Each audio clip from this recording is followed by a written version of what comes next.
Hi, welcome back guys. This is your friend, the Scion Fanfics. Back with amazing fanfiction. This is the series of What if Deku had video game system Quirk? Now before starting, please give this video a like and subscribe to the channel if you want more videos like this. Now let's get into the fanfic. Sorry, kid, it's not going to happen, the doctor said. If you had a quirk, it would have shown itself by now. What do you mean? My mom asked. The doctor pointed to an X-ray of my foot. After the emergence of quirks, there were studies done. It was found that most people with a quirk lack this joint right here. It's possible for someone to have the joint and a quirk regardless, but if Izuku here hasn't developed a quirk at this age, it probably means he doesn't have one. After that, I was crushed. The one thing that I wanted most was to be a hero, and now that dream seemed completely out of reach. How could I become a hero without a quirk? I never completely gave up, but after a while, it just seemed so hard. It was around this time that I really started to get into video games.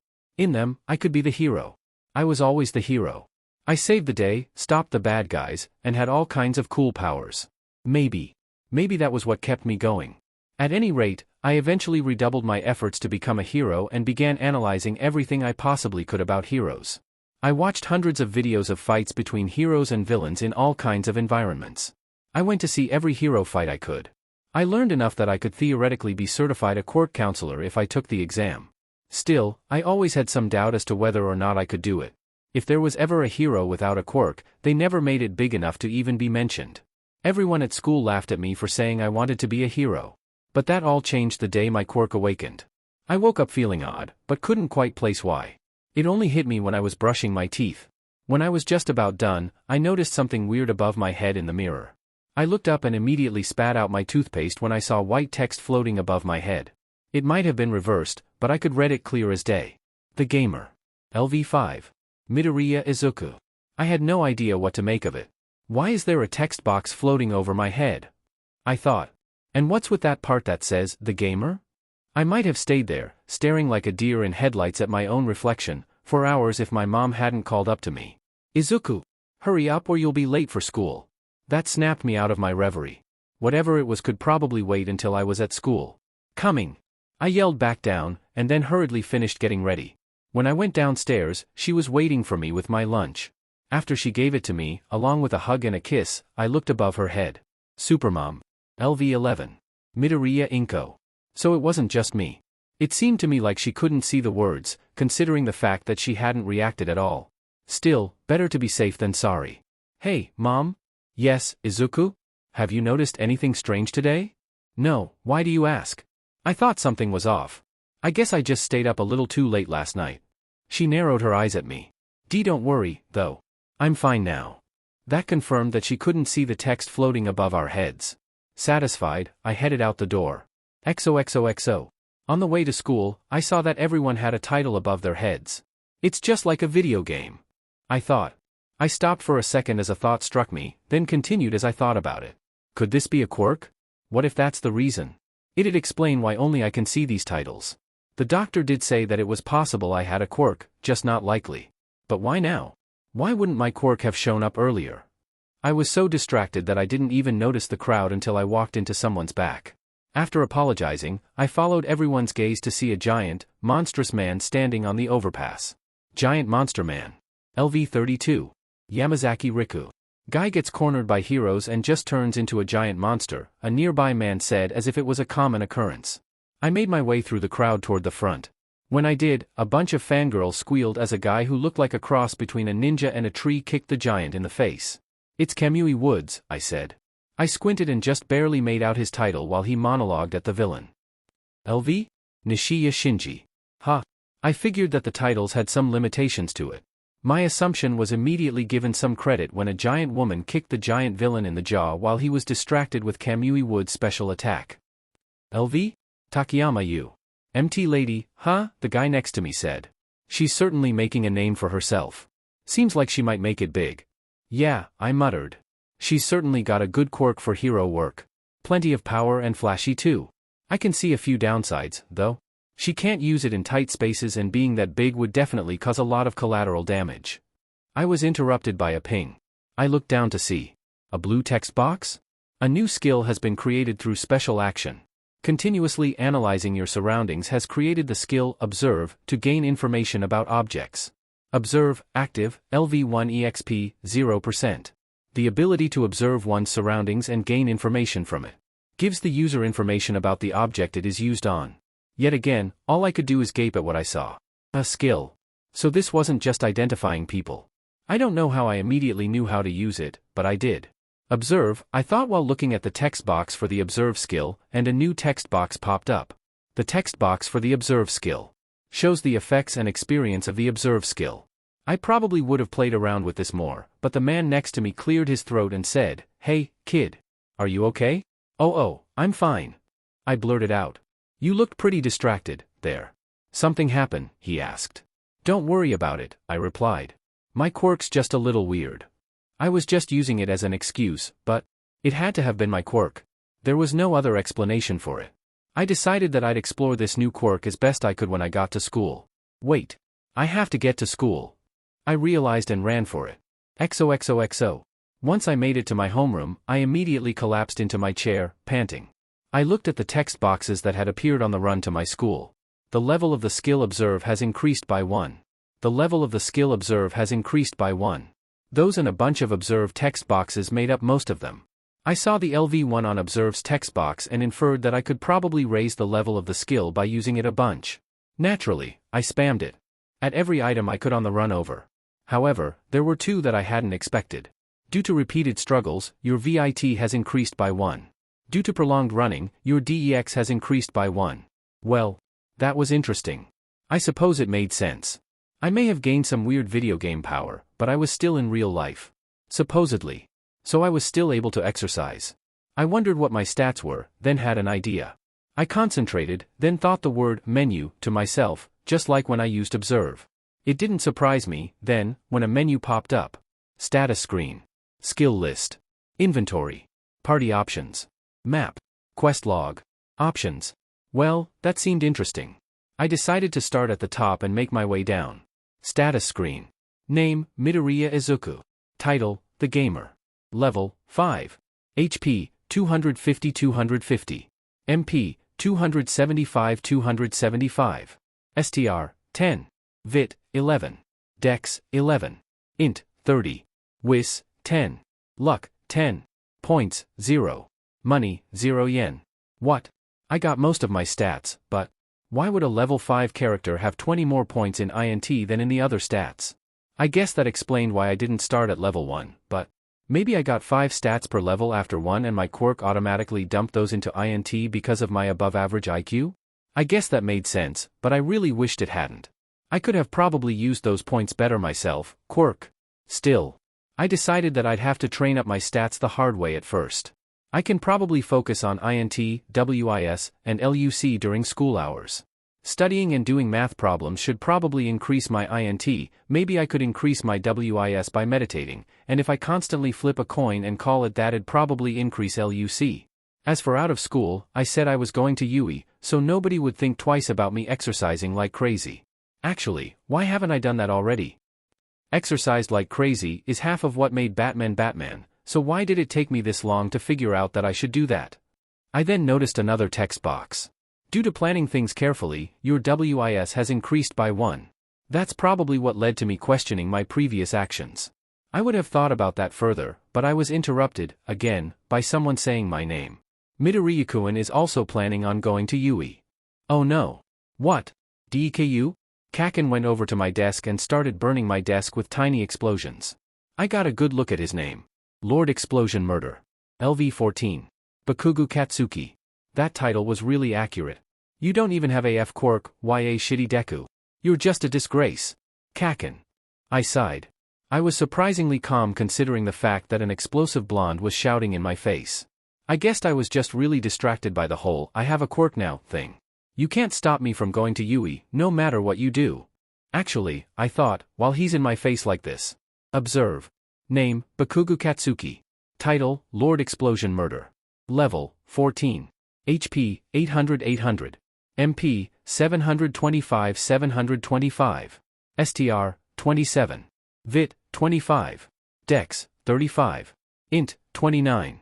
WIS, 13. Luke, 13. Quirk, explosion. Emotions, angry, worried. That last one didn't seem right. Shitty Deku. I'll murder you. Bakugou, calm down, the teacher said. Remember, you're not supposed to use your quirk in school. I don't think that getting a detention will look very good to Yui. Fine. I'm just gonna glare at him. Please limit yourself to that. That isn't against the rules and doesn't cause a disturbance. Maybe I will. Wow, Kaken is high-strung. I sighed as he plopped back into his seat and started glaring at me. With that threat out of the way, I decided to test my new training regimen. XOXOXO. On the walk home from school, I decided to review what I'd done at school. After Bakugou's outburst, I decided to try out meditation, which yielded quite the fruit. A skill has been created through special action. Through repeated meditation, the skill meditation has been created. Meditation, active, LV2 EXP, 61.23%. By clearing one's mind, the mind becomes much sharper. This skill allows the user to meditate on the mysteries of life, the universe, and everything for enlightenment. Increase HP recovery per minute by WIS while meditating. Increase MP recovery per minute by WIS while meditating. Increase stamina recovery per minute by WIS while meditating. WIS can be trained through meditation. Through repeated meditation, your WIS has increased by 1. I also found a 500 yen coin during lunch and started flipping it as I'd planned. Just like I'd thought, calling it right enough times had increased my LUC. Due to repeatedly winning games of chance, your LUC has increased by 1. I should probably focus on VIT and DEX, and especially DEX. Even if I can shrug off getting punched by a truck and hit with the same amount of force, there's going to be some attacks that I can only dodge. I would have done some more planning, but I was interrupted by a weird feeling and a ping. I was excited to see what this new text box would bring me until. A new skill has been created through special action. Through exposure to impending doom, the skill Sense Danger has been created. I had about a second to think, well, that is the second most ominous thing I've ever seen, before a manhole burst with some form of sludge. The sludge consolidated into a single blob that somehow had eyes and a mouth with teeth. Sludge monster. LV26. Kurosawa Show chapter text. I stared at the pile of sludge in front of me. Well, kid, seems like you were in the wrong place at the wrong time. Unfortunately for you, I need a disguise. Ping. I looked at the new text box. A new skill has been created through special action. Repeated exposure to bloodthirst has created the skill, Sense Bloodthirst, to sense ill will. Yeah, no thanks. I jumped out of the way as he lunged at me. Observe. Name, Kurosawa Show. Title, Sludge Monster. Level, 26. HP, 1600-1600. MP, 500-500. STR, 30. VIT, 39. Dex, 34. Int, 16. WIS, 6. Luke, 6. Quirk, Sludge Body. Emotions, grateful, bloodthirsty. Status, Sludge Body. Itadikamasu, the slime said as part of his body shot out and stuck to my ankle. I gasped and quickly bent down to try and tear him off of me before he could do anything more to me. Unfortunately, my fingers slipped through him with little resistance. Get over here, he yelled, and I was yanked into him. As I was painfully dragged across the ground, I heard a ping, but I was a little too distracted by the sludge villain trying to eat me or something. Unfortunately, I wasn't able to get away from him before he submerged me in himself and started trying to force himself down my throat. It was at this moment that I noticed something in the corner of my eye that I could somehow see perfectly fine. HP, 184-250. MP, 275-275.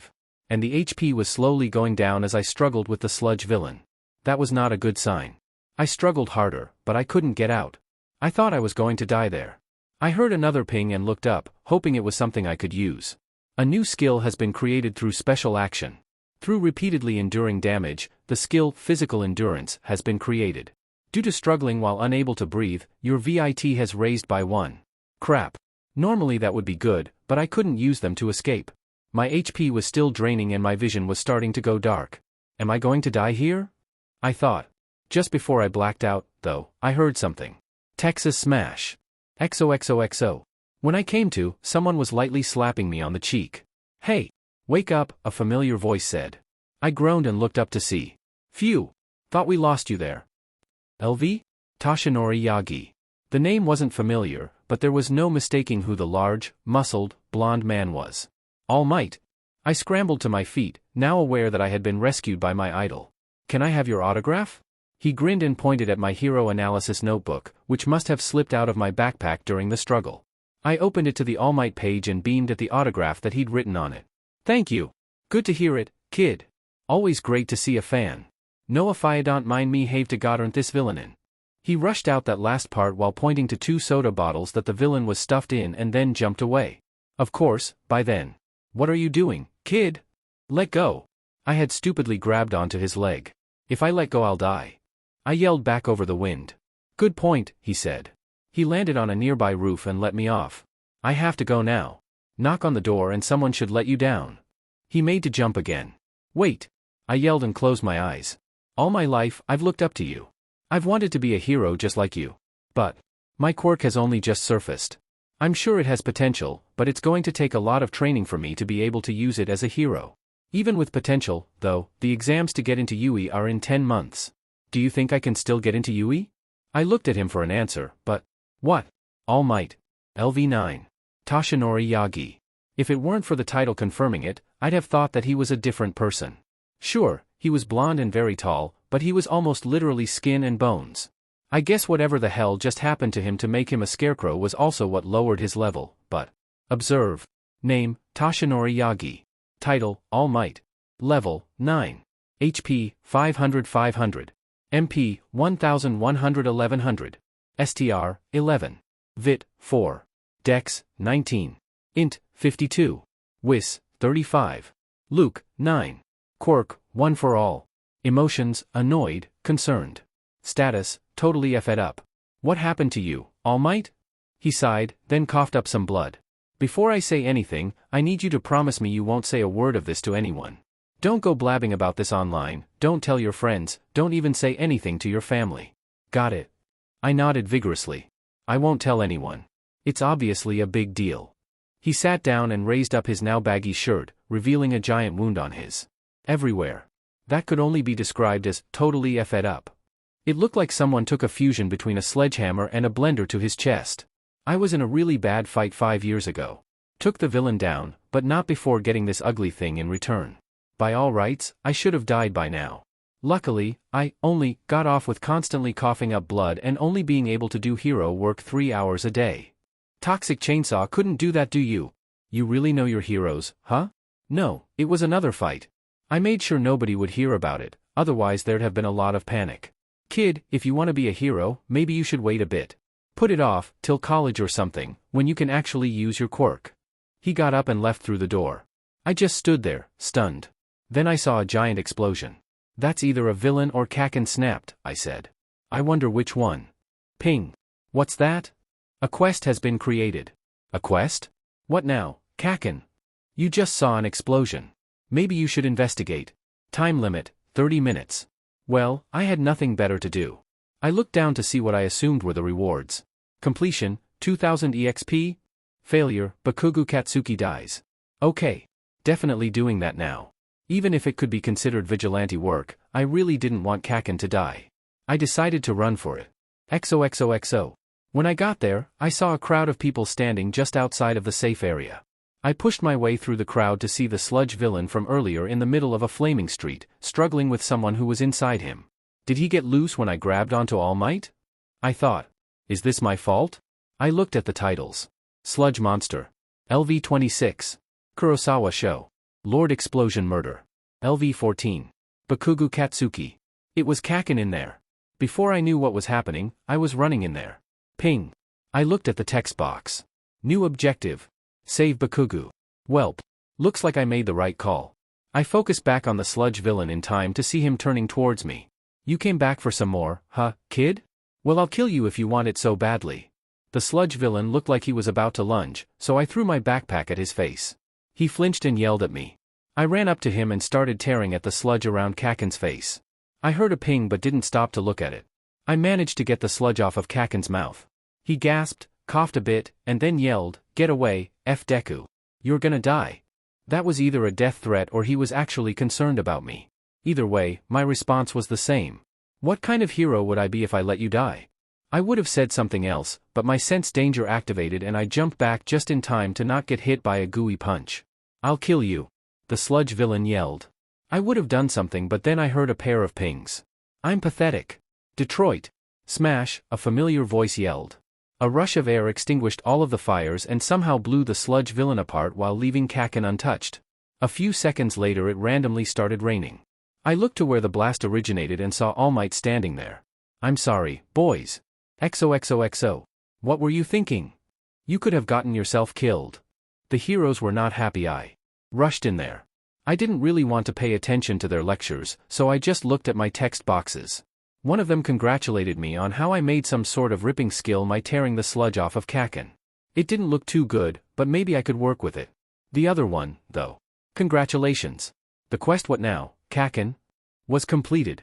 Completion rewards, 2000 EXP, increased closeness with Toshinori Yagi, access to the skill grimoire system, 3000 skill fragments.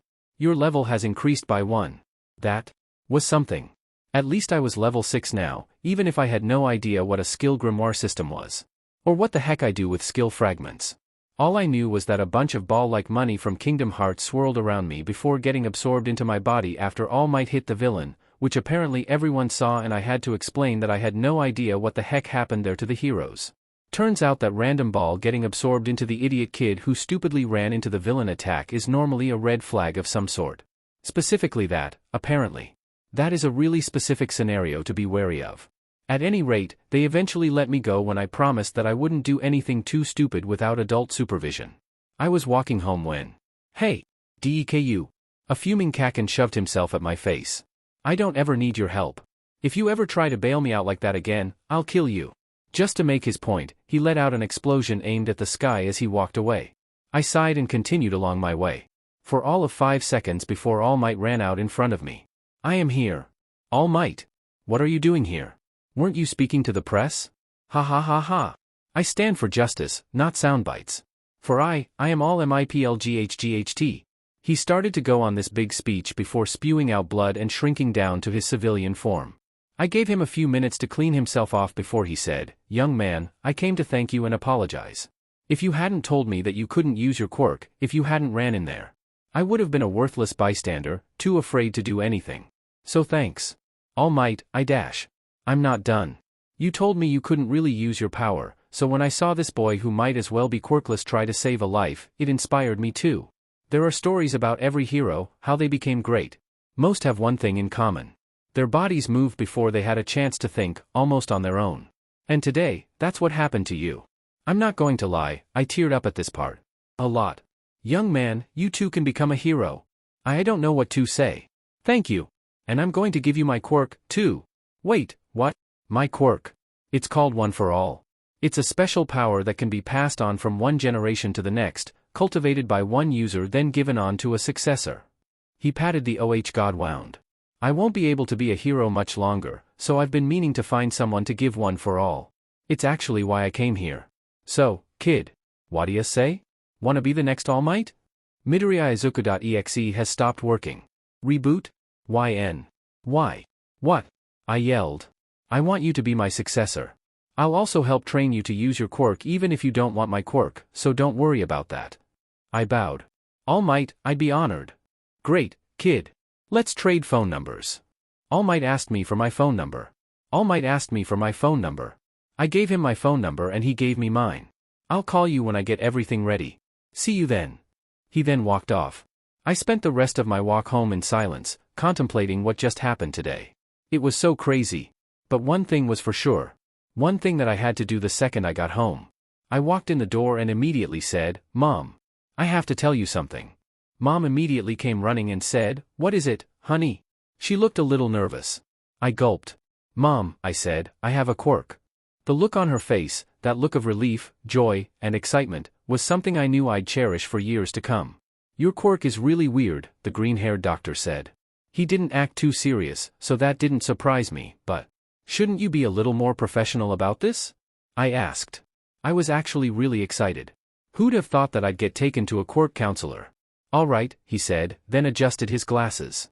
"In my professional opinion, your quirk is really weird. I think it's probably mutant because it's always on, but it doesn't seem to have any effect on your appearance and manifested very late, even though most mutant quirks are usually present from the beginning. So you say you can see titles? Tell me what it says about me, please." Bamboo Doctor. LV10. Takanaka Saburo. Bamboo Doctor, Level 10, Takanaka Saburo, I recited. Interesting, he said, then turned his fingers into bamboo. The title even provided a clue to my quirk, Bamboo Shoot. What's yours say? The Gamer, Level 6, Midoriya Izuku. It used to be Level 5, but I got a level up off a quest. He wrote something down on his clipboard. Okay. So you said that you have a main menu? Yeah. I've only looked at one of the menus on it yet, but it looked like it worked like a game. Can you open it? Sure. Main menu. I found out after telling my mom about my quirk that I could trigger my skills and things by saying them out loud, too. Status screen. Skill list. Skill grimoire. Inventory. Party options. Map. Quest log. Options. Huh, I said. What is it? Takanaka-sensei asked me. I have a new menu that I didn't have before called Skill Grimoire. I got something called the Skill Grimoire system as the reward for a quest, so I guess that's what that is. Okay. Why don't you just tell me what they are? Status screen, skill list, skill grimoire, inventory, party options, map, quest log, and options. You know what, just open all the menus and tell me whatever you think's important. You seem like a smart kid. I trust you. Thanks, I think. I heard a ping. A quest has been created. Tutorial level. You really should learn what your new quirk can do. Open up all the menus. Completion, 500 EXP, 100 skill fragments, increased closeness with Bakugou. That last one was a little out there, but I just got a tutorial quest. What? I got a quest telling me to look at my menus. Well then do that. Alright. I clicked the status screen button. First I have the status screen. Name, Midoriya Izuku. Title, The Gamer. Level, 6. HP, 325-325. MP, 400-400. STR. 10. Vit, 12. Dex, 11. Int, 30. Wis, 12. Luck, 11. Points, 5. Money, 0 yen. Skill fragments, 3,500. It shows all of the things that my title shows, though it lists them name, title, level instead of title, level, name. After that, it shows my current HP, MP, some stats, points that I think I get 5 of per level and can be used to raise my stats, money, and skill fragments. I got the skill fragments when I unlocked the skill grimoire, so I think that they're linked. I can also raise my stats by doing activities that you would expect them to be used. For example, studying raises INT and stamina exercise raises VIT. Alright. He handed me a piece of paper. Write down your current stats so the readers don't have to read you repeating those, too. What? Next menu? Skill list. The skill list opened. A list of my skills appeared with little icons representing them. Skills? I got some things called skills. I guess you could say that they're like spells in a game? That's not exactly right, but I don't know what else to call them. I get them by doing certain things and they seem to be able to level up if I use them enough. Alright, so what skills do you have? There's Observe, which gives me a text box with a bunch of information on what I use it on. Scan, cool. Do you get, like, a background or just what it is? I only get a description of objects, but when I use it on people, it gives me a box a little like my status screen, only for them. Okay, can you use it on me, then write my Observe thing on the back of that paper? I used Observe. Name, Takanaka Saburo. Title, Bamboo Doctor. Level, 10. HP, 600-600. MP, 650-650. STR, 10. Vit, 12. Dex, 13. Int, 32. Wis, 49. Luke, 14. Quirk, Bamboo Shoot. Emotions, interested, curious. I also have Meditate, which I got by meditating. As one does. It allows me to restore my HP and MP as well as train my WIS. As one does. I got 3 skills called Sense Danger, Sense Bloodthirst, and Physical Endurance when I got attacked by a villain. Those 3 are. I tapped on their skills, opening their windows. Sense Danger, passive, LV1 EXP 99.99%. A skill that allows one to sense impending danger in one's surroundings. Sense Bloodthirst, passive, LV1 EXP 51.08%. A skill that allows one to sense others' ill will towards one. Physical Endurance, passive, LV1 EXP 35.24%. The body's toughness increases, reducing damage from physical attacks. 3% decrease in damage taken by physical attacks. Different. They say they're passive. So they're always on? I guess. I have a skill called Tear that lets me tear things and I noticed that I had no idea what the first 2 were. Two skills called Gamer's Body and Gamer's Mind. Hang on, I'll see what those two do. Gamer's Body, passive, LV max. Grants a body that allows the user to live life like a game. Gamer's Mind, passive, LV max. Allows the user to calmly think things through. Allows a peaceful state of mind. Grants immunity to psychological status effects. Both passive. One gives me the body to live life like a game, which I think might be why I didn't have a bruise after the villain attack, and the other makes me constantly calm. Both are at max level. They're probably a manifestation of my quirk. Okay. Sounds legit. What next? I completed the copies of the text boxes that he'd asked of me. I feel like I should feel insulted by the fact that I have the strength of a 15-year-old, but I've literally never touched a weight before, so I can't really complain. So what's the next menu thing? It's the skill grimoire that I got from a quest. Okay, crack that baby open. Skill grimoire, I said. A glowing ball of green light appeared in front of me and shifted into the shape of a book. It then dulled, turning into a book with a blank green cover. It's a book, I said. I can see that, he told me, then wrote something down. You can see the book? I asked. Yup. Weird, I wasn't able to see any of the other things. Open that thing and see what's inside. I opened the book and saw a list of skills with a short description of what they were and the words, skill fragments, followed by a number for each of them. I think it's a skill shop. There's a list of skills and what's probably a skill fragment price. Well, the best way to test that hypothesis would be to try and buy one, he told me. Okay, I said. I looked over the skills for one that looked interesting within my price range and immediately saw one that was worth exactly as much skill fragments as the quest was going to give me. Mana Bolt, active, skill fragments, 100.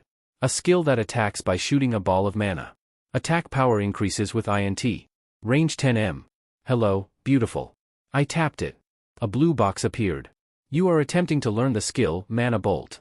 This will cost you 100 skill fragments. Confirm purchase? Yes, no. It's definitely a skill shop. I just got a message telling me to confirm my purchase of Mana Bolt, I told him. Well, now we should see what happens when you purchase a skill. I tapped yes. The words on the Mana Bolt section began to glow, then the light shot into me. I felt the knowledge enter my head as the words were erased. When they were fully gone, the rest of the text shifted so that there wasn't a gap where Mana Bolt was. Mana Bolt, active, LV1 EXP 0% MP5.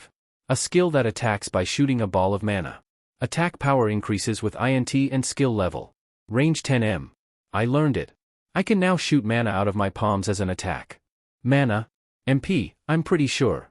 The skill seemed good because it has more power the higher my INT is, and I have 30 INT. It also only costs 5 MP. He sighed. Well, I'm going to have to get some targets for you to test that out on. What next? I'd like to know what happens if I try to open my skill grimoire while my skill grimoire's already open. I can't close it like my other windows. Or I just haven't found the X skill grimoire. The current skill grimoire burst into motes of light that faded from existence as a second skill grimoire appeared with the same animation. I looked through it and it was identical to the other one. I guess it just gives me a new one. That's good to know in case I lose it. What happens if you damage it? Takanaka-sensei asked. I ripped the corner off of one of the pages. The book immediately burst into motes of light, like the old book. Found the X, he said, and wrote some more things down. Next menu? Inventory, I said. A box appeared in front of me. This one didn't have any text and instead consisted of a grid and a separate box showing a silhouette of a person with a bunch of boxes that had my clothing in it. I'm pretty sure that it works like a video game inventory. There's also an equipment screen, which I'm sure is what it is because it has my clothes for the equipment. He tossed me his pen. Only one way to find out about the other one, though, he told me. I touched the pen to the box and it was swallowed by a distortion of space. Or something. That looked so cool from my point of view. He held up his clipboard as if to write something down. He stared at it for a second, then looked up and said, "Can I have my pen back?" I handed him his pen and he said, "Right, now why don't you just mess around with it for a bit and see what happens? Maybe start by seeing if you can store something big, like that chair." I got up and focused. As I'd hoped, the inventory box moved where I commanded it to without me having to touch it. It swallowed up the chair, then spat it back out when I told it to. I tested to see how far away from me it would go and found that it stopped just over my arm's length away from my body. I then made it shrink down to one slot, with the equipment screen disappearing, and expand until it fully blocked my body from Takanaka-sensei's. Thankfully it was translucent, so I could still see him. "Try throwing the pen at me again," I said. He threw the pen and it was intercepted by my inventory, vanishing. I pulled the pen out of the inventory, closed the box, and threw the pen back to him. I'm pretty sure I could catch projectiles with this. You're probably right, though you might want to be careful with it. Just in case. Next menu? Party options, I said. I looked at the resulting box. It just brought up a box telling me that I need to form a party to get party options. Well then try inviting me to your party. Invite Takanaka Saburo to party, I intoned. He immediately jumped out of his chair and started protecting his face with his arms, the forearms of which turned into bamboo. Are you okay? I asked him. There's a box. It's blue and floaty and 2D and appeared out of nowhere. After a bit, he calmed down enough to sit back down and return his arms to normal. He cleared his throat, adjusted his glasses, and said, that never happened. Right, so it says Midoriya Izuku has invited you to the party. Accept, then, yes, or no. I'm guessing I should press the yes button. He pressed what I assumed was the yes button. I couldn't see his box for some weird reason. I immediately got a notification that he had accepted a party invite. Right, so I'm going to try to do stuff that being in a party would logically allow me to do while you look into the party options, he told me. Okay, I said. I opened up the party options box again. I can see all the members, send them messages, bring them up on the map, and kick them. I noticed a button at the top and pressed it. There's also a second tab for other options. Looks like I can change the party name and turn on experience sharing, though that one has a warning that it won't work if there's a level difference of 10 or higher. What did you dash? I was interrupted by a ping. Takanaka, sup bro. I found party chat, he told me. It says that there are options for sending messages to one person or a whole group and also a voice chat. So I guess you're also a telepath of sorts. I can also open up a status menu that implies I can get points from leveling up like you, though I'm assuming I have to be in your party to get that. That's probably it for parties, which is a sentence I thought I'd never say. Leave party. A box showed up telling me that Takanaka Saburo left the party. Next thing? Map, I said. I feel like I shouldn't have to say that I got a map. It shows me where I am and has dots that I'm pretty sure are people. Quest log now. He wrote something down and nodded. It's also pretty straightforward. It has a tab for completed quests and ongoing quests. They both work like MMO quests, even have checklists of what I have to do. He wrote it down. Onto the options. I can mess with sound, which is interesting because I apparently have background music that's currently muted. I turned the music on. It was actually really nice. It was relaxed, just the kind of music you'd expect in a tutorial level. I could listen to this for a while. Apparently I have an option between retro-sounding and orchestral music, which is nice of my Quirk to provide. Says here I can open my music up to party members or everyone. I pressed the everyone button. Do you hear it? He bobbed his head. Yup, that's tutorial music. You should probably switch that back to just you before you leave, by the way. I switched it back and continued. I can invert the y-axis, which I will never ever do ever. Oh, those are subtitles. I can turn subtitles on. I did it. I don't suppose you know any other languages so I can see if it translates it? I saw that even my words had subtitles. Despite the fact that they were at the bottom of my vision and there was no way I should have been able to read them, I could see them perfectly fine, like with my health bar. He said some things in. Was that Spanish? At any rate, I was able to read the subtitles giving me first what he said and then in parentheses the translation. I'm Spanish on my mother's side. I saw the translation, which is awesome. That's about it. What now? Well, we've got to see what that mana bolt skill you got was, but first I've got to tell you some things. I'm a Quirk counselor, remember? Your Quirk is pretty geared toward heroics, which is good because you said you're trying for UE, right? Yes, I'm really hoping to get into UE even with my late start. Right, well I'm going to send them a letter of recommendation. It won't be enough on its own to get you into UE or even get one of the recommended spots, but they're probably going to be looking out for you in the entrance exam. You'll still have to actually try, but doing your best should be enough. Next, public Quirk usage laws. You haven't had to deal with these so far, but you're going to have to remember not to use your Quirk in public. At least, don't make it obvious you're using your Quirk. He winked at me.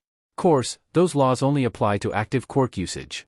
You shouldn't have to worry too much about passive skills, though if they're really obvious like, say, super speed, then you might want to exercise caution. I feel like super speed would be an active skill that drains a lot of MP, I said. That's beside the point.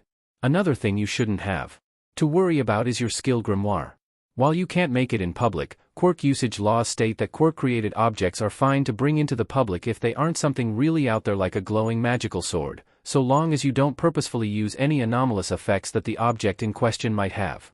In other words, you can't buy anything and don't break it on purpose, but nobody can do anything about you looking through the pages. Got it, I said. Right, I'm also supposed to recommend what I think is the best way to develop your quirk. You don't actually have to listen to this, but I suggest you do. You should save your points for now. They'll probably be more useful in the future when you're trying to go from 100 to 101 than now when you're going from 10 to 11. Just save them for a rainy day or something. I suggest you also only spend skill fragments on skills you're absolutely sure about. Something tells me that it won't be as bad with those, but you should still spend them wisely. I also think you should get a healing spell and something defensive, like a barrier. Another great thing to get would be something like elemental manipulation, which can have a lot of uses. Try also to see if you can make new skills by doing something to your old skills, like seeing if you can charge mana bolt or maybe trying to release the mana differently. That's about all I can think of right now, except maybe grind your stats some more before taking the entrance exam, so let's move on to seeing what mana bolt can do. He got up and had me follow him. We walked to a sort of gymnasium that was reinforced. This, he said, gesturing around the room, is the practical testing area.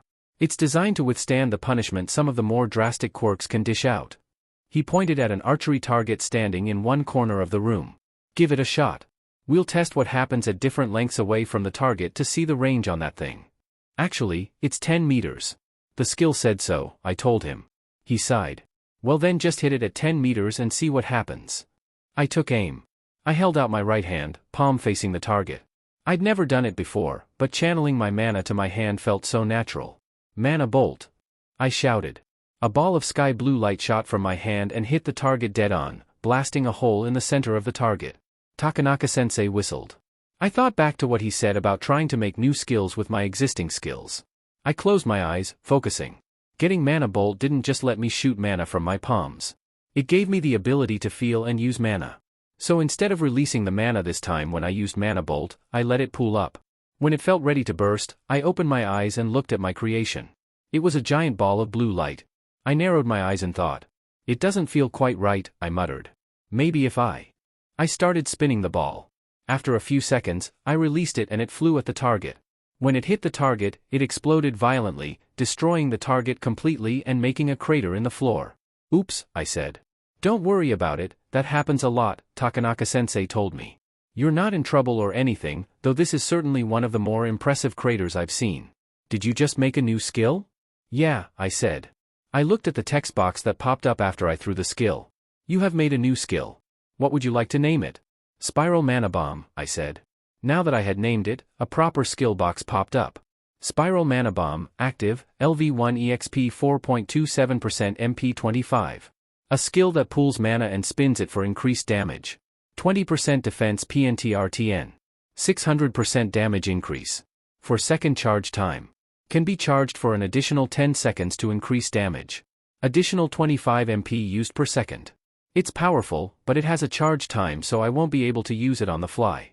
It also eats a lot more mana than Mana Bolt. I can only just barely use it at the highest power when at full mana. You mean that wasn't full power? He asked incredulously. That was about 4 seconds, which is the minimum charge time, I replied. I know I said it was fine that you blew up the floor, but could you please not do that in here? Also you should be really careful with that. I figured that giant bombs are a good thing not to throw around everywhere. Right, good. That's about everything for today. If you ever think of any questions or concerns about your quirk, remember that my job is literally to help you with that, so. Got it. Goodbye, and thanks for everything. Bye kid. I expect to hear about you doing hero stuff soon. I smiled at him as I left. XOXOXO. I couldn't sleep the previous night.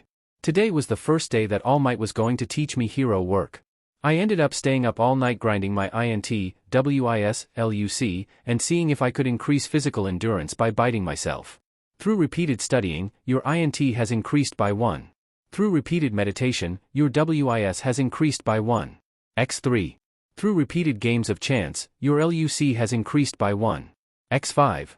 The level of the skill physical endurance has increased by 1. X8. A skill has been created through special action. By repeatedly biting things, the skill bite has been created. The level of the skill bite has increased by 1. X8. That was a productive night and yet I somehow didn't feel tired at all. It was pretty obvious that it'd be harder to upgrade stats as they increased in level, but I was prepared to deal with that. When the alarm I'd set to go off when I was supposed to wake up went off, I got up from my desk and went downstairs to make myself breakfast. After I was done getting ready for the morning, I went to wait by the door and started meditating. Right after my WIS increased by 1 again, I heard a knock at the door. "I'll get it," I yelled at my mom excitedly. This was it. All Might was going to train me. I opened my door to see. "Hey, you shitty Deku!" Kaken yelled at me. I almost laughed with how suddenly the music changed from calm, homey music to heavy metal. He didn't look like he was too angry, so I used observe on him. Emotions: relieved, regretful. What do you want?" I asked him cautiously. "The hag told me she heard from your mom that you finally got your quirk. Took you FING long enough. I figured that even if we haven't been the best of friends in a while, that's the sort of thing you're supposed to celebrate, so I wanted to take you to the arcade or something. Maybe blow stuff up and whatever you can do later." Was he blushing? The emotions thing changed to also include embarrassed, so probably. "You certainly changed your tone about me pretty fast. Why do you want to be my friend now?" "Shut the F up, shitty Deku!" Kaken shouted. "It's not like I was worried about a quirkless loser like you getting himself killed, 'cause he can't do anything like blow sheet up or punch the air so hard it makes shockwaves." That was actually pretty sweet for him. Still, though. "So you were worried about me and wanted to discourage me from being a hero because I didn't have a quirk," I realized. "You do realize that there are heroes who can get by totally fine without using their quirks, right? The pro hero Mandalay has telepath, which lets her send one-way telepathic messages to people, and yet I've seen videos of her taking down villains. Eraserhead's quirk doesn't work at all on mutant quirks, yet I've still heard about him taking down mutant villains. I've also heard about villains still giving him trouble with his quirk being used on them, meaning that they were skilled enough to fight without their quirks. Recovery Girl was in the top 20 at one point and her quirk heals people, which has negative use in most one-on-one fights. There are even more examples of people with quirks that are useless or finicky in combat who can beat villains. Heck, a relative of mine who is quirkless used to be a vigilante, and actually took down villains. A quirkless person could totally be a hero, though me being a quirkless hero is kind of not an issue anymore." Alright, I'm sorry. There, IFING said it. "Now why don't we go blow sheet up to blow off steam? I bet you could use some practice with your quirk," he said. "I'd like to, surprisingly enough, but I already made plans for today." "What kind of plans?" I was very glad to be interrupted by a familiar voice. "Young Midoriya, is that a friend of yours?" All Might asked as he walked up in his civilian form. "Yeah, I guess so, this is Kaken," I told him. "Well hello, young Kaken," he greeted. "Deku, I swear to God don't get everyone to start calling me Kaken again," Kaken growled at me. It took half a year for everyone in first grade to stop calling me Kaken. All Might started laughing. "And don't you dare start, FING Skeletor. My name is Bakugou Katsuki, got that? Got it memorized?" I said, with the appropriate gesture. "Deku, stop making FING video game references, you FING nerd. And what are you doing here, Papyrus? What was that about video game references, Kaken?" I was impressed by young Midoriya's courage in the sludge villain attack, so I decided to train him when he told me he wanted to go to Yui, All Might explained. Kaken burst out into laughter. "Deku's going to actually train for Yui? FING finally. I thought you didn't want me to go to Yui when we thought I didn't have a quirk." I said. "Yeah, but I thought that you just saying that you wanted to be a hero and then doing nothing to accomplish that except take FING notes about everybody's quirks, like that'll somehow make you invincible was stupid Deku. Well, why didn't you say anything? I was already trying to get you to give up. Telling you to take karate lessons would have been a mixed message." All Might cleared his throat. Then started coughing up blood again. I really needed to see if I could fix that a bit with a healing spell or something. As I said, I decided to train young Midoriya. "My name is Yagi Tashinori. How the F does a FING beanpole like you know anything about fitness anyway?" Kaken asked. "I used to be in quite good shape," All Might explained. "I was in a very unfortunate accident and while I did survive, parts of my internal organs, unfortunately, did not. Now, I'm afraid that young Midoriya and I must be leaving. It will take a lot of effort to get Midoriya in shape for Yui and I would also like to help him with his quirk. You two got room for one more? I'm going to Yui too, so being in better shape will probably be a good idea. Plus, this way I get to see what Deku's quirk is too. If young Midoriya is fine with it, I would be glad to help develop another hero in the making." "It's fine," I said. It actually felt really nice knowing that I could be friends with Kaken again. "Let's go." On the way there, All Might asked about both of our quirks. Kaken answered first, then looked at me like he really wanted to hear what mine was. When I was finished, he snorted and said, "Your quirk is really fing weird. I guess I shouldn't be too surprised that a video game nerd like you would have a quirk like that. Be kind, young Bakugou. Though I must say, it is really weird," All Might said. "I'll probably have to move some things around with the training, but this could actually be really good." He stopped. "We're here." Kaken and I looked up at the huge piles of trash strewn across the beach. Trash gets washed in by the current on this beach, and people just dump their stuff here because there's already so much trash. Fighting villains might be a part of hero work, but so is community service. By the end of these 10 months, this beach will be spotless. That will be part of your training. I also have the paperwork necessary to be a quirk tutor, so a secluded place like this with no people will be fine for the two of you to train your quirks. So we gotta clean this sheet up, right? Got it. Kaken exclaimed, then did that exploding fist punch thing that he really likes to do. "You go ahead, Kaken. I have to talk to Yagi-sensei about my quirk," I told him. I walked over to All Might and pulled out my skill grimoire. Once Kaken was out of earshot, I said, "I think Kaken would be okay if you told him everything, All Might. He's a big fan of yours too, so he'd probably keep it a secret if you told him. Also, could you please look this over while we're training?" "All right, young Midoriya. Is this that skill grimoire that you spoke of?" "Yes. I discovered that if you say bookmark while holding it open to a page, a bookmark will appear on that page. Would it be possible for you to read some of it and bookmark anything that you think I might find useful? Be sure to pay close attention to anything to do with healing, defense, barriers, movement enhancement, strength enhancement, elemental manipulation, teleportation, flight, and anything that uses the words super mode and limit break. Don't worry, young Midoriya. It may seem odd to know that an old man like myself has played video games, but I have played quite a few. I still know some cool strats and hacks," he said, giving me the thumbs up as he accepted the book. There was something really hilarious about All Might talking video games. Now perhaps we should fill in young Bakugou. We walked over to where Kaken was lifting a tire. "Young Bakugou, I must speak to you." Kaken looked up from his tire. "What is it?" he asked. "I haven't exactly been entirely honest with you. It is true that I wanted to train young Midoriya because he impressed me, but that isn't the only thing.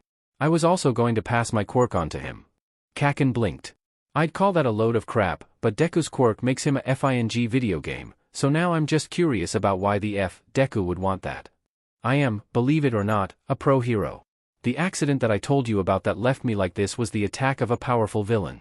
My quirk allows me to stockpile massive amounts of energy, which lets me still do hero work for 3 hours each day." "Why the ever-loving would you do that to yourself, you moron?" Kaken shouted. "If you're so banged up, why could you possibly think that hero work is a good idea?" "Because," All Might said, "my hero name is All Might." With that, he went into his muscle form. Kaken's mouth dropped. "If I, the symbol of peace, were to retire, there would be chaos. That is why I would like to train young Midoriya here to be my successor." "Damn it, this is going to have to be a secret, isn't it?" Kaken grumbled. "Exactly, young Bakugou," All Might said, then reverted back to his regular form. "At least, until such time as I retire. Then I'm going to probably have to reveal to everyone why I retired." "Okay, fine. Your secret's safe with me. Now why haven't you given Deku your quirk yet? Shouldn't he have enough time to practice with it?" "About that. My quirk, One for All, is rather powerful. The backlash would blow young Midoriya's limbs off unless he gains enough muscle to properly contain it. As such, the training is necessary to prevent that." I blinked. "You mean I could blow my arms and legs off if I don't train hard enough?" Ping. A quest has been created. Roaring muscles. As you are now, the power of One for All would immediately destroy you.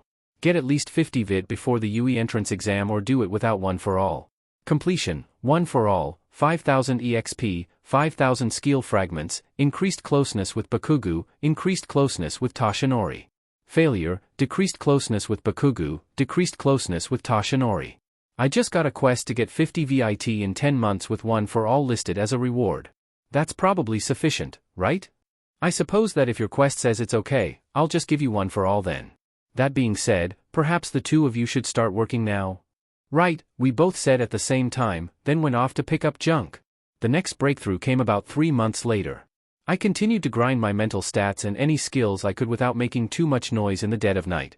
Turns out that part of gamer's mind is apparently the ability to stay up all night long without needing to sleep, which was very useful. That night, I was doing some antiderivatives in my head when I heard 2 pings. "Through rigorous studying, your INT has increased by 1. The skill Mana Affinity has been created through INT rising above Mana Affinity, passive, LV1 EXP 0%. Mana. A mysterious power that allows people to do extraordinary things. This skill increases the user's sensitivity and control with that power, granting them an affinity with mana. 10% increase in mana recovery rate. 5% increase in total MP. 5% increase to magic attack. 5% increase to magic defense. 30% increase to MP-related skill effects. I blinked. Then, I slowly got up and silently did the "you got the thing" pose from Zelda. Da-da-da-da-Iowa, I whispered. That was a game changer.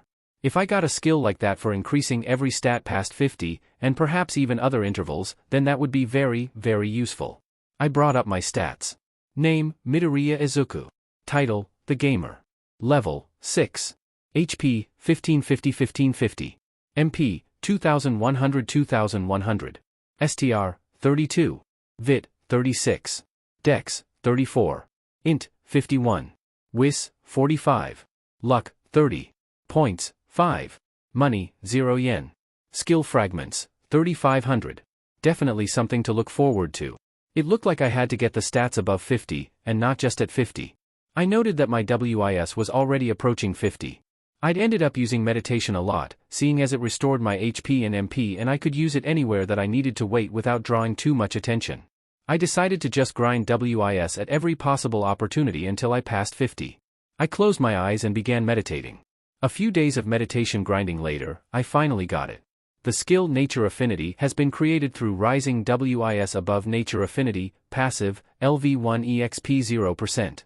The power of the forces of his nature great. The wrath of nature has leveled cities and decimated towns.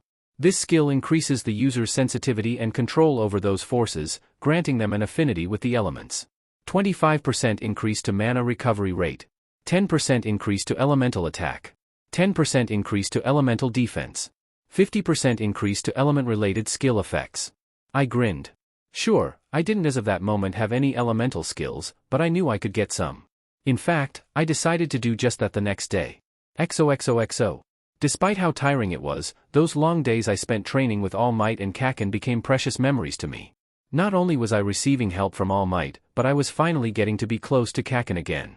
I hadn't realized how much I'd missed having him as a friend until I got him back. Sure, he was abrasive. But you could see how much he really cared if you looked closely enough. The thing that I loved the most about those training days, however, was that I could finally use my quirk. True to his words, All Might showed off his teaching license and had us sign some forms that said that he'd be officially tutoring us to use our quirks the 10 months before the entrance exam. With that, we were allowed to use our quirks on the beach so long as he was around, and we didn't use our quirks on anyone that wasn't part of the training. Kaken came flying towards me, sparking palm facing me. "Daithai!" he screamed. His explosion, however, was blocked by a blue barrier that shimmered into existence around me. It shattered, but not before protecting me from all of the damage. I still think that's FING annoying, by the way, he said as he landed back on the ground. Mana Dome, active, LV28 EXP 32.95% MP 45. A spherical barrier made of mana used to protect the user. Protects against some damage.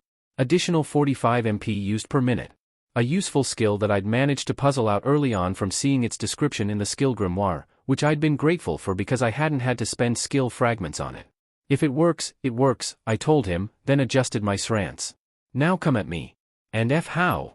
He blast propelled himself at me, firing a second blast in just his right hand to make him spin for a punch. It would have been a good move. Had a small sheet of mana slightly thicker than my mana dome not appeared in front of my blocking arm.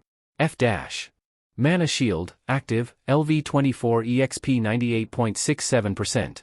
An adaptation of Mana Dome that forsakes full body protection for efficiency and increased durability. Has higher durability than Mana Dome. 50 MP used per square meter of shield per minute. Again, if it works, I repeated with a cocky grin. This caused him to scream psychotically and charge at me. Kaken was still so easy to rile up. He threw more of those enhanced punches, and I blocked each one. I then shot a blue rope of mana at him, which bound around his body. Bind, active, LV13 EXP 5.45% MP5. A skill to tie an enemy with a rope made of mana. Can only be used by those who have a talent in manipulating mana. I'd made the skill after making a sort of rope with my mana and using it to tie up Kaken in a spar. Actually, I got a skill called Mana Rope first, but using it to tie up Kaken gave me a skill called Bind. You still have too much of a temper, Kaken.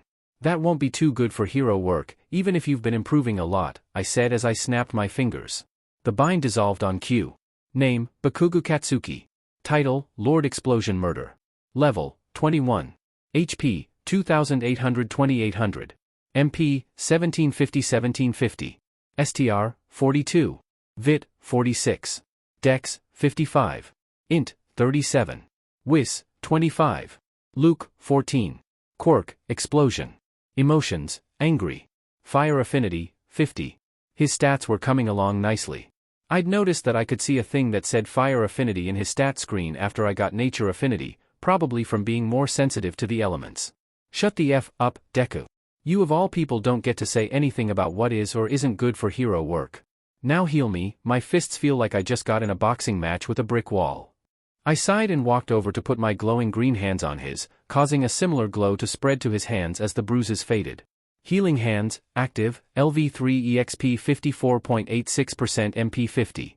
The power of a charitable soul to channel mana into a target's body to heal them. 55 HP restored, removes minor illnesses, debuffs, and negative conditions. The second skill that I actually spent fragments on.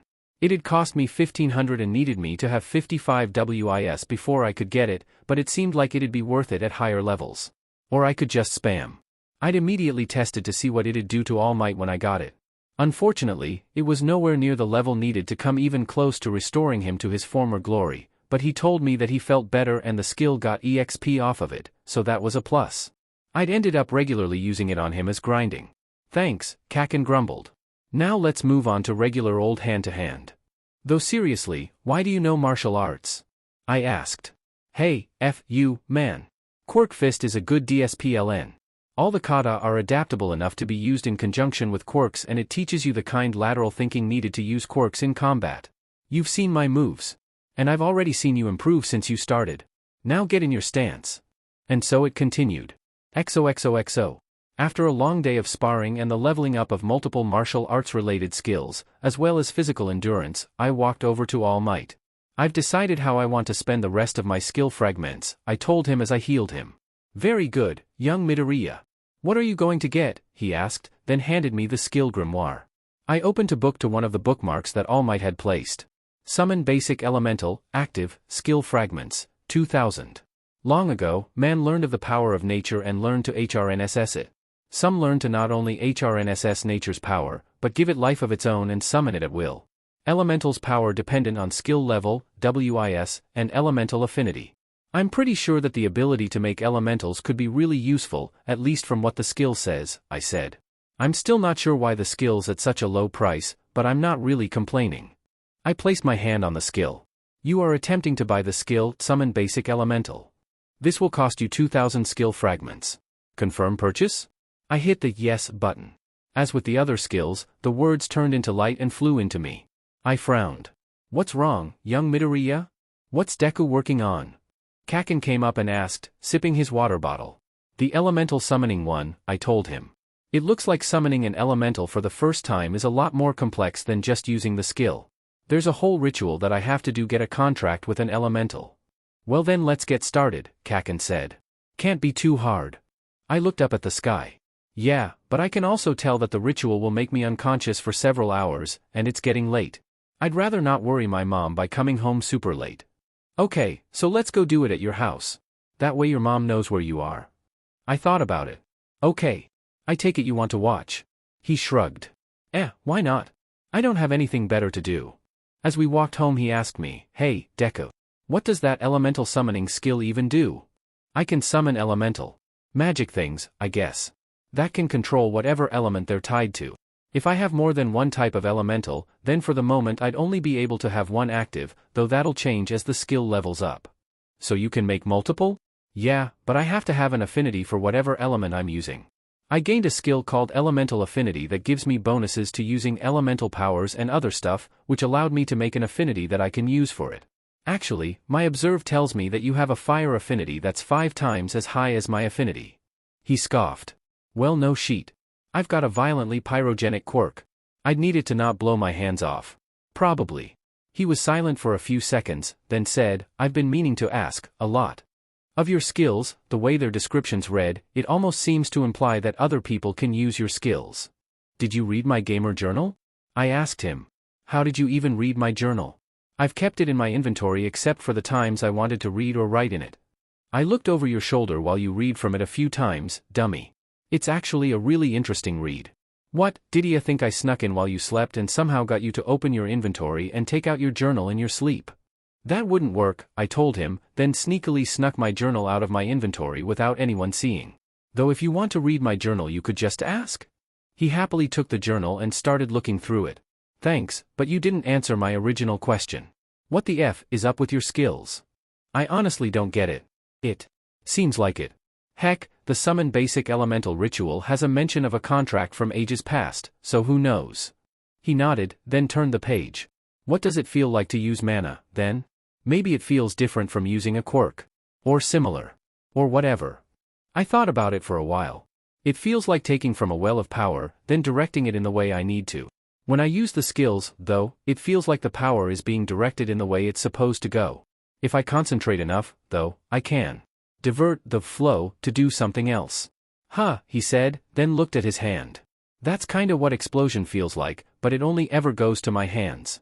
Weird. Hey, are you done with my book? I'd like to put an entry in for summon basic elemental." He grumbled but handed my book over. I began writing the entry down with a pencil that I snuck out of my inventory. "So what elemental are you getting?" he asked. "Huh?" Kaken scoffed. "You can only get one at a time, so I'm guessing you're only going to get one, even if you could probably get more." I smiled and put my finger on my lips. "It's a surprise, Kaken. It's earth or air, isn't it?" I stared at him for a second, then cleared my throat and said, "I will neither confirm nor deny your theory, but what makes you think that? You said that your INT and WIS are both over 50 by now, so you're probably smart enough to know to start out with an elemental that you've always got material to work with.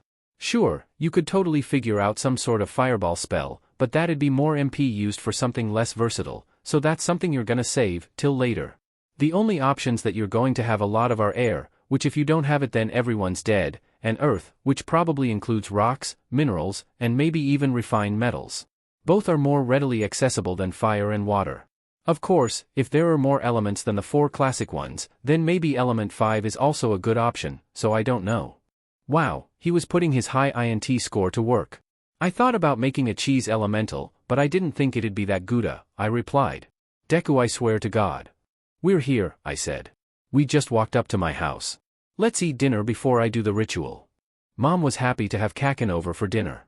"I'm glad to see you boys getting along after so long," she said as she set curry on the table. "If you don't mind me asking, why did you come here today, Katsuki-kun?" Kaken grinned. "Deku's gonna do some sort of magic thing and I wanted to watch." Mom looked at me for answers. "I got a skill called Summon Basic Elemental that lets me use things called elementals to control the 4 classical elements. To use it, however, I have to perform a ritual that works as a sort of contract with the elemental, and that might make me fall asleep." "Oh," Mom said. "Okay. I guess that's okay, just brush your teeth before you do it. Also, you wouldn't mind if I watched, would you?" "No, go right ahead," I said. Later, after I brushed my teeth and Mom and Kaken joined me in the living room, I laid my journal on the table and opened it up to the page on Summon Basic Elemental. Or rather, the second and third pages, which were occupied almost completely by the summoning circle needed to perform the ritual. 2 concentric circles, one only slightly smaller than the other, and with a 5-pointed star in them positioned so that the points were all on the outer circle. I closed my eyes and concentrated on the air around me, how it felt. Air affinity, 10. And on my new air affinity. "I, Midoriya Izuku, call upon the ancient contract of ages past to summon thee," I chanted, blushing at the way it was worded. Kaken snickered. "I hope you heed my call. Come, air elemental." Fing called it. Kaken yelled. Something in the air stirred. Despite the fact that we were indoors, the wind began to pick up.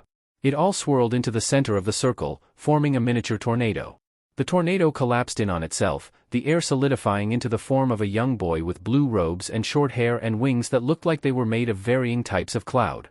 Kaken started laughing hysterically. "Ha ha ha ha ha. He's F-tiny."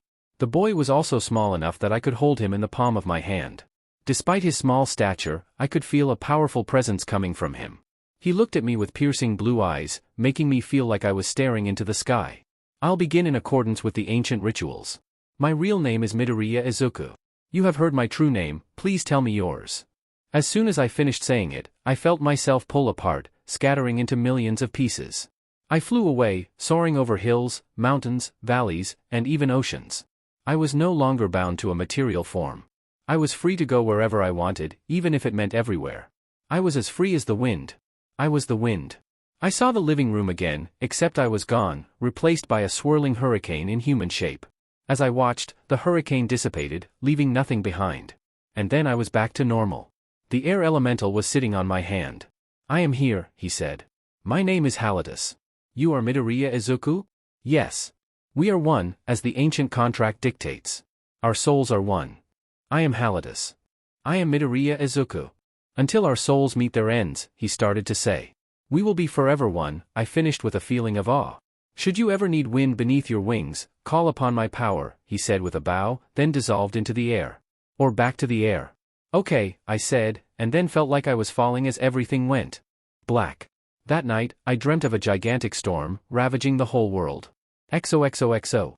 Katsuki stared at the book sitting on his desk. This thing might as well be a FING spellbook with how much detail Izuku put into it. He flipped through a few more pages, soaking in all the knowledge that was present. This thing is a spellbook. He closed it. Ever since Deku had described his mana, he'd been curious. He closed his eyes, concentrating on the power that lay within him. He'd drawn upon it so many times, using it to ignite the sweat on his hands and amplify the blasts. He'd never questioned it. It was just what his quirk felt like. But now he had a theory. He drew upon the energy, but this time he didn't let it follow the path it normally took when he used his quirk. It took a few tries, but he managed to make it rise to his hand without interacting with his sweat. He opened his eyes. A blue glow was emanating from his right hand. He laughed. Deku was right, he muttered to himself. He concentrated, and the mana consolidated into a small ball hovering above his hand. He thought for a moment, then concentrated on fire. What it felt like, what it looked like. He looked at the ball of mana and tried to combine it with the fire in his mind. The mana responded to his thoughts, changing from glowing blue energy to a ball of fire. Katsuki grinned. With his free hand, he opened the book back up to the page Deku had used earlier, the one with the magic circle on it. Deku, for whatever FING reason, had even included the incantation needed to call the elemental. Not that Katsuki was complaining. He placed his right hand on the center. I, Bakugou Katsuki, call upon the contract of ages past to summon thee, he intoned. He'd probably have been a little bit embarrassed by having to say that if any people were around to watch him. Though, at the same time, the fact that he knew it was going to work really helped. I hope you heed my call. Come, fire elemental. The fireball in his hand shifted, then began to change. It shrank down on itself, transforming into the shape of a young girl that could easily fit in Katsuki's palm. The girl had long, flame-colored hair that flowed down her back and glowed softly, with two pointed, yellow-furred ears of some sort of animal poking out the top. She had a yellow sundress with highlighting of similar coloring and glow to her hair, and, for whatever reason, she also had a tail made of fire. The girl looked at him with glowing, fire-colored eyes that made Katsuki feel like he was staring into a roaring inferno. He gulped. I'll begin in accordance with the ancient rites. My real name is Bakugou Katsuki. I have told you my true name, please tell me yours. He felt himself begin to burn up, but it didn't hurt at all. He didn't become consumed by the fire but became it. He raged and destroyed everything in his path. Entire forests were burnt to a crisp by him. He was fire itself. He saw himself, but he was made of white-hot flames. And then he was back to normal. The fire elemental was exactly where she was before. I am here, she said. My name is Pyra. You are Bakugou Katsuki? Yes. We are one, as the ancient contract dictates. Our souls are one. I am Pyra. I am Bakugou Katsuki. Until our souls meet their ends, she started to say. We will be forever one, Katsuki answered quietly. Should you ever need me to light your way, you need only call, she told him with a curtsy, then vanished in a burst of fire. DMN right I will, Katsuki solemnly swore.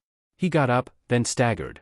He didn't immediately pass out like Deku did, but he felt FING drained. That hits hard, he griped. But why the hell didn't I wipe out like Deku? He closed the journal, turned off his light, then went to bed.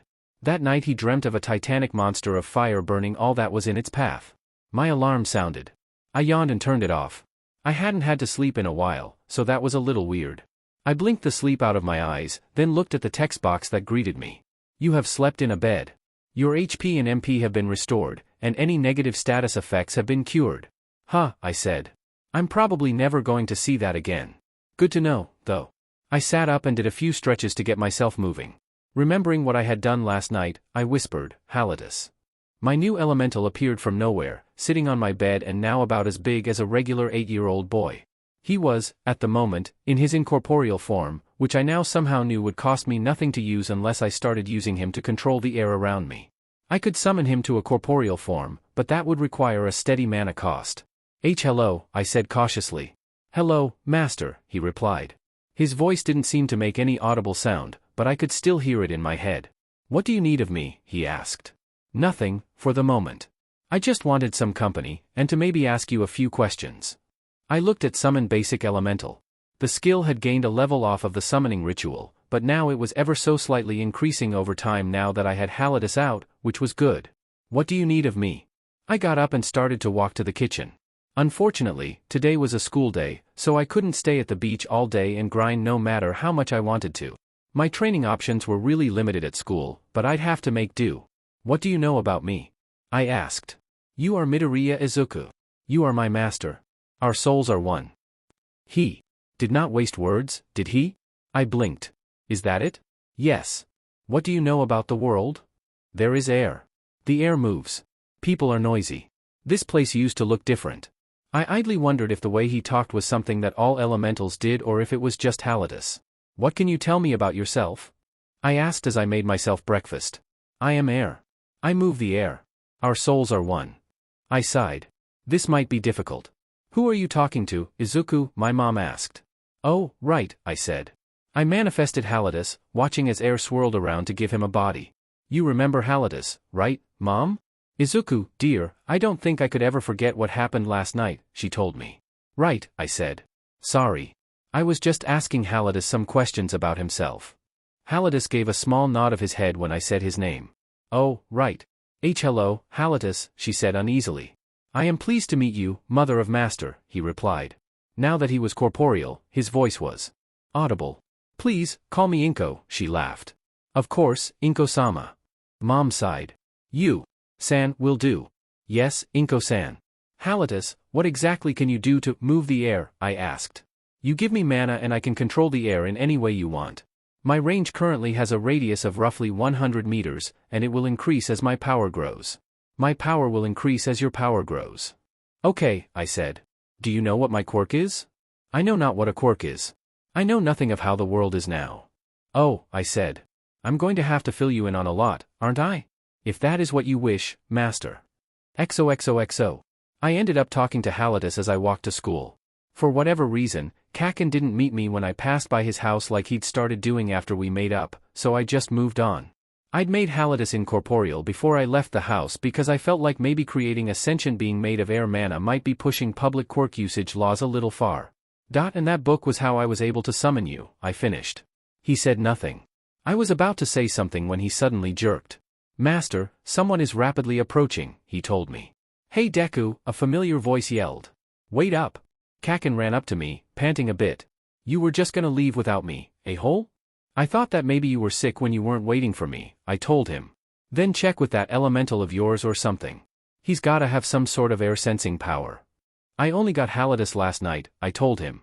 I don't know everything about him yet. Why were you late anyway? He snarled. FING alarm clocks. Sometimes they just spontaneously combust and sheet.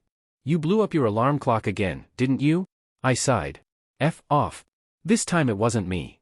Was it just me, or was he glaring at the air? Well, not directly me, anyway. Enough of that sheet. Want your book back? He handed my journal back to me. I nodded. Thanks, Kaken. He snorted. What, did ya think I was gonna FING blow it up or drop it in a pond like some a-hole? I gave him a blank look. You did that to one of my hero journals. Shut up, he said. Hey, I gotta talk to you about something after school. Okay. We can meet on the beach after you're done with detention. Kaken had blown up at some bullies who were trying to taunt me about how long it took for my quirk to develop and had ended up in detention because of it. Fucking detention, he sighed.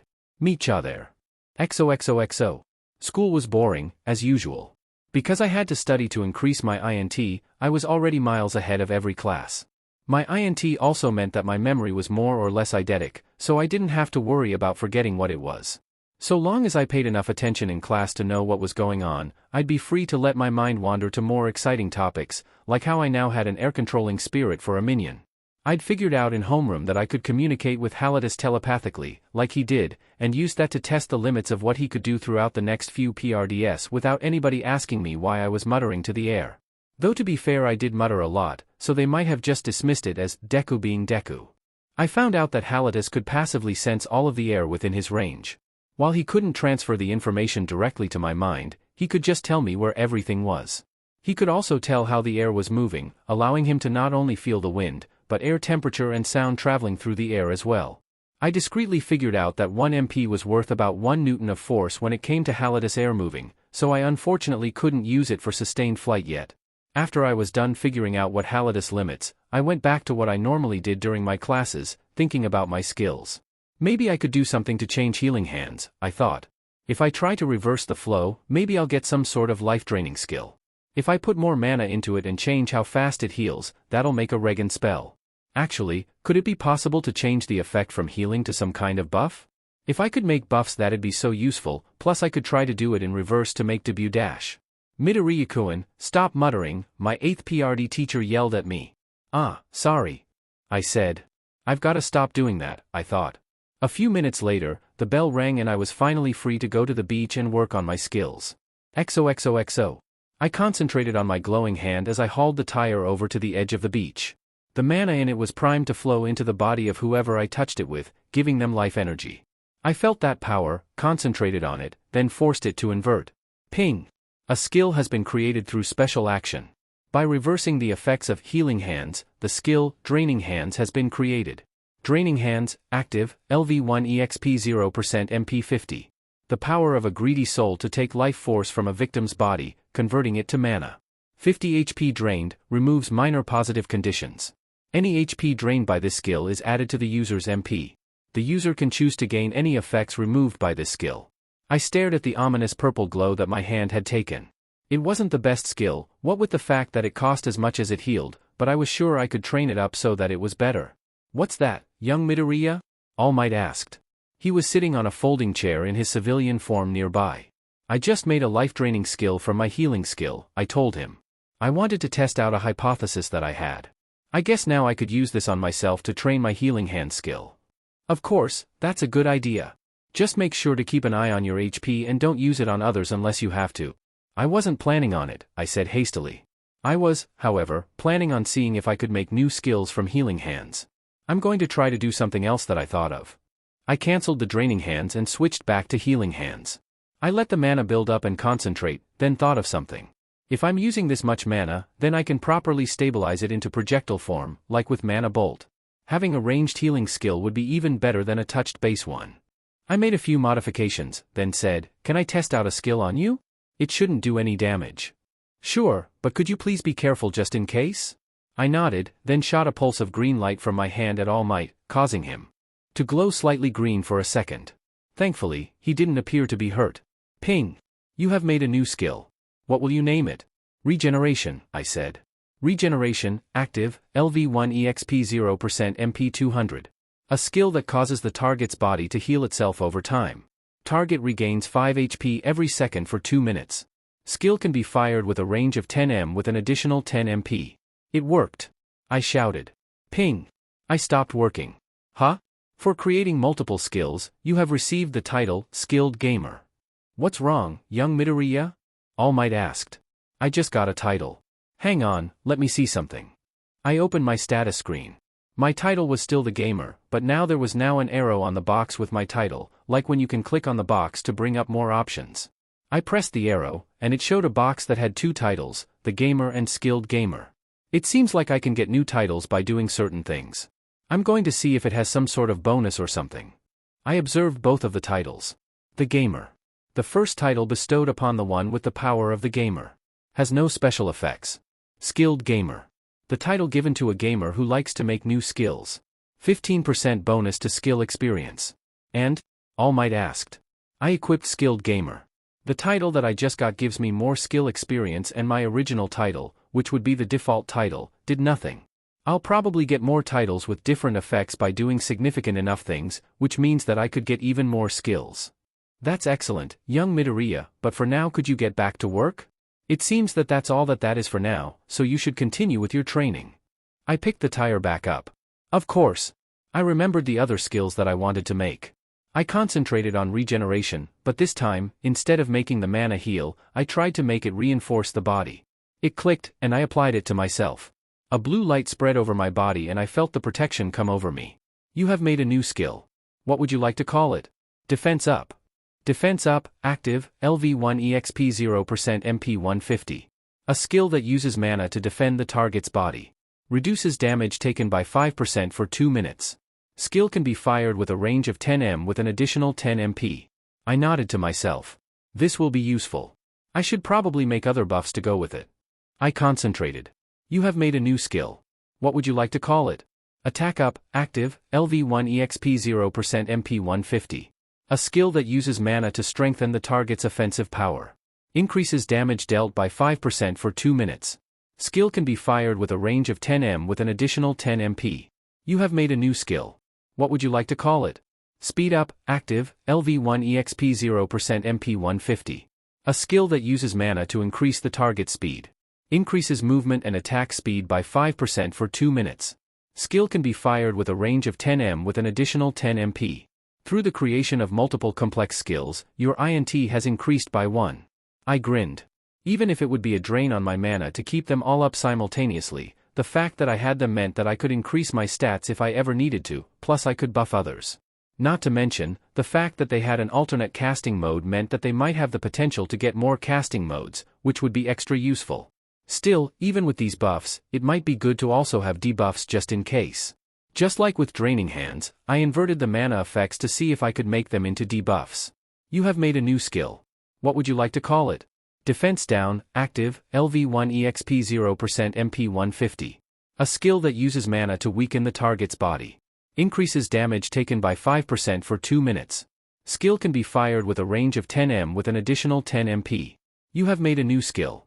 What would you like to call it? Attack Down, active, LV1 EXP 0% MP 150. You have made a new skill. What would you like to call it? Speed Down, active, LV1 EXP 0% MP 150. I think I'm good on buffs and debuffs for the moment, I said. What should I work on now? Suddenly, the BGM changed to Kaken's image song, followed by Kaken greeting me. Sup, Deku? We gonna talk now? He asked as he ran up to me. Ah, young Bakugou. Welcome back, All Might said. What did you need to talk about, Kaken? I asked. He grinned, then held up his hand.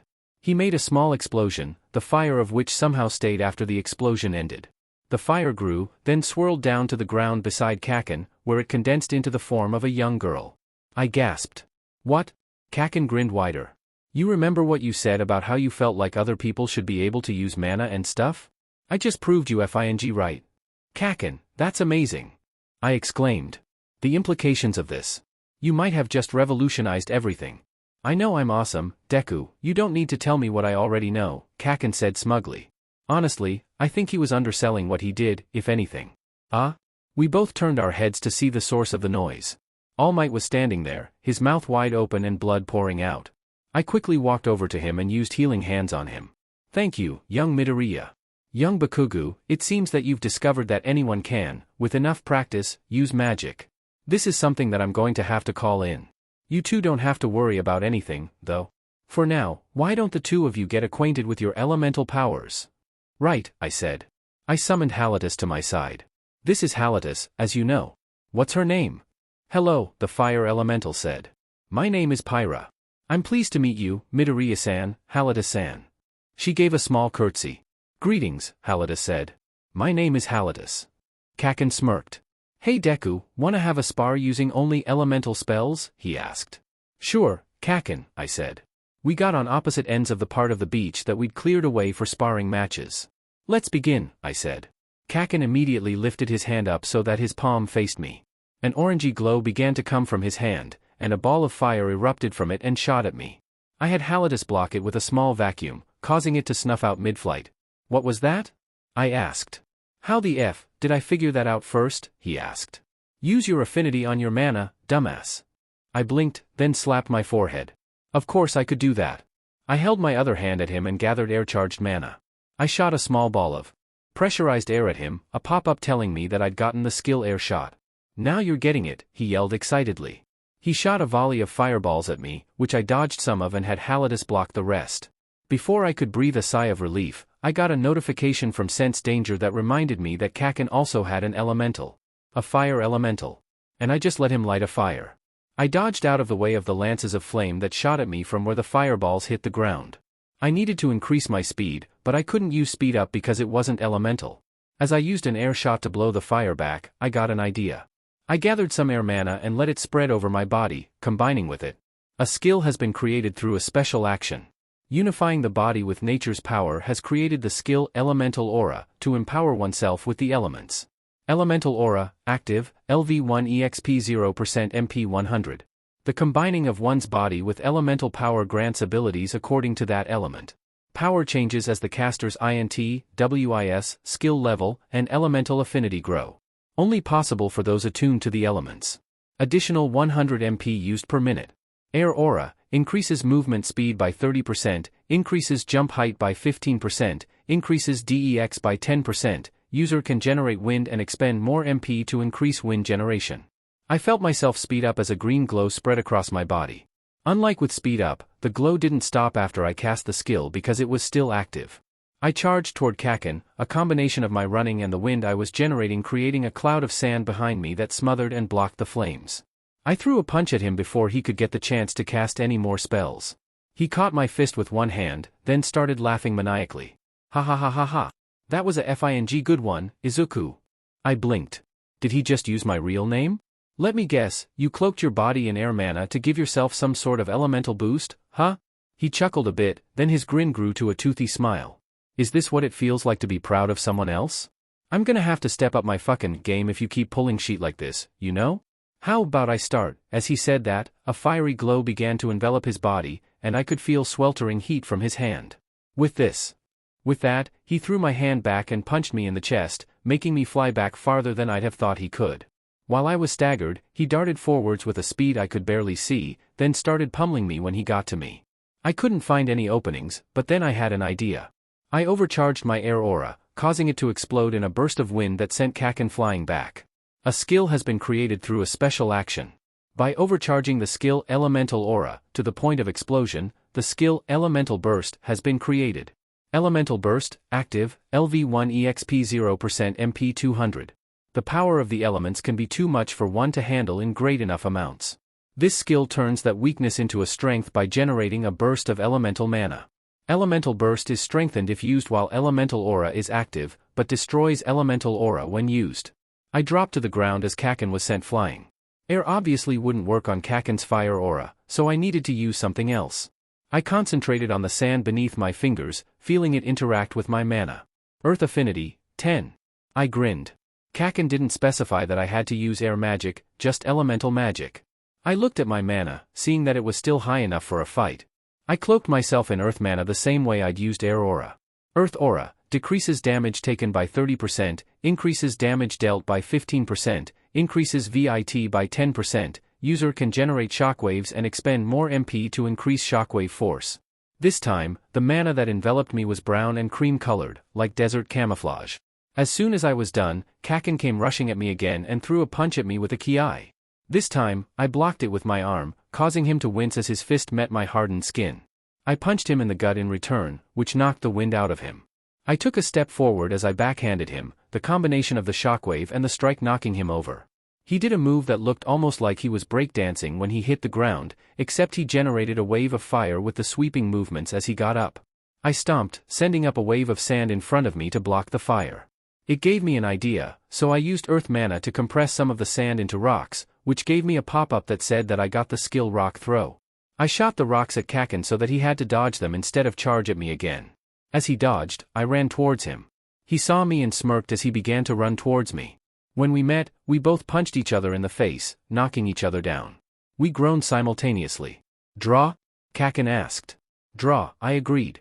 I placed my hand on his chest and started to heal him. Before you say anything about not needing it, I need to practice with healing hands with every opportunity to make it more powerful. That's fine, he said. He was quiet for a moment, then said, I really am sorry, Izuku, without any of the usual prickliness in his voice. I was so startled at him using my real name that I almost shot him in the chest with a mana bolt. I sat upright. Did you just use my real name, Kaken? Course I did, he said. He didn't sit up, but just stared at me. I'm trying to be serious. Yeah, I was trying to get you to give up on being a hero because I didn't want to see you get hurt, but that doesn't excuse how much of a a-hole I was about it. He slammed his fist into the sand. I just got so angry when I thought about you getting hurt doing shit like that, and I took it out on you. That was shitty of me, Izuku. He sighed. I must be the worst at being a hero. It's okay, Kaken, I told him. Yeah, it SCKED, and yeah, nothing will change the fact that you did it, but at least now we can move forward and work on our problems together. I smiled at him. Also, I'm pretty sure that the title of the worst at being a hero goes to Endeavor. Kaken cackled at that. Good one, Izuku. I needed to hear that. You can call me Deku if you want to, Kaken, I offered. I don't mind. The name's actually kinda grown on me. Whatever you say, Deku. He got up and did a few stretches. Now let's blow some of this junk up. He punctuated his statement with a blast of his quirk. Actually, I said as I got up, I had an idea that I want to test out. I held out my hand and concentrated. If I could make a shield out of mana, then why couldn't I make a sword? The mana built up and solidified, forming a katana made of blue mana. Bound blade, active, LV1 EXP 0% MP 50. Weaponry is certainly useful, but may not always be readily available. This skill allows the user to forge weapons from their own mana. This skill can only be used by those with excellent control over their mana. Extra 50 MP used per minute per weapon. Max number of weapons, 1. Did you just make a sword out of mana, Deku? Kaken asked. That's pretty badass. I nodded, then concentrated on the sword. Maybe I could add elemental mana to it. I muttered. I turned my air aura on, then made it extend to my sword. Elemental weaponry, active, LV1 EXP 0% MP 50. The body is not the only thing that can be empowered by the elements. This skill allows the user to give the armaments they wield the power of the elements. Additional 50 MP used per minute. Air aura, increases cutting power by 30%, increases attack speed by 30%, allows user to generate wind from weapons as with air aura. Earth aura, increases striking power by 30%, increases shock absorption by 30%, allows user to generate shockwaves from weapons as with earth aura. I sped towards a nearby fridge and cut through it like it was made of butter. 2 pop-ups told me that I'd gotten the skill Sword Mastery and Power Strike. Yeah, Kaken yelled. That's the sort of sheet that makes me regret ever thinking you couldn't be a hero, Deku. I smiled. Thanks, Kaken. If you want, I could try teaching you some of my spells and see how good you are at them. The massive grin he gave was all I needed to know that he'd take me up on that offer. A few days after Kaken revealed he could use magic, All Might got back to us about whatever he had to do about the fact that we'd discovered that magic existed. Apparently, he'd had to contact some government higher-ups, though he didn't go into too much detail about it. If anyone's discovered magic before you two, whoever did it kept it a secret, he told us. The official ruling is that magic and quirk usage are legally synonymous for the purposes of public quirk usage laws. Additionally, you two are totally allowed to teach other people magic, but the suggestion is to only allow people who can be trusted with that power to learn about it, for obvious reasons. I've been asked to tell you that they need some notes from the both of you about the details regarding magic, like how to use it. Some scientists are going to do some serious research on the subject. We agreed to do what he asked. Aside from that, we went on as normal, training for Yui. Kaken decided to focus more on practicing his magic, with some physical workouts. I mostly did conditioning for one for all while training what magic I could at night and occasionally during the day, plus constantly having Halidus out to level grind summon basic elemental without having to put in any actual effort. Aside from that, I decided that, while I would only have as many elementals as my skills level would allow me to have out at a time, I should at least have the affinities for the other 2 elements just in case. Getting water had been as simple as just sticking my hands in the ocean until I got it, but I couldn't figure out how to safely get fire affinity. Kaken smacked me on the head when I suggested just layering up buffs and then sticking my hand into a fire while using healing hands, until Kaken had the bright idea to have me see if I could use Pyra instead of fire. Despite the fact that Pyra was made of fire in her fully summoned state, she would only burn things if she wanted to and was just warm to the touch when she didn't. I felt a little weird placing my palm on her forehead, but it did get me fire affinity. I found that Fire Aura gave me a 30% boost to attack damage, a 15% boost to movement speed, a 10% STR bonus, and the ability to generate heat. Water Aura, interestingly enough, gave me a 30% increase to magical defense, a 15% increase to magical attack, a 10% INT bonus, and the ability to both condense water from the atmosphere and generate it with MP. Their respective elemental weaponry skills gave similar bonuses. While I did occasionally use Elemental Aura in my physical training to see how they affected my abilities, I mostly just used my natural strength in the hope that that'd be the best for upping my VIT. It took most of the 10 months before the entrance exams, but eventually, through rigorous exercise, your VIT has increased by 1. Congratulations! The quest Roaring Muscles was completed. Completion rewards: 1 for all, speak to Toshinori, 5,000 EXP, 5,000 skill fragments, increased closeness with Bakugou, increased closeness with Toshinori. Your level has increased by 1. x3.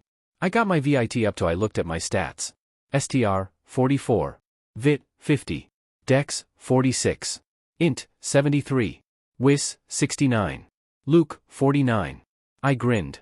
Most of my stats were either already past the 50 benchmark already or close enough that I could hopefully get them up to it within the next 2 months. But first, I had to do something. All Might! I called out.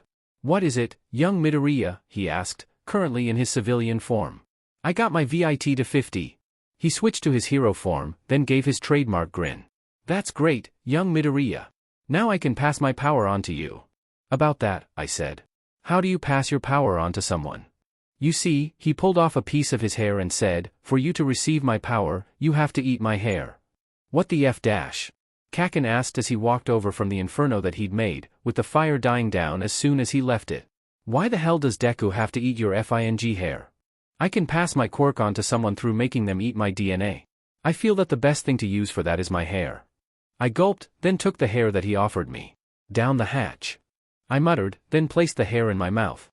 It was hard to swallow, so I used the first step of a water spell that I'd made, Water Gun, to condense some water from the air to wash it down. I shuddered when I'd finished the water and, thankfully, the hair. That was a little unpleasant. I still remember how weird it was when I had to do it, All Might commiserated. Now we just have to wait a few hours for your new quirk to come, young Midoriya. Why the F, doesn't it come automatically? Kakin asked. Does it have to digest first? I theorized. And maybe the quirk factor has to take time to grow, and even after it dash, I was cut off my ping. A skill has been created by gaining the power of All Might. By having All Might pass his quirk to you, the skill, 1 for All, has been created. 1 for All, active and passive, LV1 EXP 0%. When quirks first started to come into existence, there was chaos. In that chaos, one man born with the power to take the quirks of others and give them to others or use them for himself took advantage of the situation to amass power.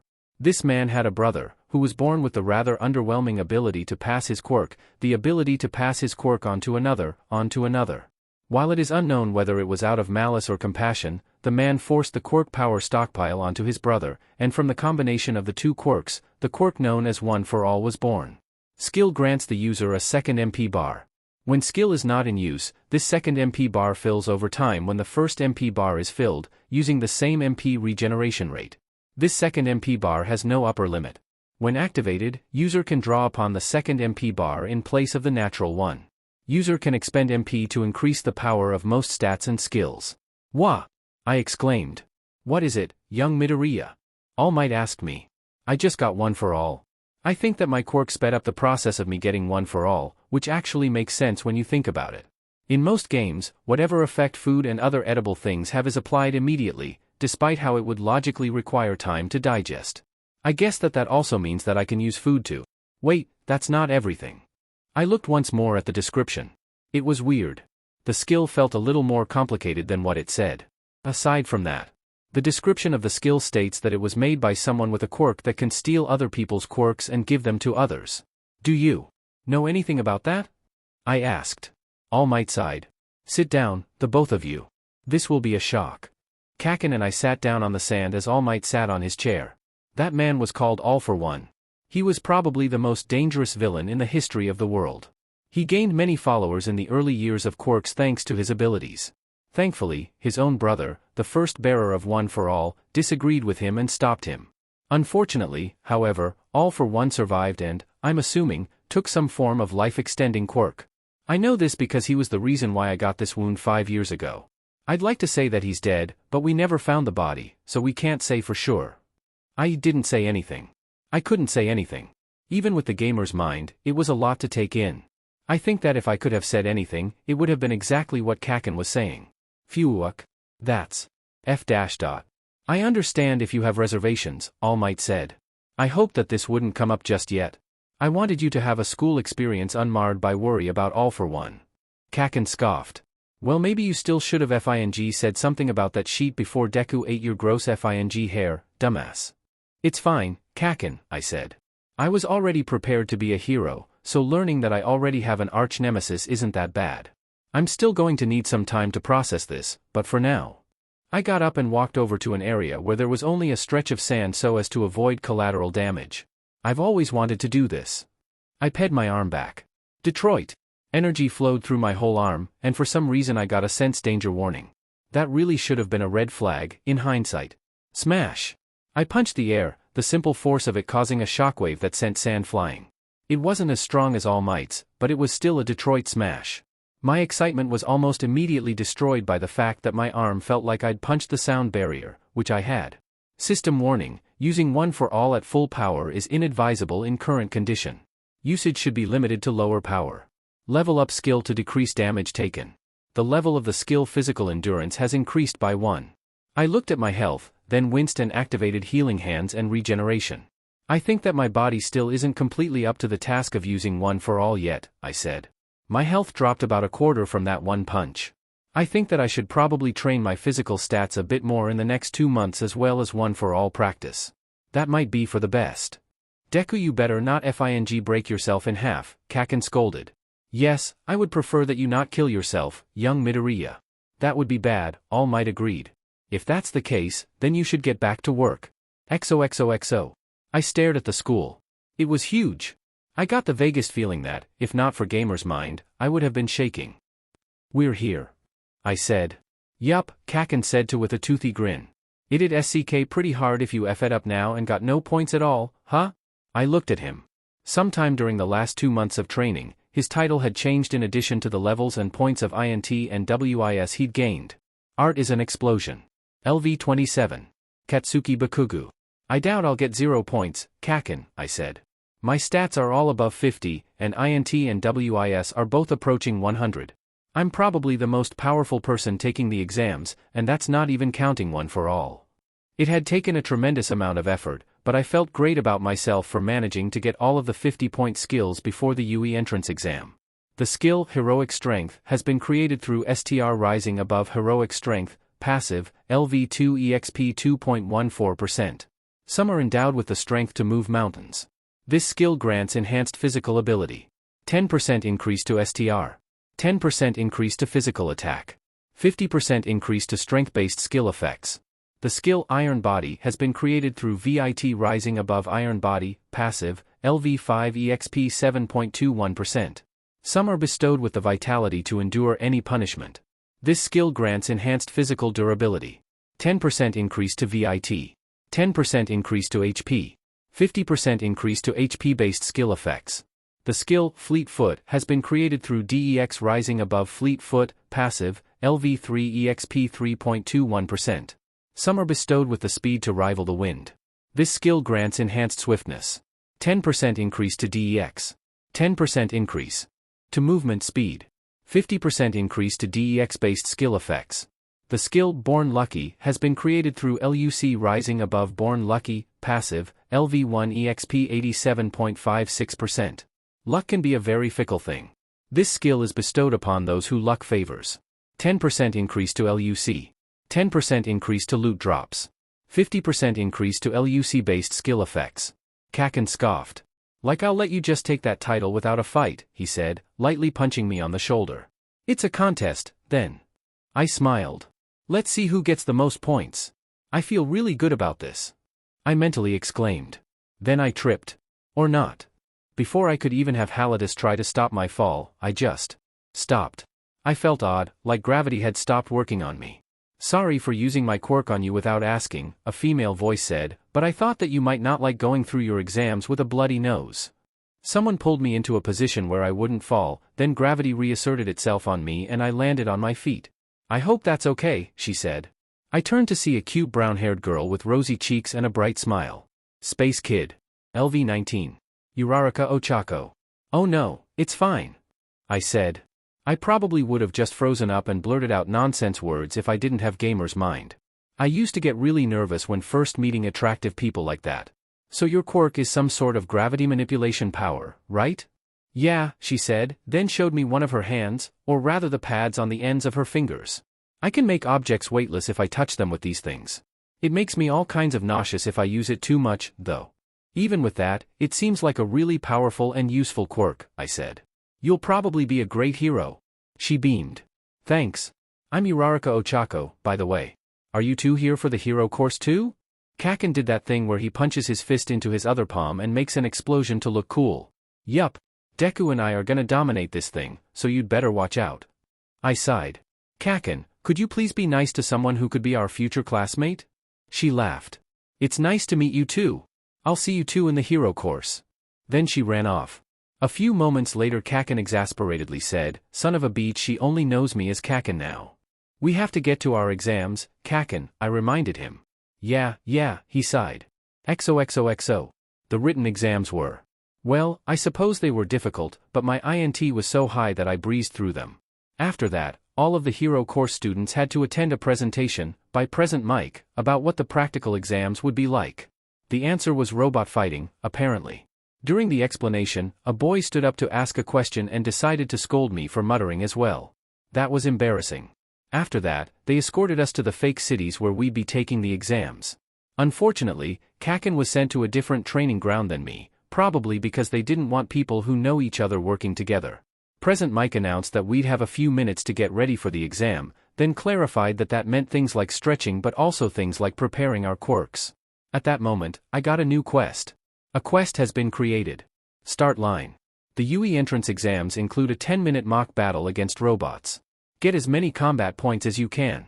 Optional objectives: destroy the zero-pointer. Completion: 100 EXP per combat point, 100 skill fragments per combat point. Optional: 2,500 EXP, 2,500 skill fragments. Failure: you don't get any combat points, decreased closeness with Bakugou. I readied up my buffs, holding them so that I could use them the moment the exam started but also regenerate my MP and use one for all to charge them up. As I looked over the crowd, I saw Uraraka. I started to walk over to her to thank her for earlier when I felt a hand on my shoulder. What do you think you're doing? I turned around to see the boy who scolded me earlier in a tight-fitting shirt that really showed off his muscles, unlike my tracksuit. He also appeared to have engines in his calves, which was probably his quirk. She appears to be getting ready for the mock battle. You could tell from his voice alone that he was really strict. Were you going to use your quirk on her to soften up the competition? He looked at my left hand. I looked at the 4-ball of colored light in my hand. That probably looked bad, didn't it? It's not what it looks like. I blurted. He raised an eyebrow. The ball are for me, not her. I clarified. He was actually really intimidating. His face softened up a bit, then he bowed at a 90-degree angle. My apologies, he said, then came up. What were you going to do with her, then? I tripped earlier and she caught me. I don't think it would have been too bad thanks to my quirk, but I wanted to thank her anyways, I explained. He nodded. I took a look at his name. Class President. LV24. Ida Tenya. I see, he said. I apologize for my harsh tone. It seemed at first that you were trying to distract the others. I would have said something to him, but before I could, Present Mike yelled, "Go," and a timer appeared on my UI, counting down from 10 minutes. Everyone went quiet and started staring at him. What are you standing there for, listeners? You don't get countdowns in real life. Start already. I panicked a bit, then popped my speed up and started using Air Aura. I dashed off into the mock city as fast as I could, looking at my minimap as I did. Now that the exam was starting, the robots were appearing as red dots on it. Halatus, Dune, I muttered. My air elemental appeared, and next to him was my new earth elemental. I'd made her only a month ago. She had a very different style of clothing from the other two elementals I'd seen, with what looked like some sort of military desert camouflage uniform and a pair of goggles pushed up onto her hair. She had short, sandy blonde hair and dark brown skin that reminded me of rich soil. Point me to where the most robots are, I told them. As I did, Ida ran up to me. A fellow speedster, I see, he exclaimed over the wind. I look forward to seeing what you can do if you get into the hero course. Before I could say anything to him, he got even faster and dashed off. A few moments later, my elementals pointed me to a street where there were a lot of robots. I used the attack up, defense up, and regeneration that I'd been saving for an encounter, then made a katana with bound blade and used air aura on it. Air seemed like it'd be the best for the mock battle because the speed bonuses meant that I could rack up a lot of points quickly. I proved myself right when I charged at the robots, carving through most of them in seconds. When there were only a few left, I shot my hand out at them and made a crushing motion, causing them to crumple like tin cans as Dune and Halitus combined their powers to destroy them with a combination of increased air pressure and their own armor pressing in on them. That was so awesome, I muttered. I dropped my air aura and dissipated my bound blade to let my mana fill back up. I'd already gotten 29 points and 2 level ups in the span of. I checked the timer. 2 minutes. I'm doing great, I exclaimed. As I ran to the next hotspot, a one-pointer surprised me by jumping out of the wall like an evil Kool-Aid man. I yelped, then pulled out my sword to slice at it. The robot managed to almost dodge my swing, ending up with me only chopping off its toe. Before I could utterly wreck it with a spell, a laser beam came out of nowhere and decimated it, resulting in me getting some, but not all, of the experience points from the kill. I turned to where the beam of light came from. Merci, a pretty boy, was he. Sparkling, with blonde hair and a strange-looking belt said. You and I make a great team, monsieur. You seem like excellent bait for less robots. He then ran off, likely in search of more robots.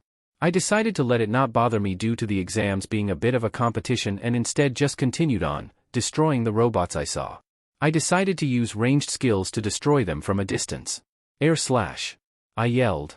A blade of air shot at the three-pointer, cutting its head off. Fireball. The next robot I found was exploded and melted. Water gun.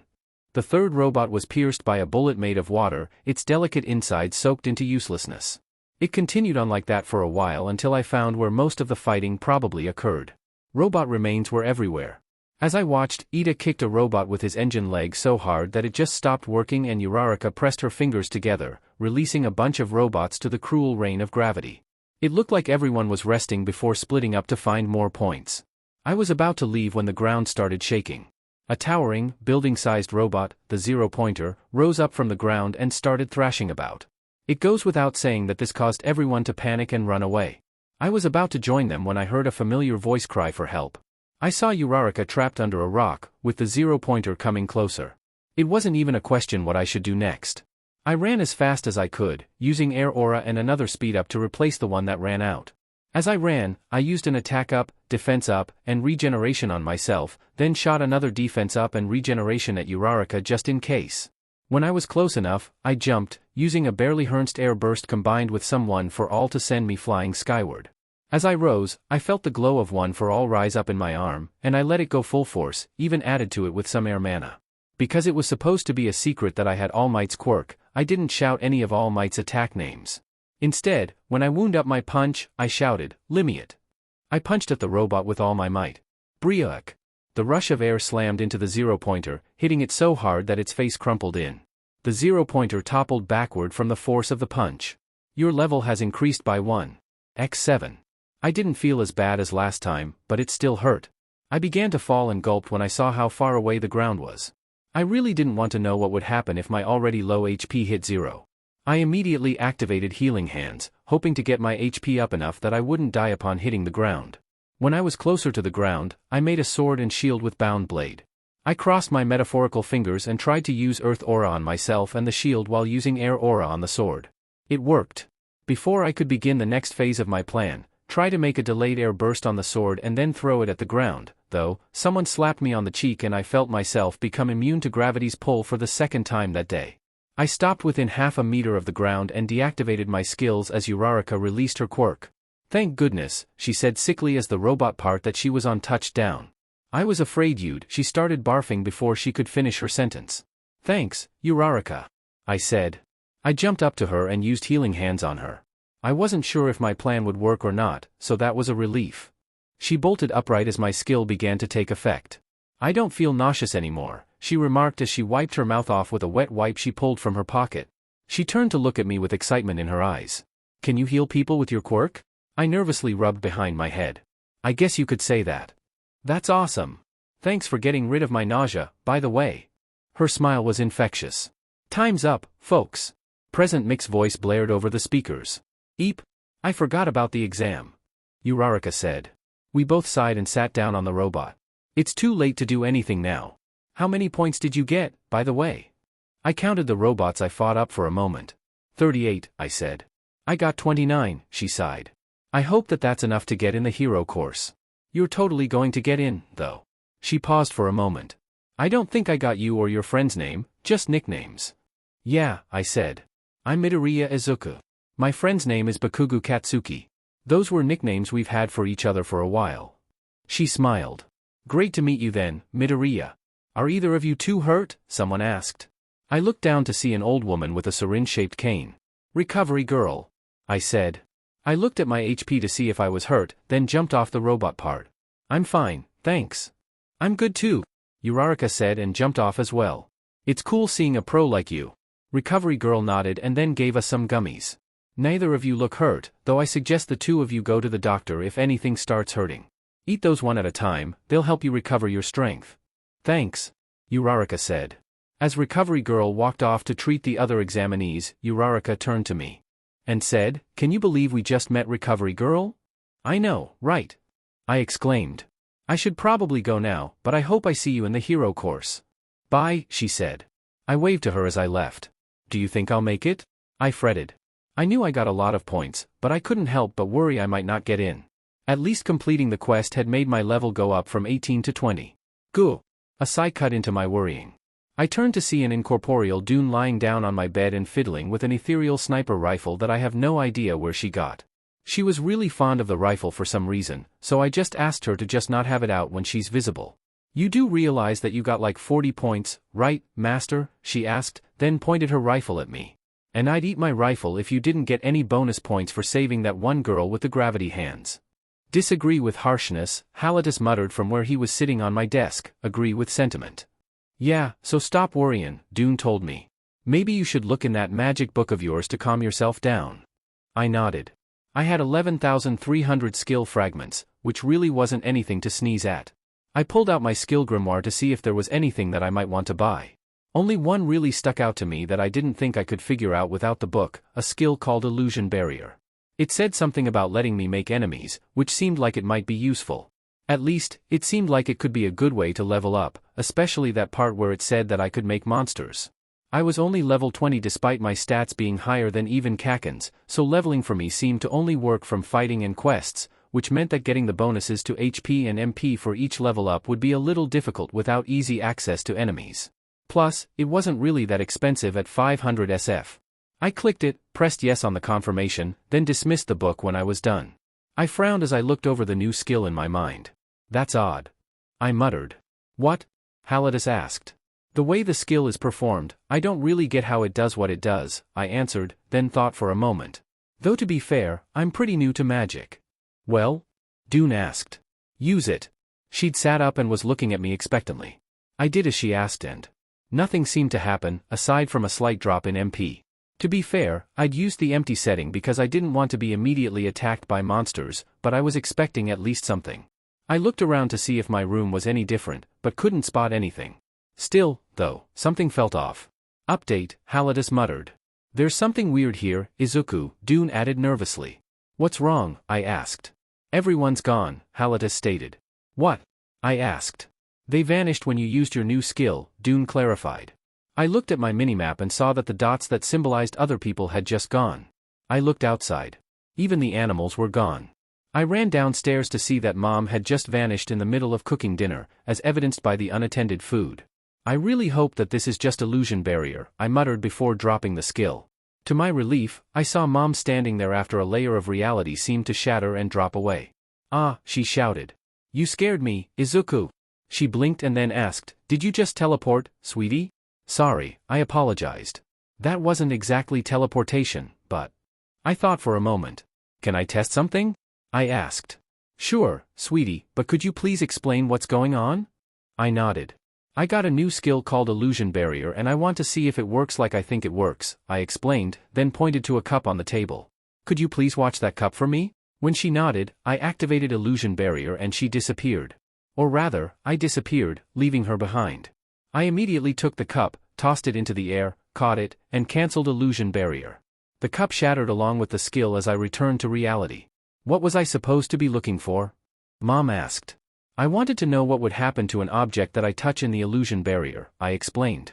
If you didn't see anything, then that means that using it causes me to exist on another layer of reality, which makes the skill useful for so much more than just grinding.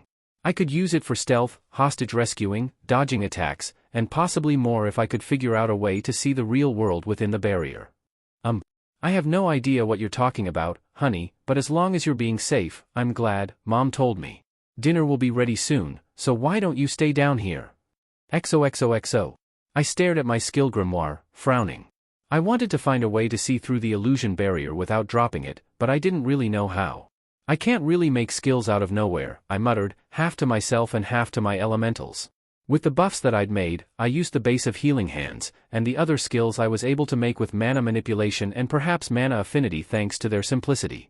With this, however, I don't know exactly what I'm supposed to do.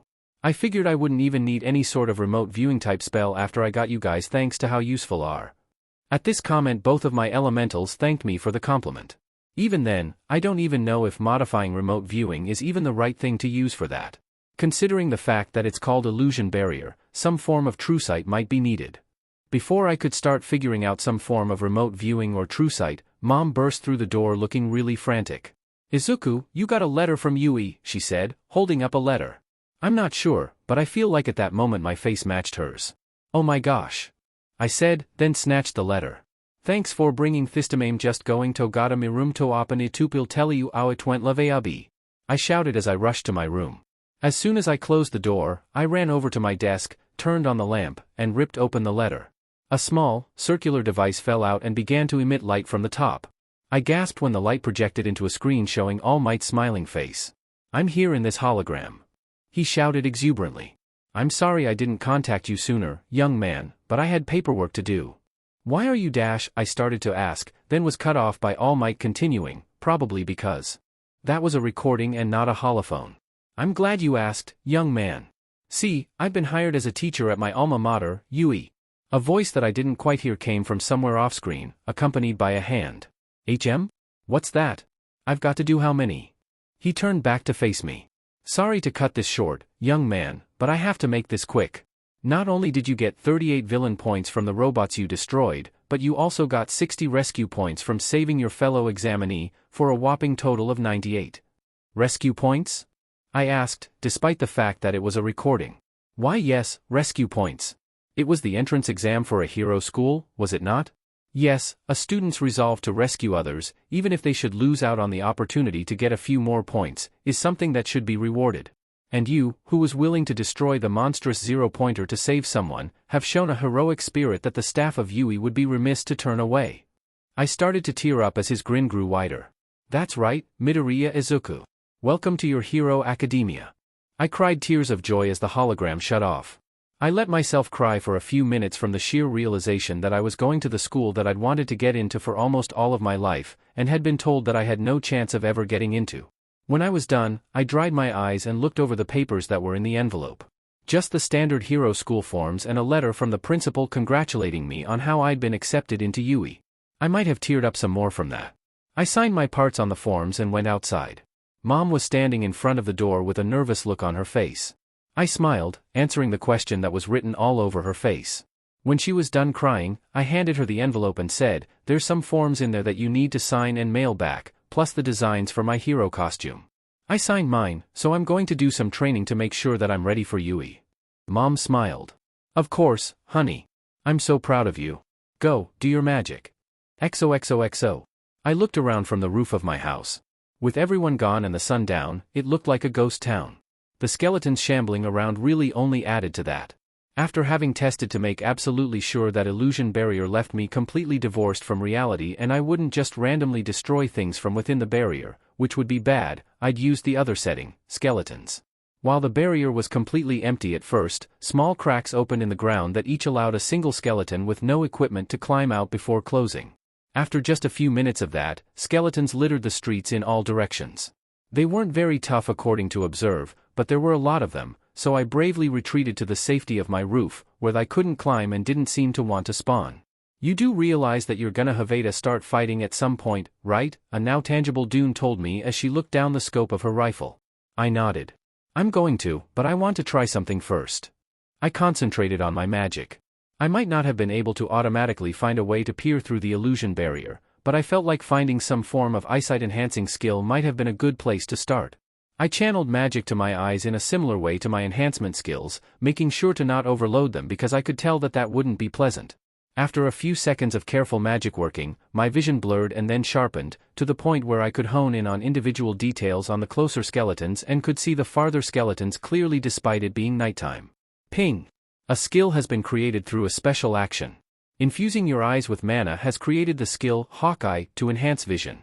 Hawkeye, active, LV1 EXP 0% MP 50. One's eyesight is an incredibly powerful tool that is to be cherished. This skill allows the user to see with more clarity than normal, greatly enhancing the gift of sight. Additional 50 MP used per minute. The skill wasn't quite what I was looking for, but it felt like a step in the right direction.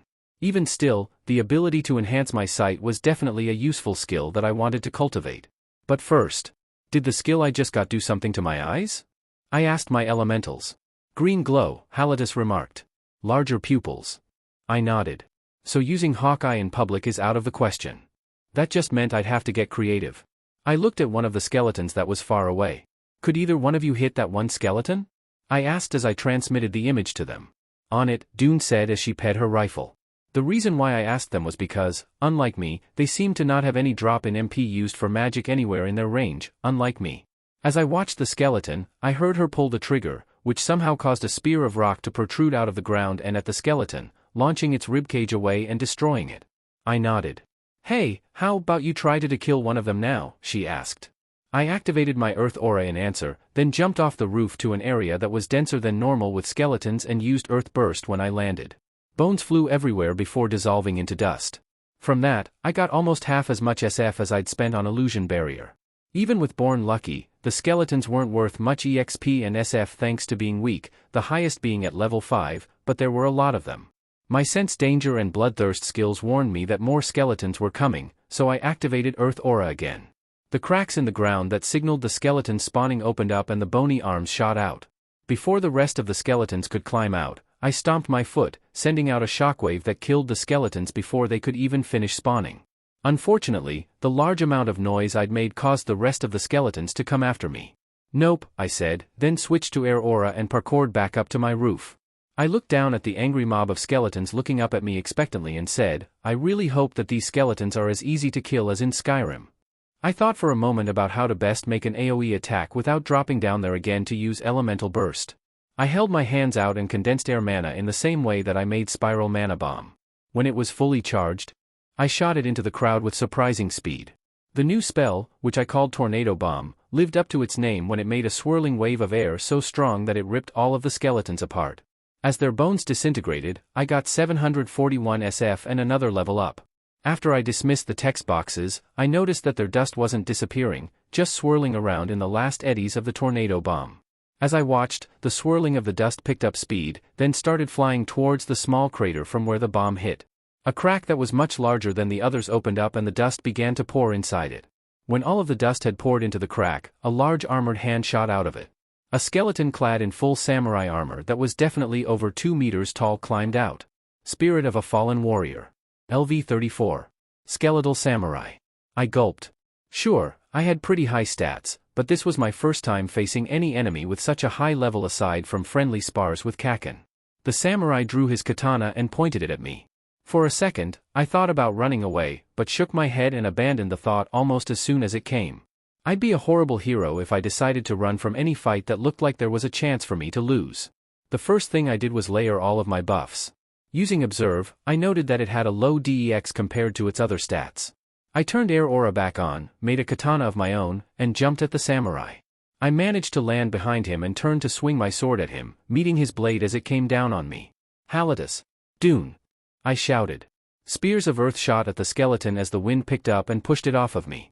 While it was off balance, I swung at the elbow of its sword arm, hoping to cut it off. I cut through the armor and the bone, but the arm refused to fall. A quick observe told me that took a small chunk off its health, though. The skeleton swiped at me again and I jumped backwards before I could be cut. From there, I sent a volley of air slashes at the samurai. They didn't do much, but they did manage to take some more health off, which was a win. I exchanged the air aura on my blade for fire aura and dashed back at the skeleton. We struck swords again, but this time its sword started to glow red from the flames. I willed my fire to grow hotter and slowly cut through the softened metal. When I cut all the way through, I used power strike to make my sword swing faster as I chopped into its neck. Like with before, my sword cut through a bone but didn't disable the skeleton, probably because it was already in pieces but still held itself together with magic. Before I could get back, the skeleton cut me with the remnant of its sword. Fortunately, my physical endurance was already almost level 100 from me biting myself over the course of 10 months, so it didn't hurt too much. I jumped back and started to heal myself. The skeleton charged at me, but because it was so slow I was able to dodge easily and stick my sword in it again. This time I overloaded the fire aura and let go. I jumped back as the fire burst engulfed the samurai, making use of Hawkeye to keep an eye on it through the flames. Thankfully, the skeleton was almost out of HP, so I just shot mana bolts at it until it died, which was surprisingly effective. When its HP reached 0, it fell over from the force of the last mana bolt and started crumbling. Thankfully, this time the dust actually disappeared, leaving behind a scroll and giving me a level up. I picked up the scroll, which caused a window to appear. You have picked up the skill book for the skill, Vacuum Slice. Would you like to learn it? Huh, I said. I guess that this is another form of the skill grimoire, I muttered. Does this mean that illusion barrier is working with my quirk? As I was inspecting it, I vaguely felt something roughly tapping me on the back, but I brushed it off. I guess that was where my confusion was coming from, I mused. It wouldn't be the first skill of mine that works with my quirk, but this is the first time that I know of that a skill was modified. I was tapped on the back again. What is it? I asked as I turned around. I saw a group of skeletons pounding on my back as hard as they could, which apparently wasn't very hard. I checked and saw that I still had defense up and regeneration on for a few more seconds, so I was taking 1 or 2 damage from the hits and just immediately healing it off. Huh, I said. I renewed my buffs to make sure they couldn't do anything to me and switched to Earth Aura just in case. Because the skeletons couldn't actually hurt me, I learned Vacuum Slice, causing the scroll to dissolve like the words in my skill grimoire. Vacuum Slice actually didn't seem like that bad of a skill. It was almost the exact same thing as my Air Slash, but it wasn't air element and cost less. The only problem was that I could only use it with a sword or some other kind of blade as a medium. It seemed like I could also use it to enhance my sword by not letting go of it. I tested that theory by creating my trusty katana and slicing through the skeletons. I then realized that I had no baseline to how hard a skeleton was to cut with bound blade alone and ran over to another skeleton to cut it. It does let me cut things easier, I muttered. I decided that I was probably okay on fighting skeletons for the night and ducked into a bush so I could switch illusion barriers. Without the skeletons to impede me, I simply walked home. On the way home, I brought up my skill menu to see if how my skills were doing. XOXOXO. Should water ever rise up to drown you, call me for help, the small girl in blue ninja garb said before melting into water. Of course I will, Rain, I told her. Unlike the last 2 times, I didn't even feel tired. I immediately summoned her back, though. Thanks to Summon Basic Elemental upgrading to Summon Lesser Elemental, she looked like she was about 10 years old, not 8. My other 2 elementals also looked older, and for whatever reason Dune had gained some gray spots to her camo. Rain had light blue clothing, like Halitus, though she had navy blue as well as sky blue and her hair was the same colors as her clothes. Her hair was done up in 2 buns with yellow ornaments on them. She had a scarf made of some strange white material that made it look like it was made of seafoam or something and small white circular sunglasses that didn't cover her eyes at all. Hello again, I said. Hi, she said cheerfully. What? Do you need me for? She asked then unsheathed her sword. What the heck? Do you need me to stab anything? Her tone was still totally cheerful even as she brandished the wave-themed ninja sword she'd pulled out of its sheath on her back. That won't be necessary. I just wanted to talk. I quickly explained. She complained. I wanted to stab something. Weapon buddies. Dune shouted and waved her gun in the air in a way that I didn't even need to know anything about gun safety to know that was the exact opposite of gun safety. Weapon buddies. Rain agreed. She waved her sword around with Dune. I was really glad that I decided to do the ritual in the illusion barrier. I edged over to where Halatus was sitting. I think we should let them finish before we start talking, I said. Yes, he agreed. I trembled with anticipation as I looked at the school from outside the gates. Can you believe it, Kaken? I asked. We're going to UE. And we're in the same class. Yeah we are. Kaken pumped his fist in the air. FINGUE. This is our first step as heroes. I exclaimed. Wait, wouldn't our first step as heroes been dash? First step as heroes, yeah. Kaken agreed. It's so manly, a male voice I'd never heard before said. I looked over to see a boy with spiky red hair and a wide, shark-toothed grin and a girl with pink hair and skin, horns, and very distinctive eyes, both in school uniforms. Are you guys starting the hero course today too? The pink girl asked. Is it rude to refer to her as the pink girl? I looked up at their titles so I wouldn't have to call them by nicknames. We will rock you. LV-26. Kirishima Ijiro. Alien Blood. LV-24. Ashido Mina. Yeah, I said with a smile. We're going to be in Class 1A. What about you guys? Us too, Kirishima said. Let's walk to our homeroom together. As we walked to our homeroom class at UE, oh my gosh, Ashido said. Hey, what are your guys' names? I'm Ashido Mina by the way. Kirishima Ijiro. Kirishima added. My name is Midoriya Izuku, I answered. It's nice to meet you. You're looking at the future #1 hero, Bakugou Katsuki. Kaken boasted. And I guess Deku here will manage to make #1 for a few years before I make my triumphant return, he added. I gasped. Kaken, that's one of the nicest things you've ever said to me. Hey, I just told you my name's Ashido Mina, not Bakugou Katsuki. Ashido interjected with a laugh. When Kaken looked at her with a confused expression. Just kidding. So what about your quirks? If you don't mind me asking, anyway. Mine's acid. I can make this corrosive stuff from my skin that doesn't burn my skin, plus it makes my skin pink for some reason. Maybe the altered pigment is a side effect of whatever makes you resistant to your acid? I theorized. Ashido gave me a carefree shrug. Mine is hardening. Kirishima offered, pointing to himself. I can turn my skin all hard and kinda rocky at will, and yes, I've heard all of the jokes. Explosion, Kaken said with a grin. I sweat what's basically nitroglycerin from my palms and can ignite it at will. I'm also resistant to impacts and fire, which is how I haven't gone deaf or blown my FING arms off yet. So manly. Kirishima cheered. I haven't even seen it in action and I can already tell it's super cool looking, unlike mine. I'm sure yours is perfectly fine, Kirishima, I assured him. He chuckled a bit. Sure, but it's not as flashy as some other quirks. Yeah, well my quirk doesn't even hold a candle to the potential bullshittery that is Deku's, but that doesn't mean mine SCKS, Kaken roughly interjected. What is your quirk anyway, Midoriya? Ashido asked. I chuckled and rubbed the back of my head. It's a little hard to explain. It's called the Gamer and it lets him do RPG stuff, like upgrading his stats and leveling up, Kaken explained. Yeah, that's about it, I said. I can also get various skills and then level them up and I have an inventory that I can put things in and take them out later. Which is pretty bullshit, how it works, Kaken added.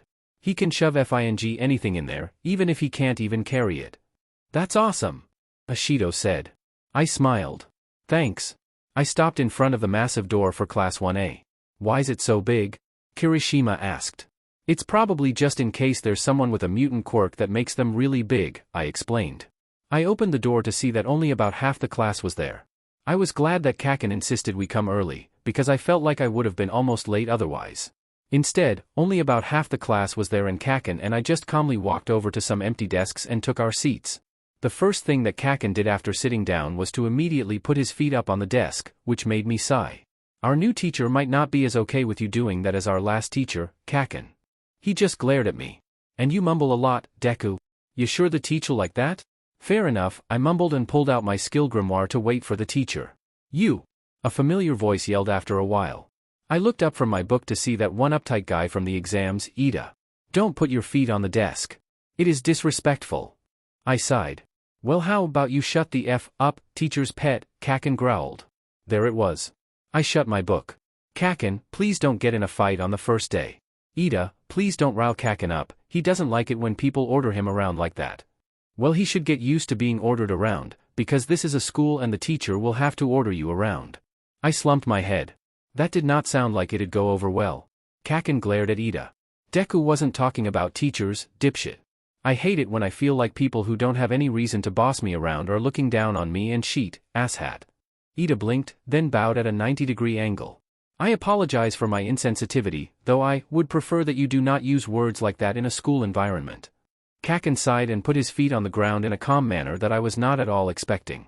Don't be an a JRK about asking and we won't have an issue, alright? And for what it's worth, I'm sorry about getting that angry so soon. He looked away and started blushing slightly. I've started to notice that my anger issues are really bad and not at all what a hero should act like, so I'm trying to get better with that. Ida smiled widely at that. I accept your apology.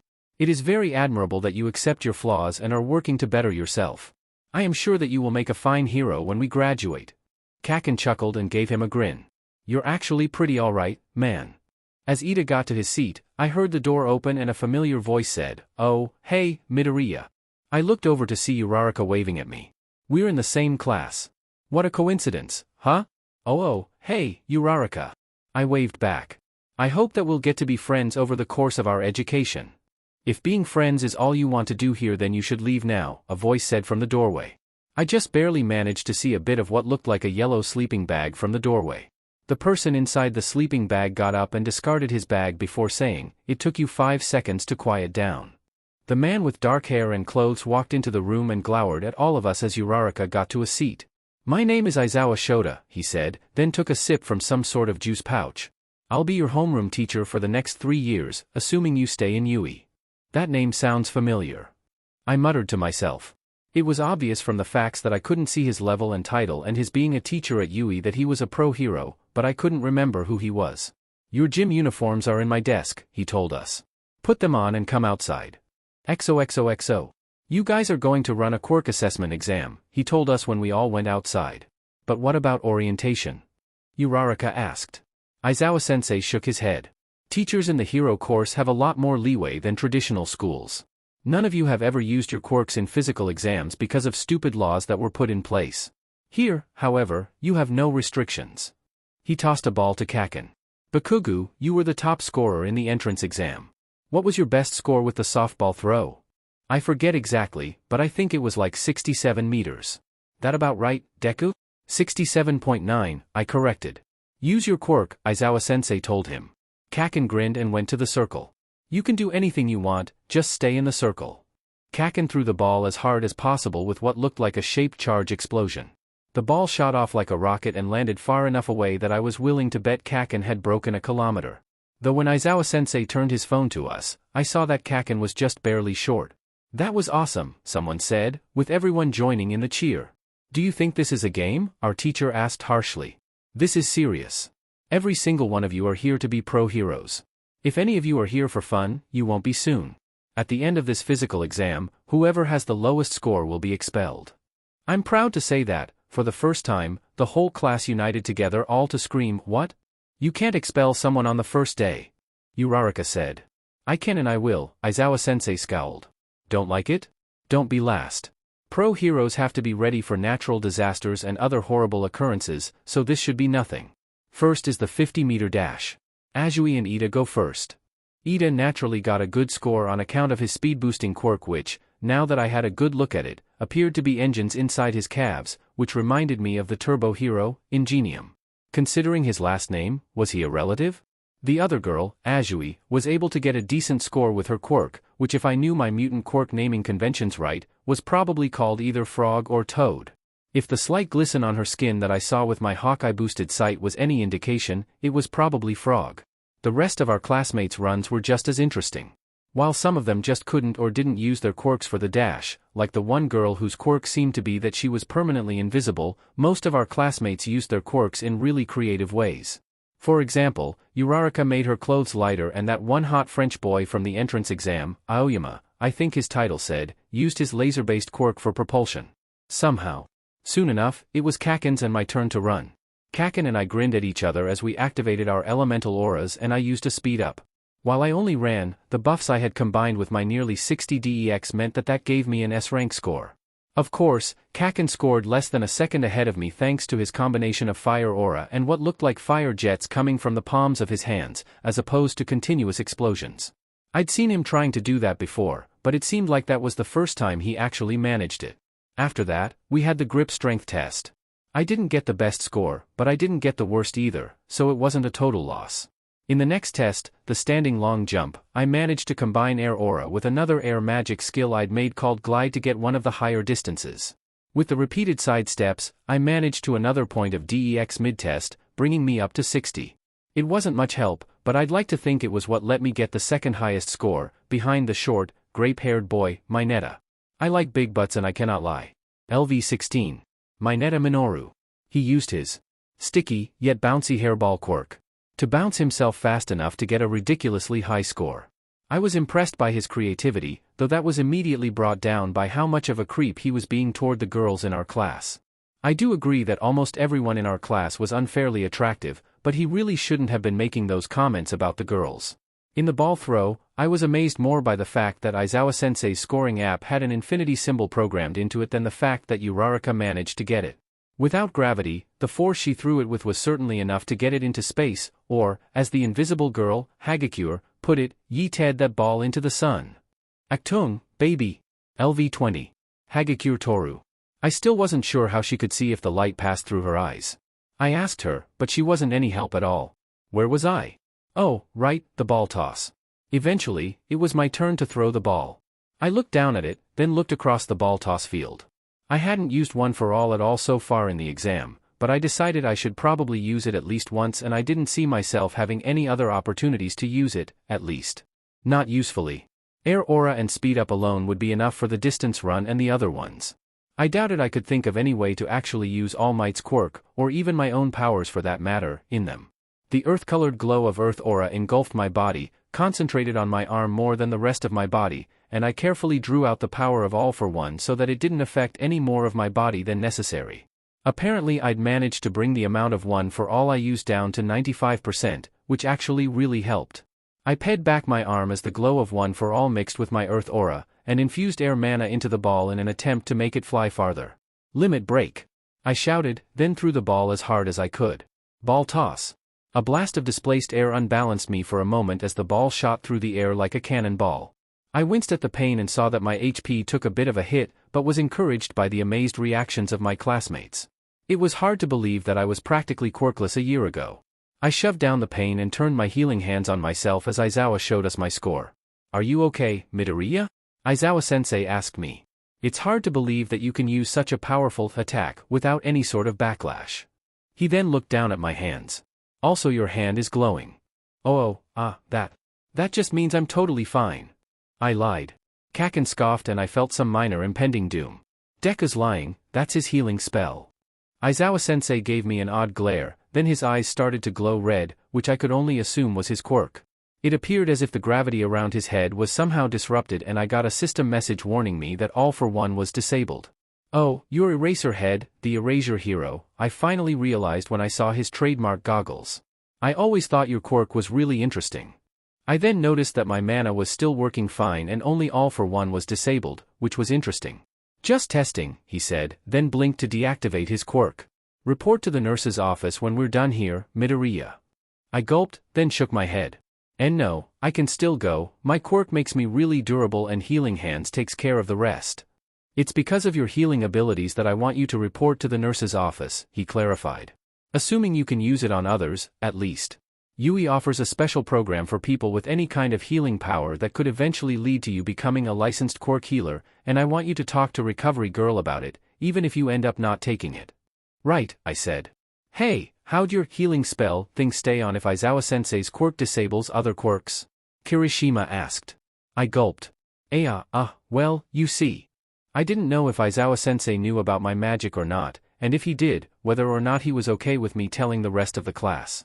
I looked at Aizawa-sensei for any sort of confirmation and he nodded. I think it's that his quirk only stops the quirk factor from working properly, so it didn't affect my healing hands, which is more of a spell. What? You can tell them more, Aizawa-sensei told me.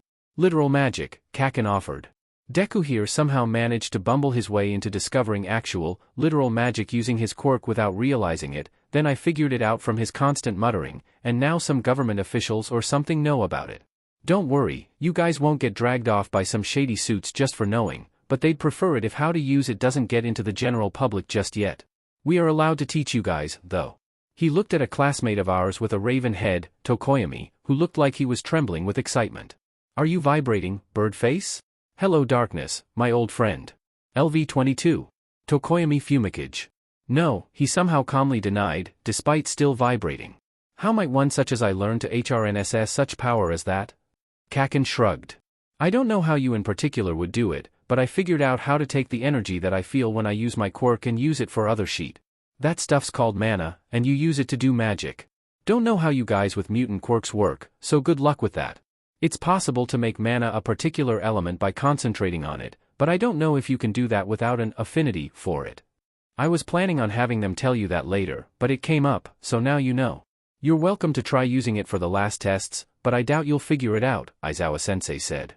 True to Aizawa-sensei's words, the rest of the exams were mostly uneventful, though Tokoyami and Hagakure managed to do something with dark and light magic in the long-distance run, which I thought was strange because I couldn't make any light or dark elemental affinity with nature affinity. Maybe they're just more esoteric or something. At the end of the physical exams, Aizawa-sensei pulled up a holoscreen with what appeared to be our rankings on it. I ranked you from best to worst, not going to go over the rankings.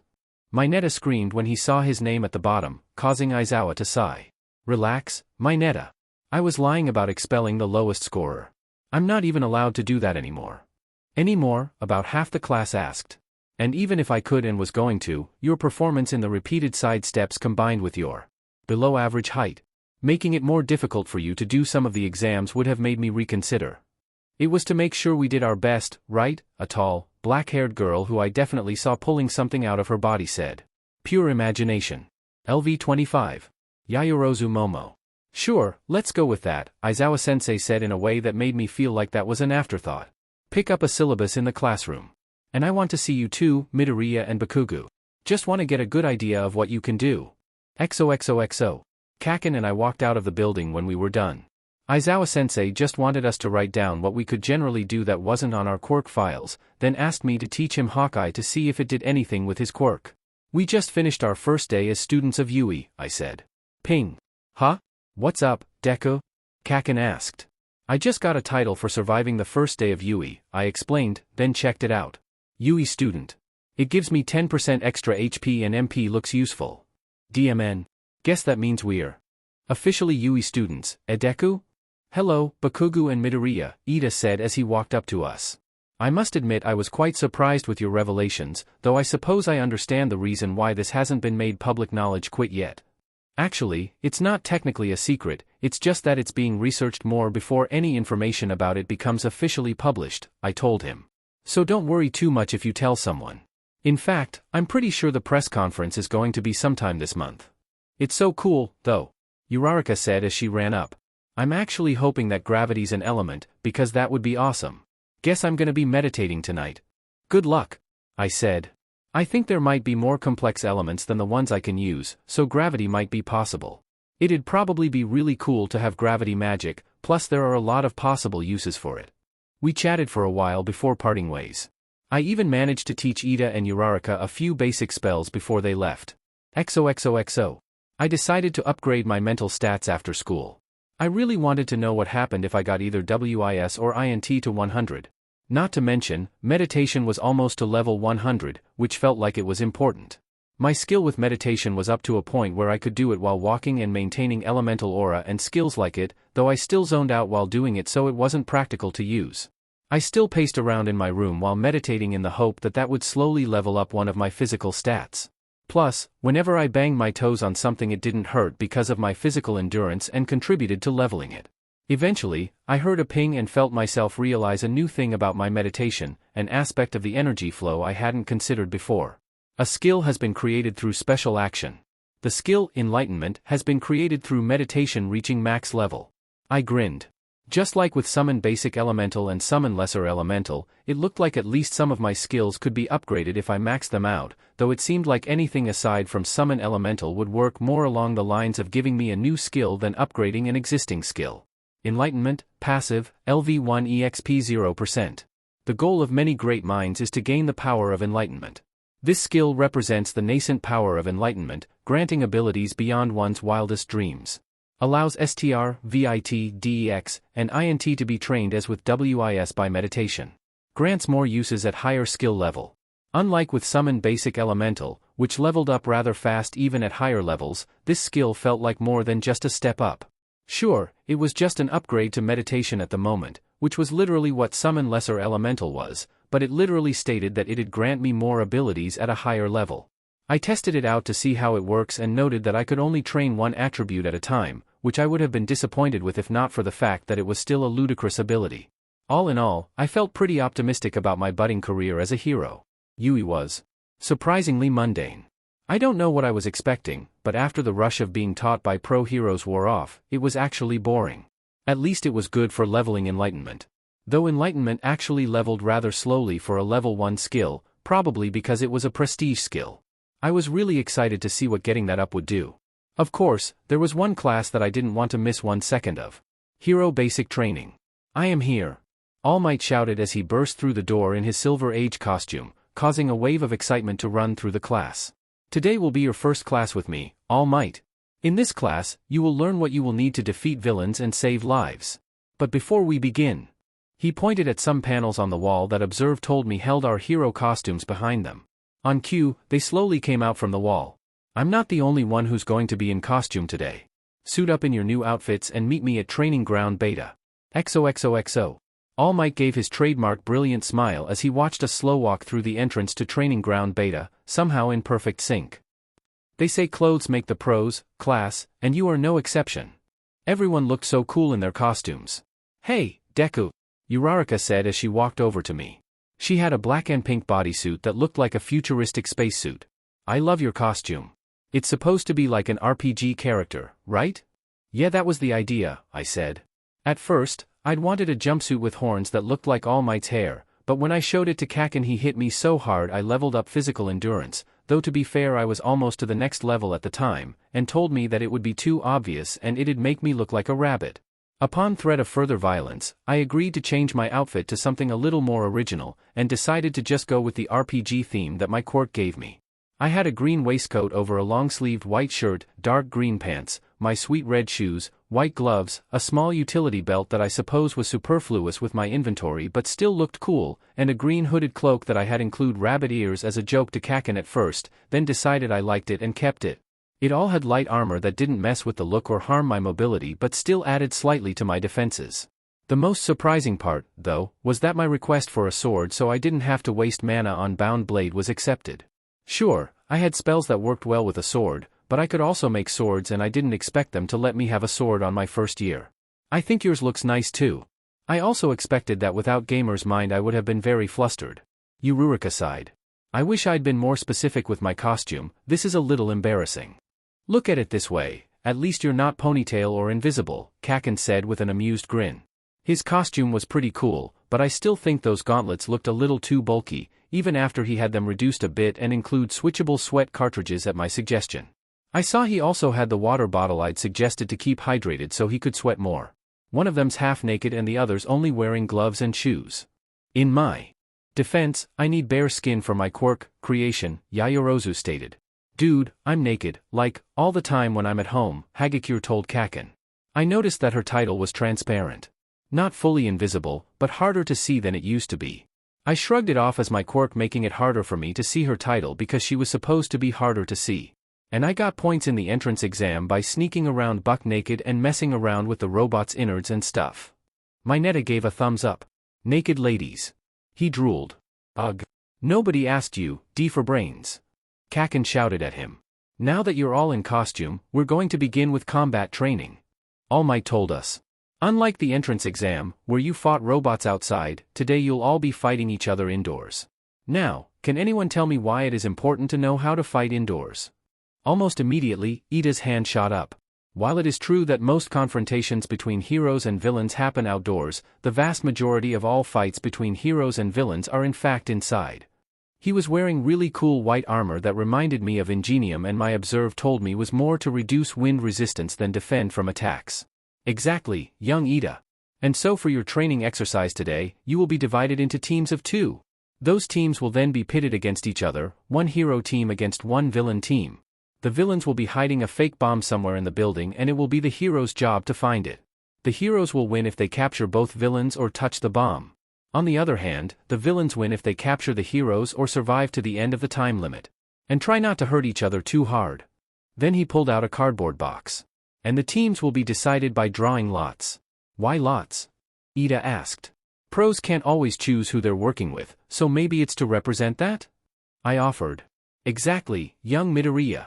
Now, let's see who the teams are. XOXOXO. In a freak twist of fate that further cemented my decision to no longer grind LUC because it's not that worth it, Uraraka and I, in Team A, were put against Kaken and Ida in Team D. Kaken and Ida as the villain team were given 5 minutes to get set up, and we were allowed to plan outside while they were in there. I sighed. What's wrong, Midoriya? Uraraka asked. I know that this might sound a little bit like bragging, but Kaken's really the only person in the class that I know for sure could win in a fight against me. I think Todoroki might be able to put up a decent fight, but Kaken knows what I can do the best and his quirk and magic combined make him a definite threat. Plus, he's the only person who might be able to counter the plan I came up with. Uraraka grinned. Then we're just gonna have to do our best. What's the plan? I nodded. First, I'm going to summon reinforcements. Don't freak out. I summoned all of my elementals, including my new fire elemental, Blaze. He wore a light brown long-sleeved shirt with thin black horizontal lines. His black pants, black shoes, and black gloves covered up the rest of his skin below his neck. He had a mane of wild white hair with 5 wavy red ponytails, arranged in a way that made his head the center of a 5-pointed star. He also had a neck-warmer mask in the same shade of white as his hair that was pulled up over his nose. What little skin on his face that was visible was pitch black, and his scurrilous eyes glowed bright blue. He was probably the least human-looking elemental I had. Wow, what kind of spell is this? Uraraka asked as she crouched down a bit to look at Dune. Thankfully, I'd managed to get Dune to switch from a gun to some sort of military-type knife sheathed on her sleeve in public. Sup, I'm Dune, Dune introduced herself. Halatus muttered. Rain gave her a wide, toothy grin and pulled out her sword. I'm Rain. Need something stabbed? No, Rain, Blaze sighed as he grabbed her hand and lowered the sword she was brandishing for her. Name's Blaze. Uraraka laughed, causing Rain to give a toothy grin and blush a little. These are my elementals, I said. They're able to control the elements. My plan is to use a certain spell I have to sneak into the building. I bit my lip. Unfortunately, the best way to use it is to have you act as a distraction. Is that okay? She nodded. It's totally okay. I'm guessing there's technical stuff at work? Yeah. The spell, Illusion Barrier, takes me and anything I include into a sort of pocket dimension, and while I know how to exclude my elementals, I don't think I can put you in and not me. I said it's fine. Uraraka beamed. That's super cool though. So you can just disappear at will? That's gotta be so useful. Start. All Might's voice said from our earpieces. I'm pulling us in. I warned. Illusion Barrier. Nothing seemed to change, but I knew it worked. Right, we should probably split up so we can cover more ground. Objects, like the bomb, will still be where they were when I used the spell, but Kaken and Ida aren't in the barrier. I saw them on my map in the northern part of the building, but the map doesn't show elevation, so we need to check each floor. Let's go. XOXOXO. Bakugou sighed. This was going to be a FING nightmare. I am loath to act on the side of the villains, even if it's just for practice, but if I must, then I shall, Ingenium Jr. said. First off, Glasses, you're gonna have to think like a villain sometimes if you want to get the jump on the real villains, Bakugou said.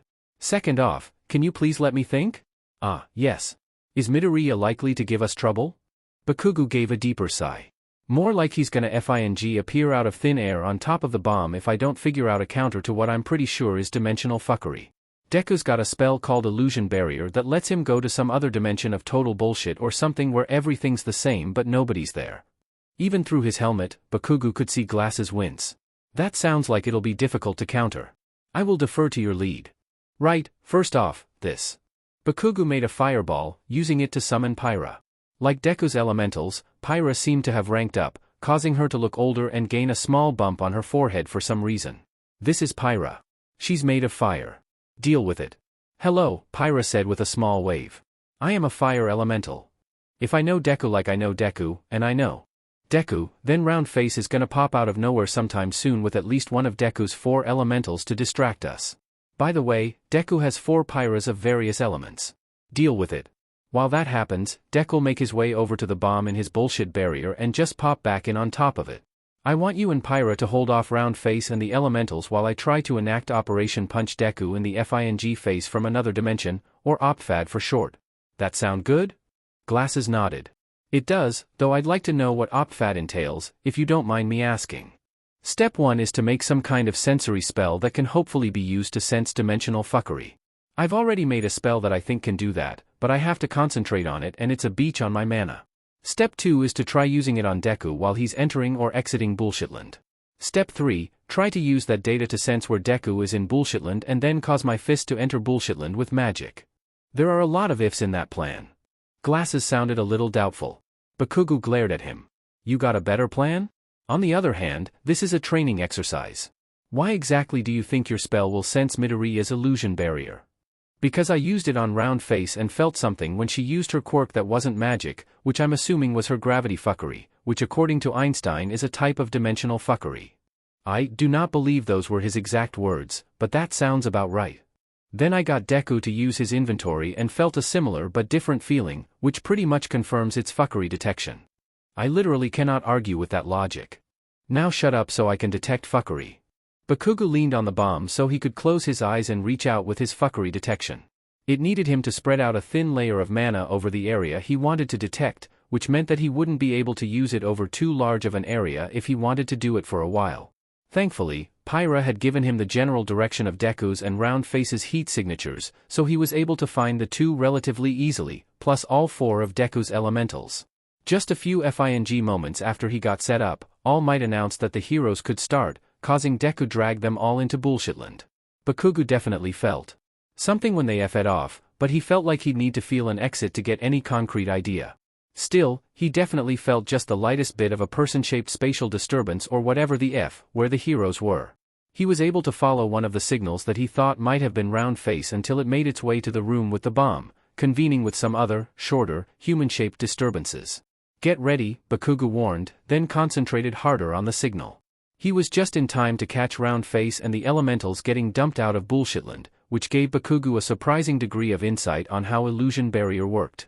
He felt Bullshitland change when Round Face was spat out, then felt it change back a few moments later when Deku presumably recast the spell. It seemed like there was some sort of dimensional barrier or whatever the F, that was already there, and Deku called on a part of it to use his illusion barrier, which Bakugou figured made sense of what Deku was muttering about when he was talking about his spell. But with that knowledge, Bakugou figured he could maybe punch Deku. He grinned as he felt Deku's signature approaching, then blast rushed at it when it jumped toward the bomb. Dai! XOXOXO. The plan seemed to be going off without a hitch. Uraraka found the bomb quickly enough and called me to bring my elementals over. As they got into position, I found a spot that was out of the way enough that the villain team wouldn't notice me blink into existence for a moment, but close enough that I could get over to the bomb quickly and not keep Uraraka waiting for too long. I undid the illusion barrier for a moment before pulling myself and only myself back in. I'd had a lot of practice with exiting and re-entering illusion barrier whenever I was switching between empty and skeletons, so it took less than a second. I ran toward the bomb as fast as I could, using air aura and speed up to get there faster. Within a few seconds, I saw and jumped at the fake bomb, aiming to land on top of it so I could just appear there and win. It looked like I was about to win. Then Kaken faded into existence in front of me, screaming, "Dai!" He punched me on the jaw, throwing me back. I was stunned, but more from the shock of Kaken appearing out of nowhere in an area I never expected him to than from pain. You thought you could escape fighting me by FING off to Bullshitland, Deku? Kaken smirked at me. That noise. How? I asked. I noted that I could see Ida and Pyra fighting my team as I got up. Did the skill fail? Yeah it did. His grin widened and he pointed at himself. And I was the one who made it fail. I'm gonna stab you, I heard Rain say gleefully. I immediately turned to see Rain brandishing her sword at Ida. No maiming, Rain, I shouted frantically. But he tried to kick the pretty lady, she retorted. No, I said like I was telling a little kid not to draw on the walls. I turned back to Kaken. Sorry, didn't want Rain to kill Ida. He shrugged. That's fair. Now hit me with your best dash. He cut himself off by using his gauntlets to block the flat of my sword.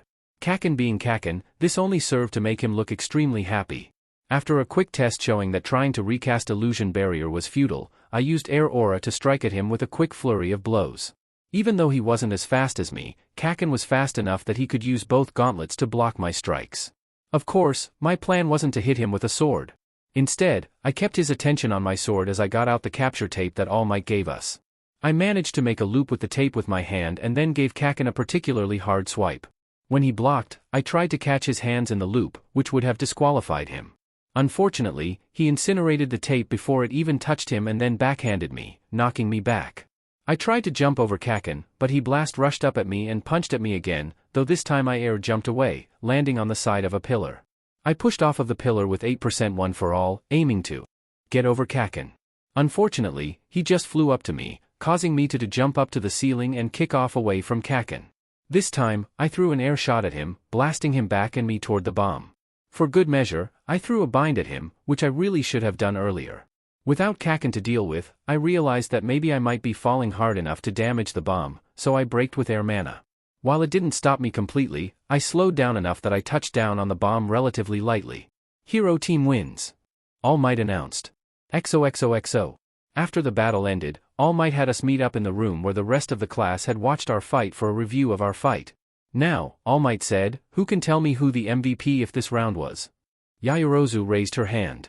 "Surely it's Midoriya, right? He came up with the plan, and it would have gone without a hitch if the matchups had gone any differently."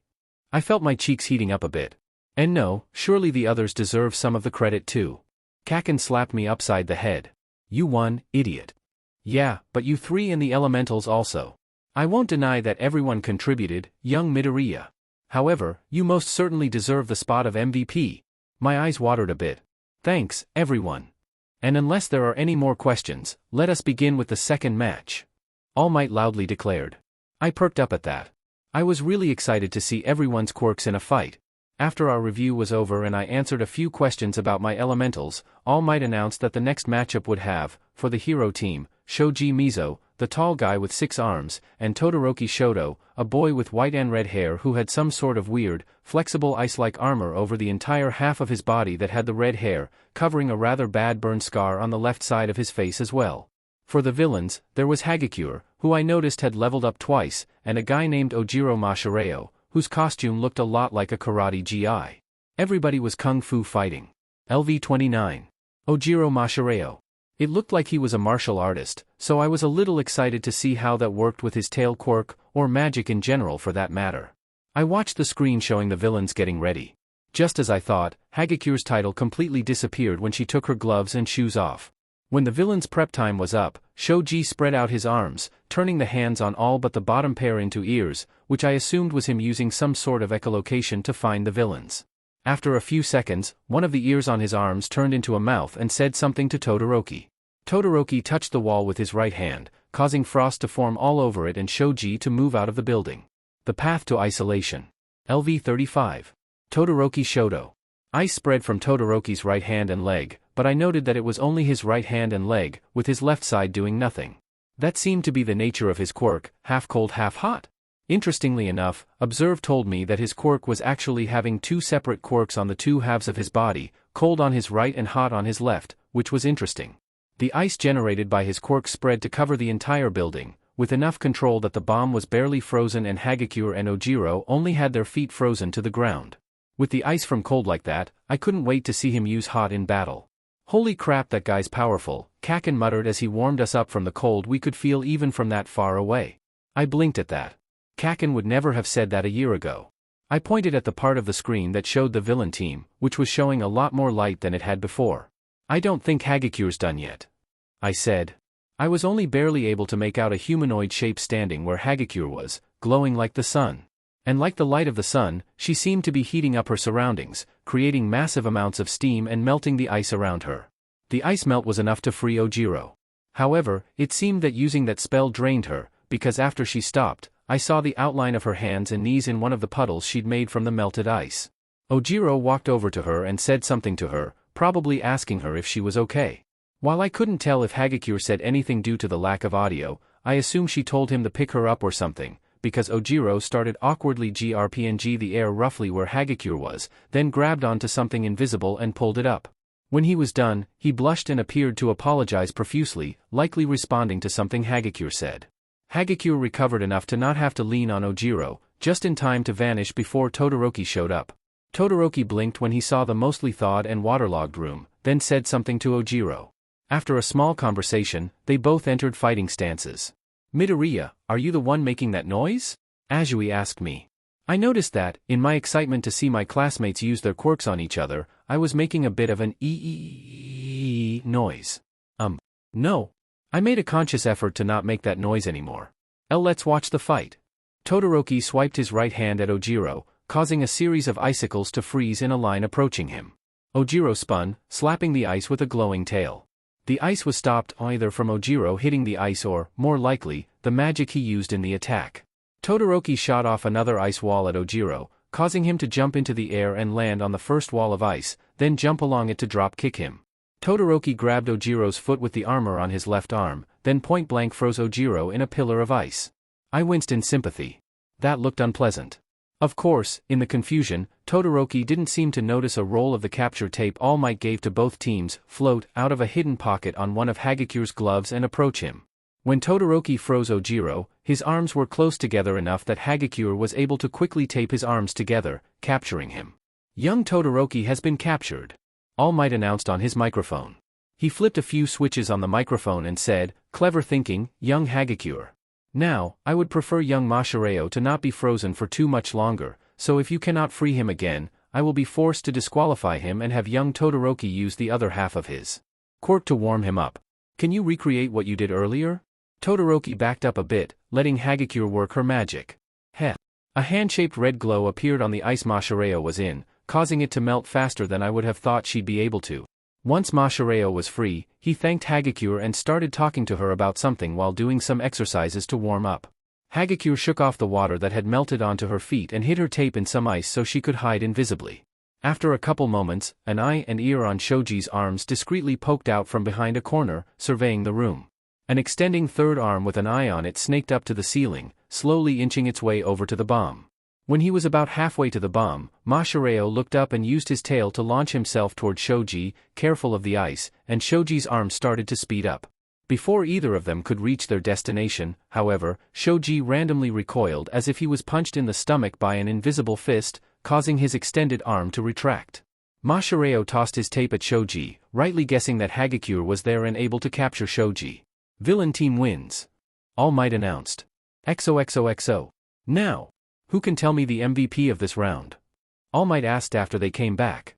I raised a hand, almost done from healing Mashireo from the minor hypothermia from Todoroki and sunburn from Hagekyure. Luckily, however, Hagekyure seemed to have warmed him up slowly enough that he didn't have shock. Is it Hagekyure? I asked. Exactly right, young Midoriya. All Might confirmed. Now, at the beginning, it looked like Todoroki would be the MVP with how he would have incapacitated both villains with no fight had young Hagekyure not utilized such an impressive special move. Yeah, that was a pretty cool trick, a blonde guy named Kaminari who had an electricity-based quirk said. Todoroki was all like, "Oh, let's see how you like all this ice," and you were all like, "Screw that, eat a solar flare." Hagekyure pumped her fists. Yeah, it was awesome. I was trying to figure out what to do, so then I remembered that sunlight melts ice, and I have light magic, so I figured I could melt the ice. Hey, do you mind if I call that move solar flare? Kaminari grinned. Yeah, that's awesome. All Might cleared his throat. As I was saying, young Hagekyure's solar flare seemed to be an example of either great improvisational skill or excellent planning. In addition, she was able to incapacitate both of the members of the hero team by taking advantage of her quirk and her teammates' distractions. Therefore, the MVP of this round is most definitely young Hagekyure. Now, unless there's anything else any of you wish to discuss, we shall continue on to the next round. XOXOXO. The rest of the matches were honestly not quite as exciting as the first two. Don't get me wrong, it was great seeing the rest of my classmates' quirks in action, but I guess I was just spoiled by Todoroki's ice and Hagekyure's solar flare and invisible sneak attacks.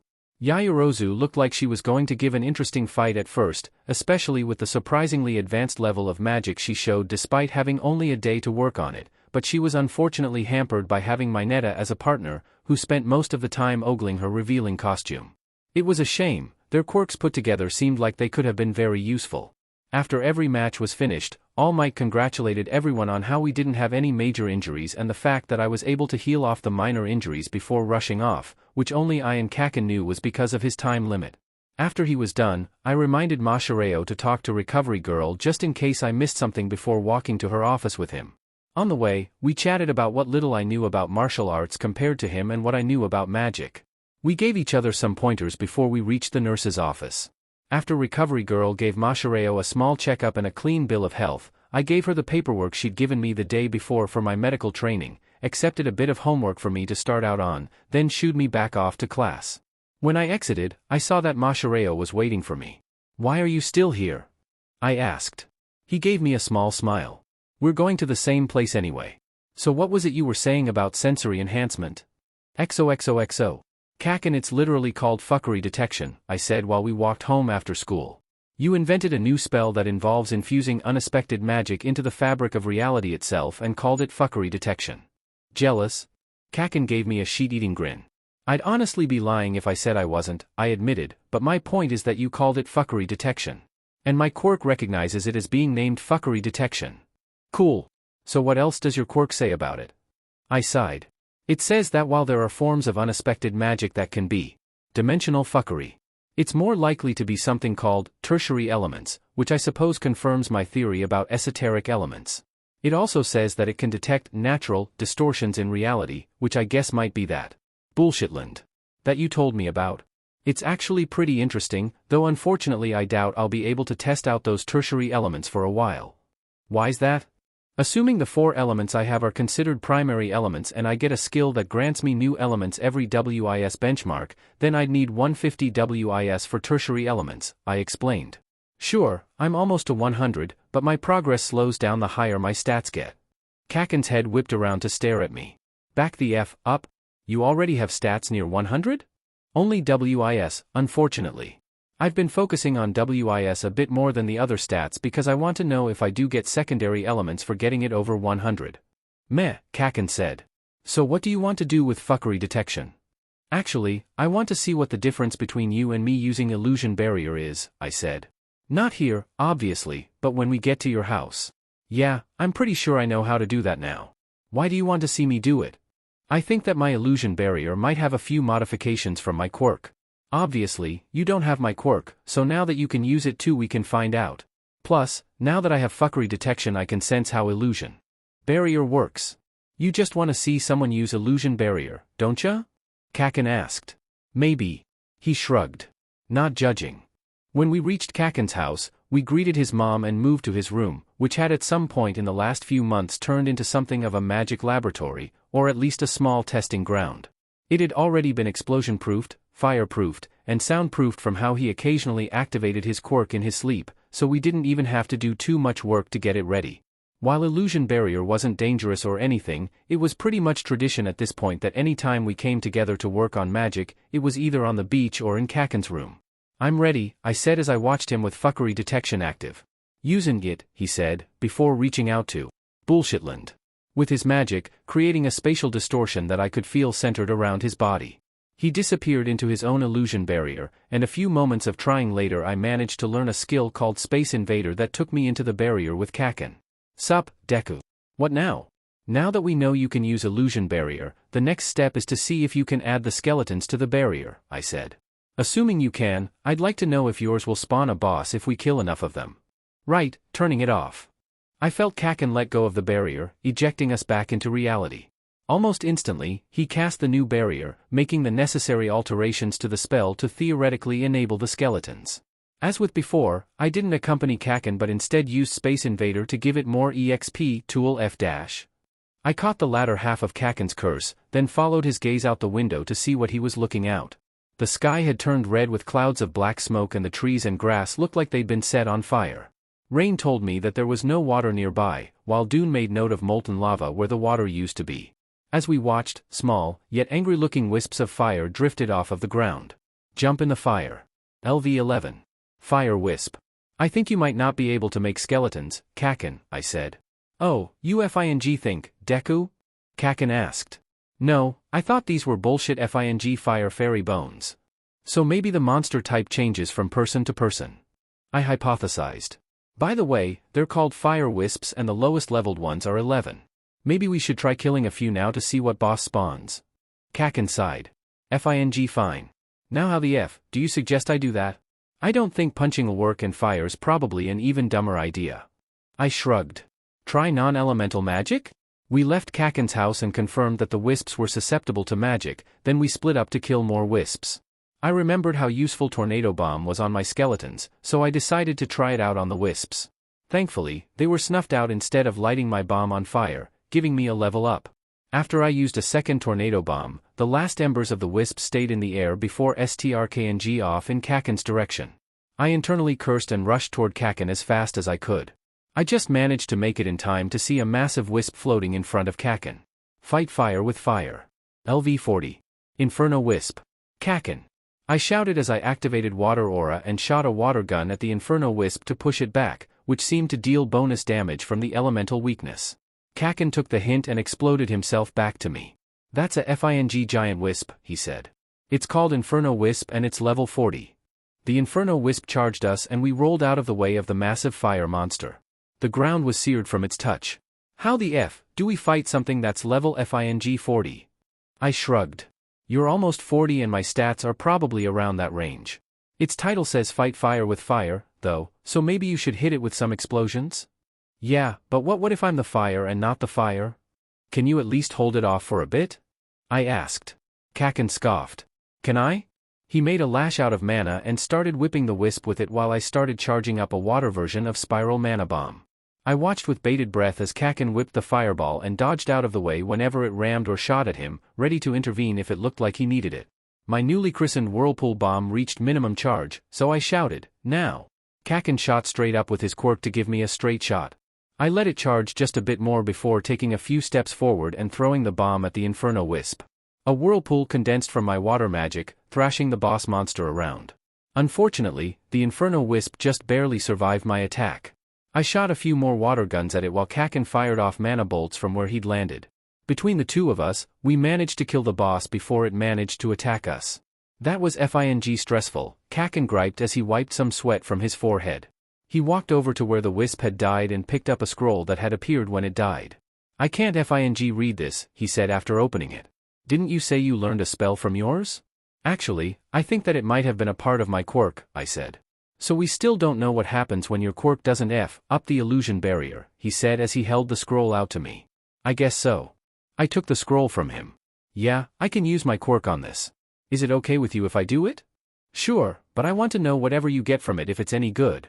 I would have done that anyway, Kaken, I answered, then used my quirk on the scroll, absorbing it like the last skill book. Fire dash. I demonstrated the skill, coating myself in fire magic that propelled me away from him. Just what it sounds like, a fire spell that coats you in fire and propels you in whatever direction you want. It'd probably work well with your quirk. Cool. You gonna write that down for me? Sure, let's just get back to your... I looked around. All of the buildings were scorched enough that I couldn't tell exactly where we were. Kaken, where's your house? I asked. Shit. I gulped. There was a huge mob of reporters standing in front of the gates, worse than any swarm of skeletons my illusion barrier could spawn. Their large, beady, camera-like eyes turned to focus on me, and they lurched over to me in a single horde like ravenous, information-hungry zombies. Young man, have you been in a class with All Might yet? The leader of the pack asked me. Eep, I said. Well. I was cut off from an oppressive feeling coming from my left. I turned to see Kaken glaring at the press gang. We're going to class, Kaken said coldly. Would you kindly the hell off? Hey, weren't you that one boy from the sludge mon dash? Kaken glared harder. Actually, we were both involved in the sludge monster incident. I corrected. Wasn't the other kid quirkless? My quirk is really weird, okay? I only really learned how to use it after that. Kaken angrily cleared his throat. Now could we please get to our class? He demanded. But dash. Pretty fucking sure what you're doing is illegal, Kaken said. And it's our job as heroes in training to report crimes in process, right? I contributed. Right, so how about you guys disperse before we go get one of our pro-hero teachers, who I'm willing to bet won't like how you won't let us through.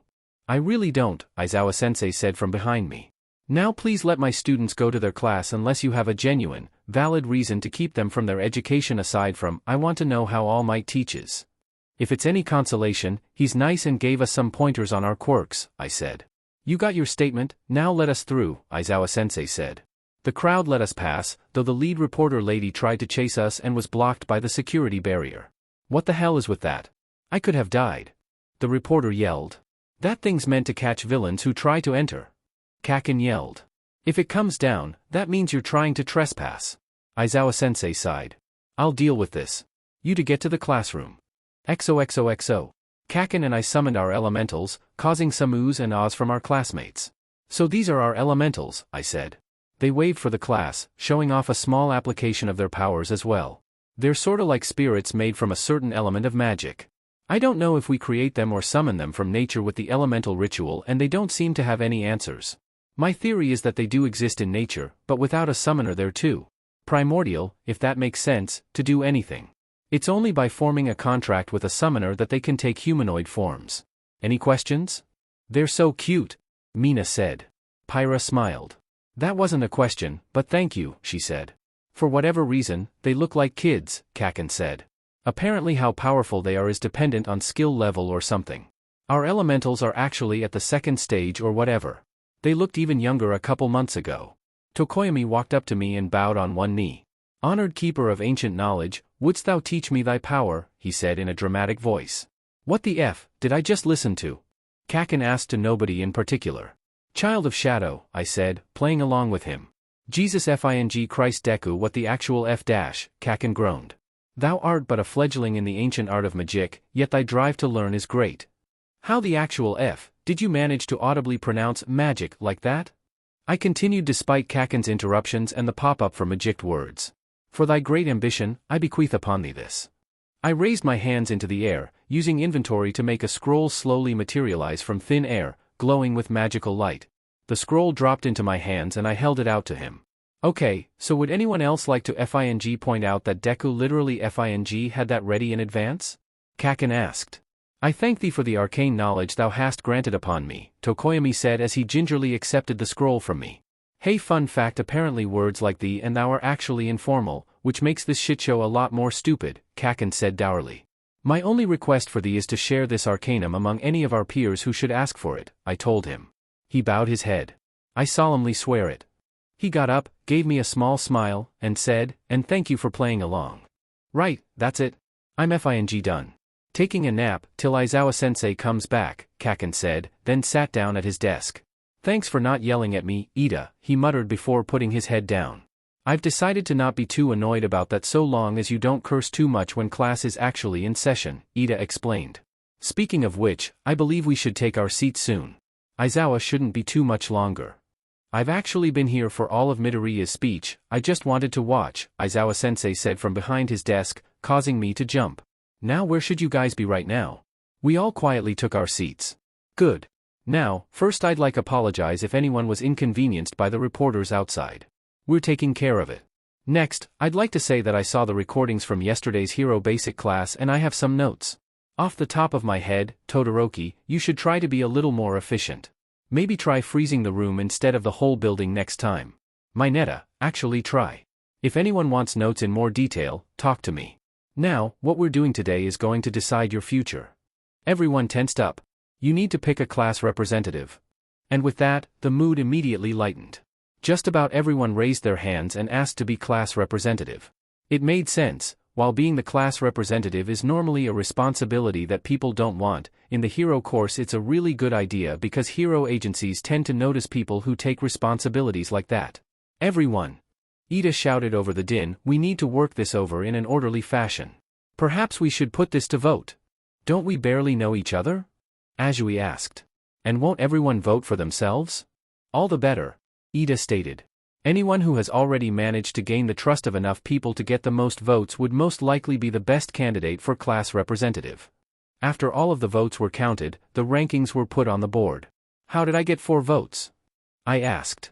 I really had no idea how that happened. I mean, I voted for Ida. Right, Midoriya is the representative and Ida and Yaoyorozu can figure out who's deputy between them, Aizawa-sensei said. After me, Ida and Yaoyorozu were tied for second place with 2 votes each. XOXOXO. I love the food here, Uraraka said as she ate some rice. She, Ida, Kaken, and I were eating lunch. Together. You're literally eating only rice, Kaken said. Well, some of us are on a budget, Kaken. Uraraka said. Kaken twitched. Don't FING call me Kaken. And can you seriously not afford anything other than rice? Uraraka blushed. My parents don't really have too much money. It's already expensive enough for me to be here. Kaken sighed and got up. You're really gonna make me buy you something, aren't you? She flailed her arms in front of her. And no. You don't have to do that for me. You need to eat actual FING food, idiot. I don't want you to have to spend that much money just for me. Too bad, my mom's a model. Just about everything on the menu's FING chump change to me. Uraraka stopped her protesting and gasped. Your mom's Bakugou Mitsuki. How did I miss that? You guys are almost identical. If I know. Uraraka pressed her fingers together and blushed a little.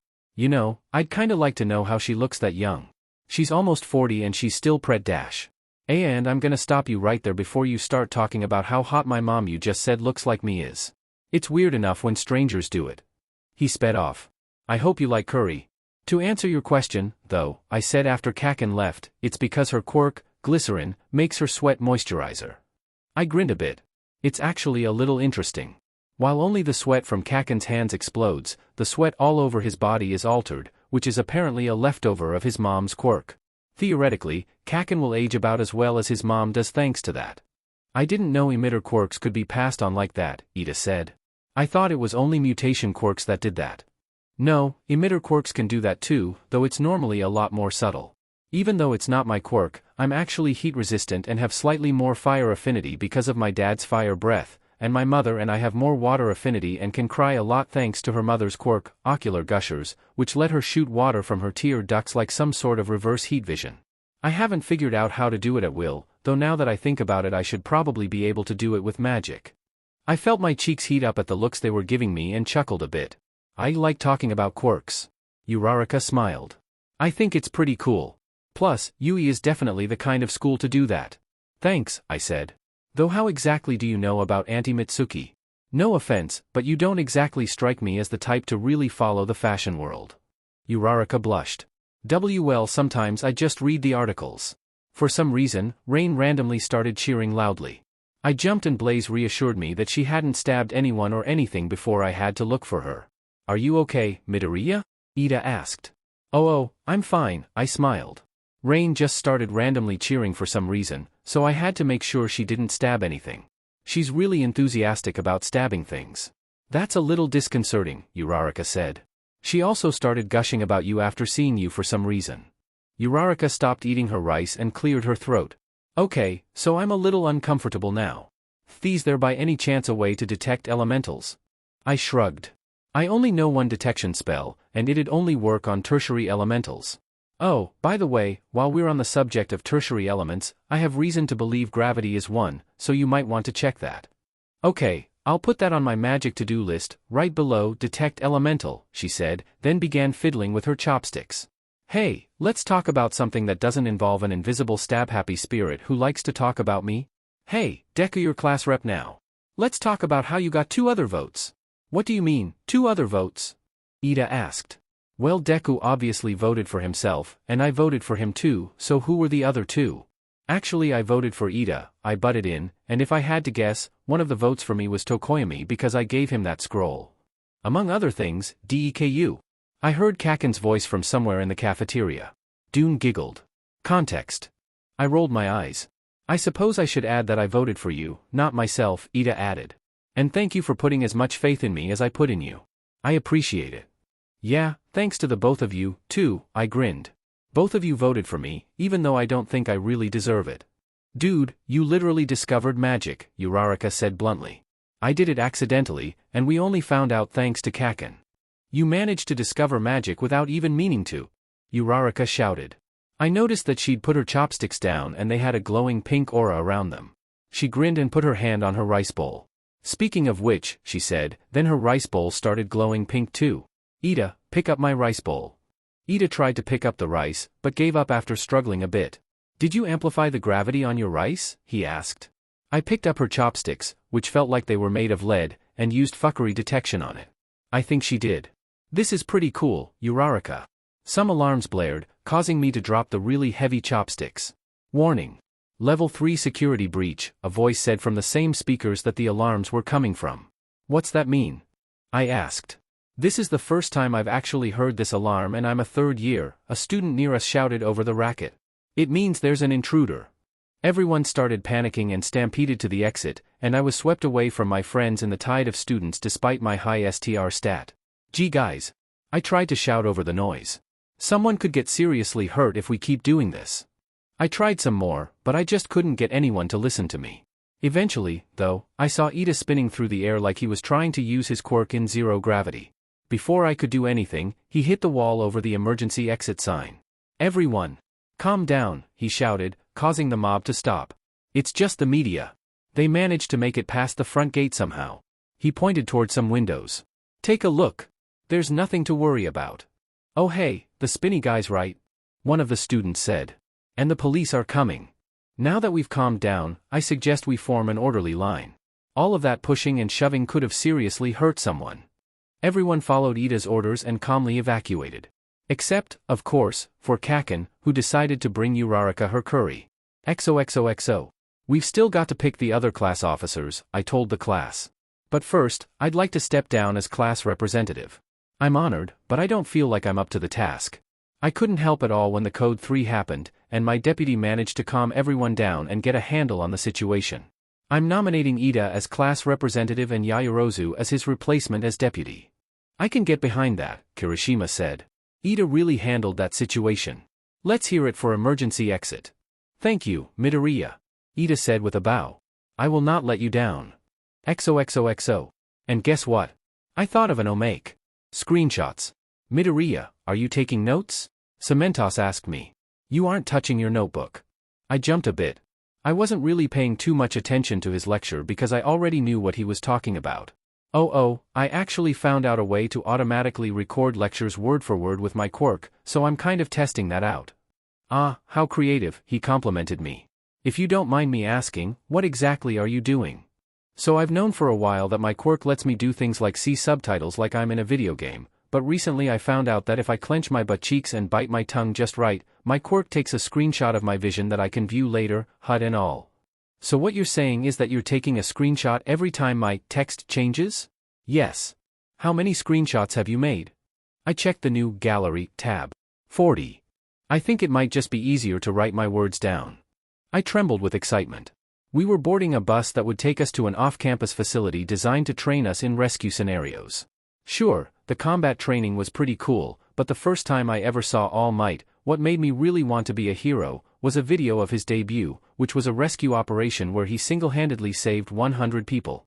And here we were going to learn how to do that. Why wouldn't I be excited?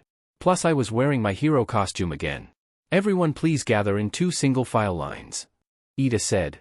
He was really taking his duty as class rep seriously. Though I suppose that is why I made his class rep. We got on the bus, which, it seemed, wasn't exactly the kind that Ida was expecting when he made us form lines. I like being straightforward and saying what comes to mind. Azui, who was sitting next to me, said. "Midoriya." "Yes, Azui?" "Call me Tsu," she corrected. "I'm going to be blunt. Your limit break power reminds me of All Might." "Yeah, that's right," Kirishima said. "It's super manly." I gulped. She was really perceptive, wasn't she?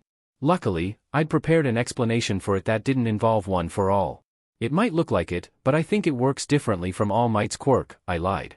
"I call it limit break, but really it's just me using a skill I got for getting all of my stats above 50. "So your quirk gives you special powers for increasing your stats?" Tsu asked. "Why yeah. I only got one skill for each individual stat, but they each made the stat I got them from work better, I guess is a good way to say it. And the WIS skill was what gave me access to all 4 elements." Tsu nodded. "Sounds useful. How does limit break work, exactly?" I winced internally. It looked like I couldn't just distract her away. It isn't exactly like the traditional video game limit break, but I wanted to keep with the video game theme because my quirk gave it to me. The way it works is that I have a second MP bar that just doesn't have an upper limit. That's not to say that I have infinite power, but whenever my actual MP bar is full, the second bar stockpiles MP for later use.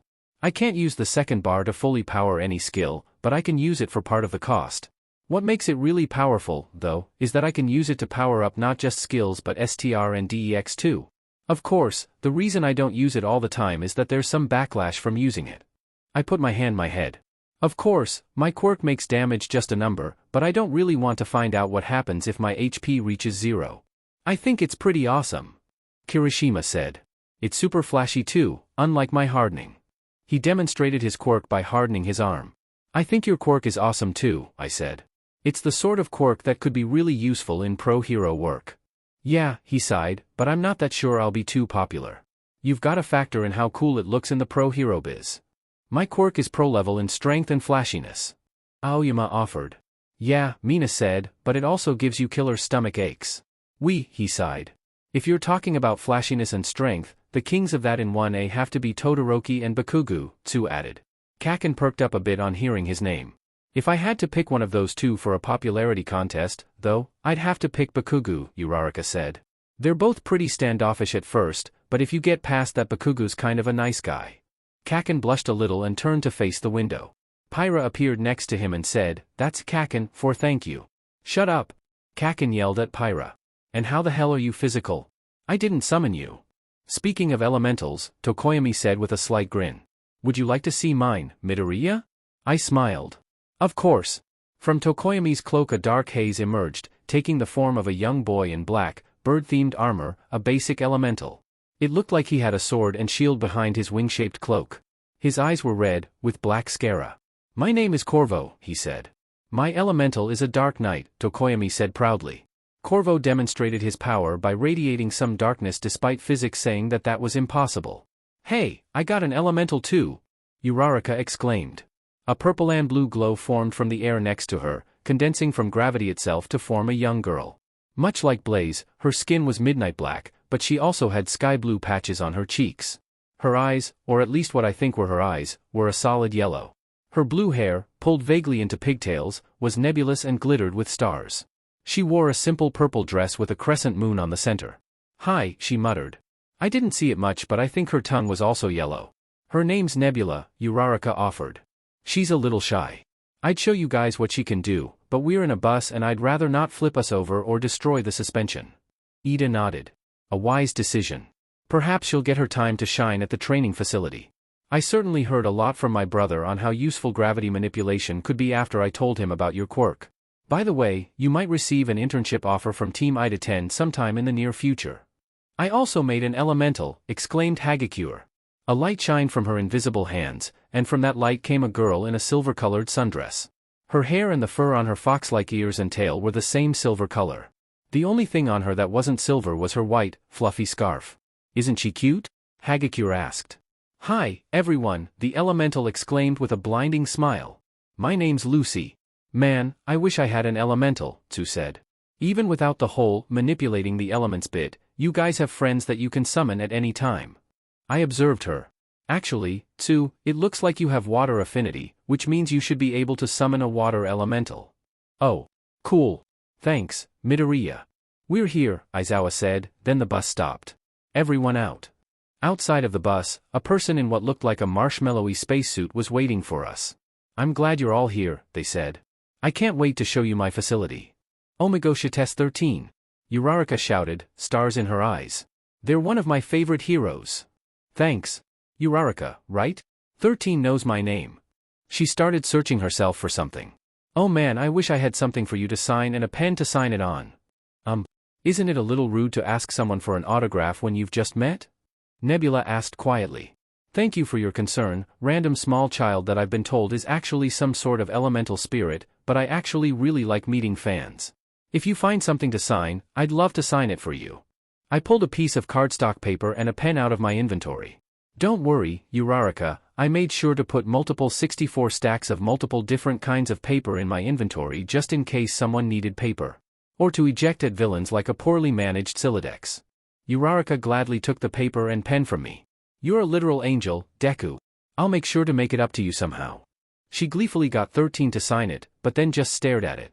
Crud, what am I going to do with this? I can hold on to it for you, I offered. Great, Aizawa-sensei said dully. Glad that we got that sorted out. Now unless anyone else wants an autograph, let's go inside. XOXOXO. I designed this facility to simulate several disasters heroes might need to help out in, 13 said as they showed us the various disaster areas of the facility. I call it the Unforeseen Simulations Joint. So it's Universal Studios Japan? Multiple members of the class muttered at once. No, that was not at all a factor in the naming, 13 said in a flat tone that made me feel like they weren't telling the truth. In fact, I only learned of the existence of that place after I named it. Oh look at that, Observe implied that they were lying. 13, where's All Might? Aizawa-sensei asked. Did he forget about this and schedule an interview or something? Oh, I need to speak to you about something over here, 13 said. They took him out of earshot of us and said something that involved them holding up 3 fingers. I heard a few small pops to the tune of shave and a haircut, the sign Kaken came up with to ask me to invite him to party. Kaken, dumbass used up his time for the day, didn't he? Kaken, and stop changing my name to Kaken Deku. He wasted no time in PMing me. Deku, hey, I set my name to Deku, didn't I? Deku, and yeah, that's probably what happened. I saw something about him stopping some villains on his way to work. Kaken, shouldn't he be getting better? You've been using your healing spell on him every FING day. 13 started giving a cool speech about their quirk, black hole, and how quirks could be very dangerous if misused.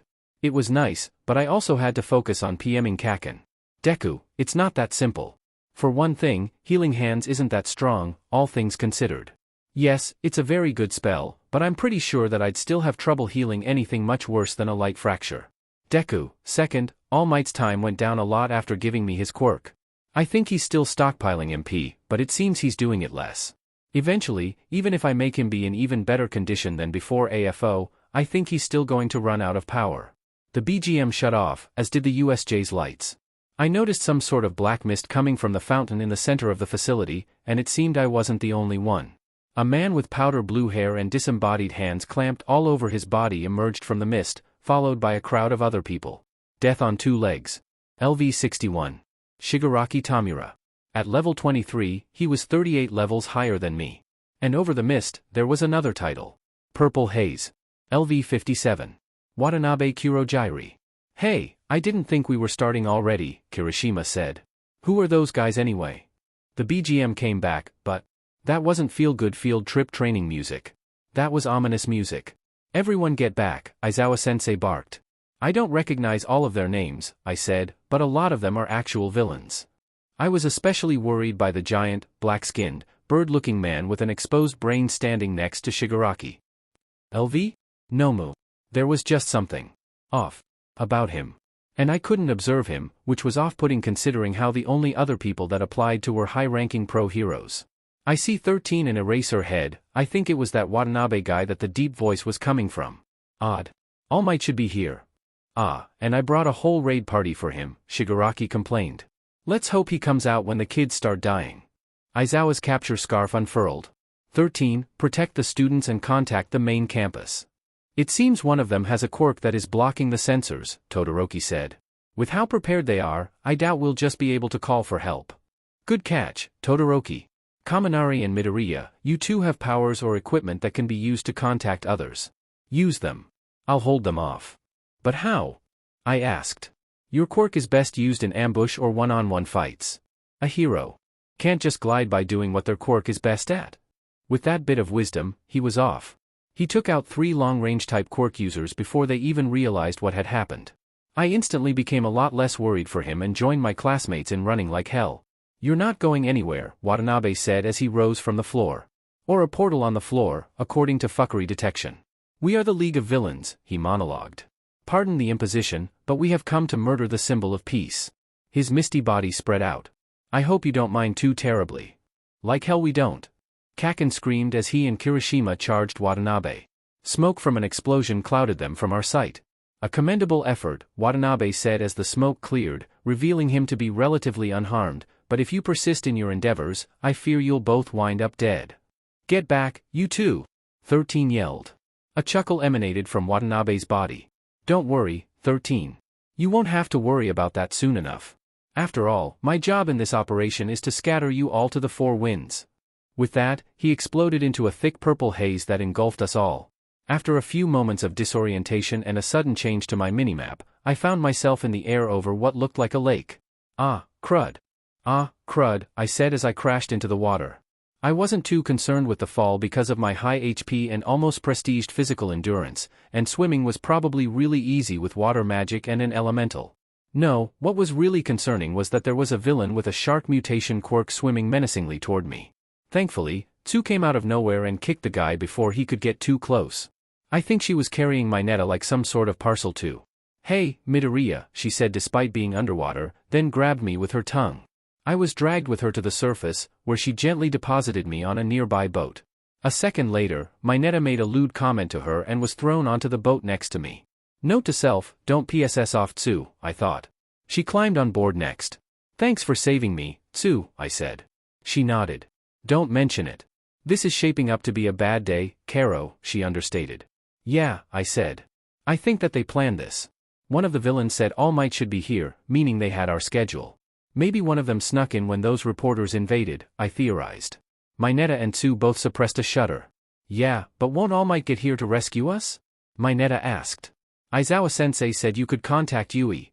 I shook my head. Unfortunately, the party invite function has a range limit. I tried, but we're too far away for me to invite anyone at Yui to my party, which is what he was talking about, I explained. Actually, though, I can do this. I cleared the party chat history, changed the party name to an explanation on what the party invite was, then sent invites to our classmates and teachers. Though I couldn't see them, Tsu and Mineta reacted to the boxes randomly appearing in front of them. What is this? Mineta asked. Is this that party invite thing you were talking about, Midoriya, Karo? Tsu asked. Yeah, just press yes and you get in. There's a party chat function. Hang on, I'll put instructions in it for the others. I typed in some quick instructions as the others joined in, as well as the reason why I couldn't just summon All Might. Kirishima Ijiru, dude, holy crap, this is awesome. SCKS that you can't just ring Yui, but I guess all quirks have their limits. I noticed that 13 and Ida weren't responding and Todoroki declined. I sent him another invite, but he just declined it again. I recalled his title, The Path to Isolation, and winced. I wasn't going to be able to add him, was I? Deku, does anyone know why 13 and Ida aren't joining? I'm starting to get a little concerned. Uraraka Ochako, that warp BSTRD got 13 with their own quirk and Ida's probably out of range. Don't worry about the warp guy, though. I have him. I blinked. Even through the chat, I could tell she was angry. I hope she didn't go overboard. Right, we need to fight our way out of here, right? Tsu asked. What? Why? Mineta objected. Midoriya, Tsu said. Yeah? I asked. You have a healing spell, right? And beyond that, aren't you getting special lessons from Recovery Girl? 13's down, so we need to get you over there ASAP, Karo. Plus there's just the fact that they're probably going to attack soon. Yeah, hang on, I'm going to do something first. I opened up my status screen and, for the first time, used some of the points I'd accumulated over the course of having my quirk. I only had to use 10, though. By raising WIS above 100, 2 random skills have been created.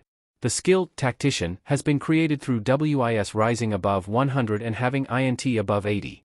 The skill, Mantra, has been created through WIS rising above 100 and having the skill Enlightenment.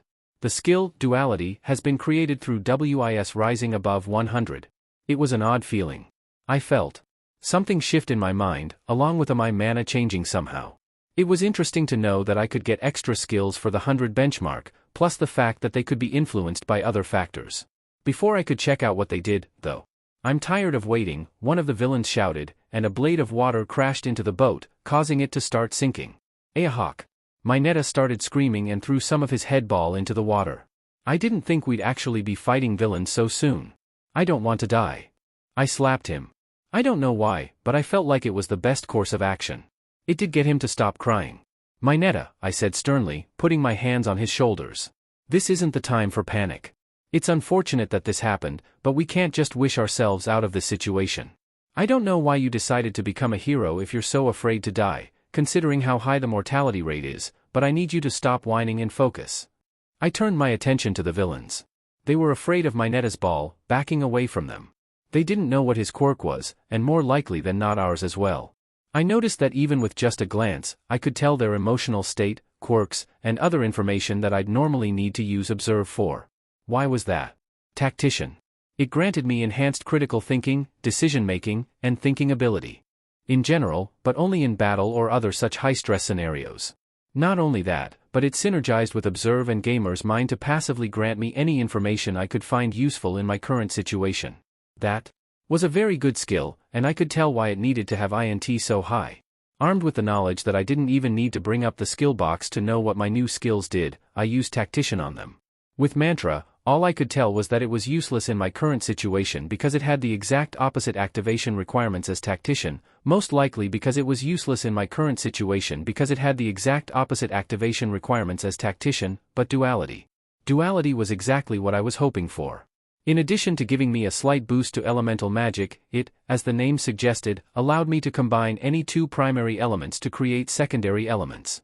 I have an idea, I said, then looked at my hand. I combined fire and wind, and small sparks arced across my fingers. Tsu, I need you to get Mineta out of here. And Mineta, I need you to throw as many of your hairballs as you can at the villains after I use my limit break. If all goes well, you shouldn't even have to aim that much. I stepped onto the railing, preemptively buffing myself and activating Lightning Aura. Tactician immediately told me that Lightning Aura boosted movement speed, attack, STR, and DEX, and obviously let me generate electricity. What are you even doing, Midoriya? Mineta screamed. Limit break. I shouted, drawing on One for All and my newly made lightning affinity. As I jumped from the railing, sparks arced from my clenched fist. I made sure to have Blaze and Halidus help make sure none of the villains were too hurt by the voltage after confirming they could collaborate to control lightning, plus have rain chipping in by purifying parts of the water to make some insulation so the lightning wouldn't go out of control. Thunder Hammer. I punched the air, shooting a lightning bolt combined with a Detroit smash at the water. Thankfully, I saw that none of the villains were too badly hurt from the resulting electrified whirlpool, just incapacitated from the ball Mineta threw. From that alone, I jumped up 5 levels to 28, and got a few other notifications. Tsu's long tongue wrapped around my waist, plucking me out of the air. You okay, Midoriya? Tsu asked once we landed in the shallows. You said that limit break gives you backlash, Karo. I nodded. Yeah, it stung a little and I need to wait a bit so I can recover my HP, but there aren't any villains around so I should be good. What do we do now? Mineta asked nervously. I'd say we should go to the entrance, where 13 is, Tsu said, looking at what I assumed was the chat log. Actually, I said, then created a few glowing green orbs from my mana, then manifested my elementals to give them to them. I think we should check out Aizawa first. I recently got a new firing mode for my regeneration spell that lets me store the effect in an orb and only release it when it's broken. Hopefully that'll tide 13 off for a while, but Aizawa-sensei's probably starting to get tired by now. You want to go where even more villains are? Mineta asked. Between Tsu's long tongue and hopefully water magic, your sticky ball that we've already proved are very good at stopping villains, and my magic, we should probably be able to pick off a few villains for Aizawa without getting dangerously close, I suggested. Now let's go before something bad happens. Something else, you mean, Tsu said. Karo. XOXOXO. Kaminari screamed as he ran away from a villain. Damn it, Kaminari. Jairu yelled. Why didn't you ask for any support gear? I didn't think about it, okay. At least tell me you figured out how to use magic to help your quirk. He dodged another attack. How? Jairu sighed and blasted a soundwave straight from her jack at an enemy. Figuring out that sound was an element was a godsend for her. Not only could she do quicker shots from her jacks, but the sound magic was boosted by louder sounds, making her boot speakers devastating.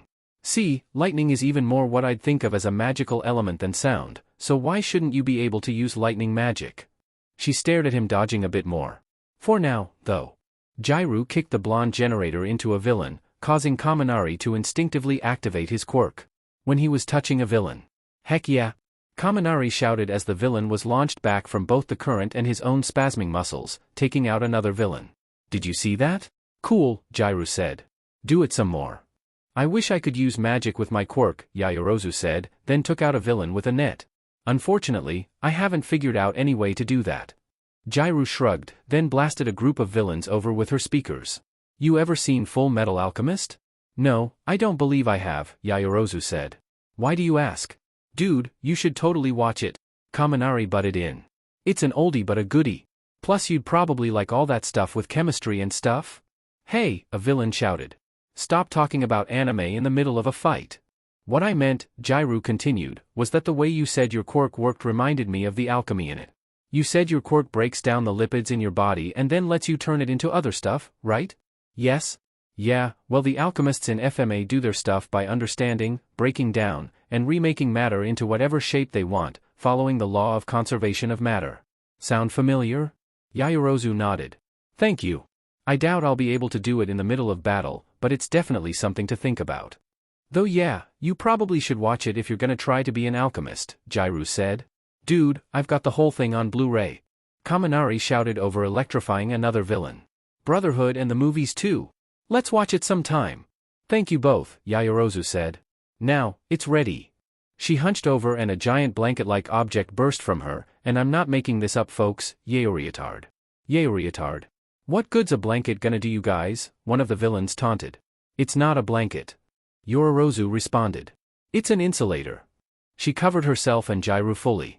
Go, Kaminari. Alright. Indiscriminate discharge. He dumped as much electricity as his quirk could handle into the air, shocking all of the villains. Dang, this is a pretty big dash, Jairu started to say as she lifted the insulator, then looked at Yororozu and blushed. What happened to your clothes? Sorry, Yororozu said. I had to make it under my costume, which broke it a little. Don't look, Kaminari. Jairu shouted at Kaminari through the opening in the insulator, hypocritically still looking. Weak, Kaminari said, completely oblivious to both of them on account of his quirk frying his brain. XOXOXO. And we're gonna cheese it if anyone even looks at us the wrong way, right? Mineta asked. Yeah, that's the plan, I said. I handed them speed-up orbs. Crush these and you'll go faster. We watched Aizawa-sensei beat up a few of the villains before setting his sights on the leader, Shigaraki. He charged Shigaraki, trying to elbow him in the gut. Shigaraki caught his hand, though, and Aizawa-sensei's hair dropped. I felt a sense of foreboding, then saw Aizawa's sleeve start to disintegrate where Shigaraki was touching it. He jumped back, though I saw that some of his skin had also been destroyed. He kept fighting, though, even with what must have been unbearable pain. I called Halitus back over to me, now incorporeal, and gave him a Regan orb. Unfortunately they didn't stack, but getting just one over to Aizawa-sensei would help him a lot. I had Halitus slowly levitate the ball above the villains with air pressure and over to Aizawa-sensei. But before Halitus could get it over to him, though, that thing, the Nomu, slammed his head into the ground hard enough that blood splattered out. Even with Gamer's mind, I was sickened with how the Nomu crushed first his injured arm, then his uninjured arm. His screams were blood-curdling. Before Nomu could kill him, though, the warp mist guy, Watanabe, teleported in. Shigaraki Tamura, he said. What is it, Kurojairi? Shigaraki shouted back. I figured it would be about how Ida got out, and that this would distract Shigaraki and maybe even get the villain's retreat, so I made Halitus break the regeneration on Aizawa and was about to enter an illusion barrier, but tactician and sense danger told me that would be a bad idea. Aizawa could wait, but... Well then, let's at least get some of the hunt targets before we retreat, Shigaraki said before he ran with surprising speed to us. I tried to jump up to fight him, but the water hindered me a bit. Before I could get Rain to help me, though, what I feared the most happened. Shigaraki placed his hand on Tsu's face. We all froze in terror, but nothing seemed to be happening. Shigaraki laughed and looked back to Aizawa, who was staring at him. You've got a high con stat, huh? DMN, you're amazing. Before he could say anything else, though, I activated OFA and swung at him with an 8% punch with lightning added into it. However, Nomu just seemed to appear in front of my punch, tanking the hit. I noticed, though, that the lighting seemed to bother it. Heh. For a kid, your level's pretty dang high, Shigaraki said. What? I thought. Can he see my level? His quirk is disintegration, otherwise Aizawa wouldn't have been able to stop him. Actually, he said con and not VIT, so I guess he's just a gamer, not a gamer. Meh, he said. I've got these too. Kill the boy, Nomu. Nomu reached for my head, and Shigaraki reached for Tsu and Mineta. I doubted Aizawa would be able to use his quirk again, so I told all of my elementals to get him away from my friends. However, there was a slight delay when entering an illusion barrier that meant that Nomu was going to be touching me by the time I was going, so I didn't see how I could get away without using my elementals. One skill. Tactician gave me the one skill I could use to get myself away from Nomu without forsaking the others. One skill that I'd only just got and didn't even have the time to test out, yet it was perfect for my situation. As with Air Aura, I let Air Mana saturate my body. A skill has been created through special action. The skill Elemental Embodiment has been created through Elemental Aura reaching max level. But this time took it one step further. Before the giant fist of the Nomu could close down on my head, it dissolved, along with the rest of my body, into the air itself. What the actual crap? Is this kid an air of breath? Shigaraki asked after getting blown back by a combined effort of Rain and Halitus and then seeing me avoid Nomu by becoming air. Interestingly enough, I could hear him perfectly fine despite not having ears. I cancelled air embodiment because it was actually a little on the expensive side. That being said, though, it was definitely a welcome trade-off for complete immunity to both physical damage and one element, plus the logical weaknesses and resistances of whatever element I became. Shigaraki Tamura, Watanabe, or Kurojairi, as Shigaraki called him, said. I believe that is Midoriya Izuku, the discoverer of magic. If I had to guess, his quirk facilitates the use or development of magic somehow, meaning he has the potential to become even more dangerous to our goal than All Might. I gulped.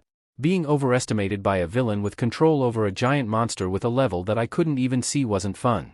Higher level threat than All Might, eh? Yeah, I don't want that. Nomu, kill the hacker. The giant monster appeared before me at a speed that made me almost completely sure that thing had a speed-raising power. In that instant, I had an idea. Instead of trying to run or dodge, I let the punch hit. My body was splattered across the ground, which was exactly what I was planning on.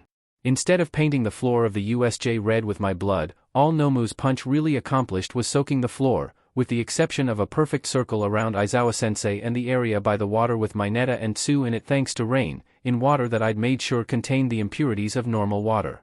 I'd heard of inexperienced hydrogenesis quirk users trying to use their water to conduct electricity and failing because of the way their quirks worked, making only pure water, an insulator, before, and made sure that didn't happen.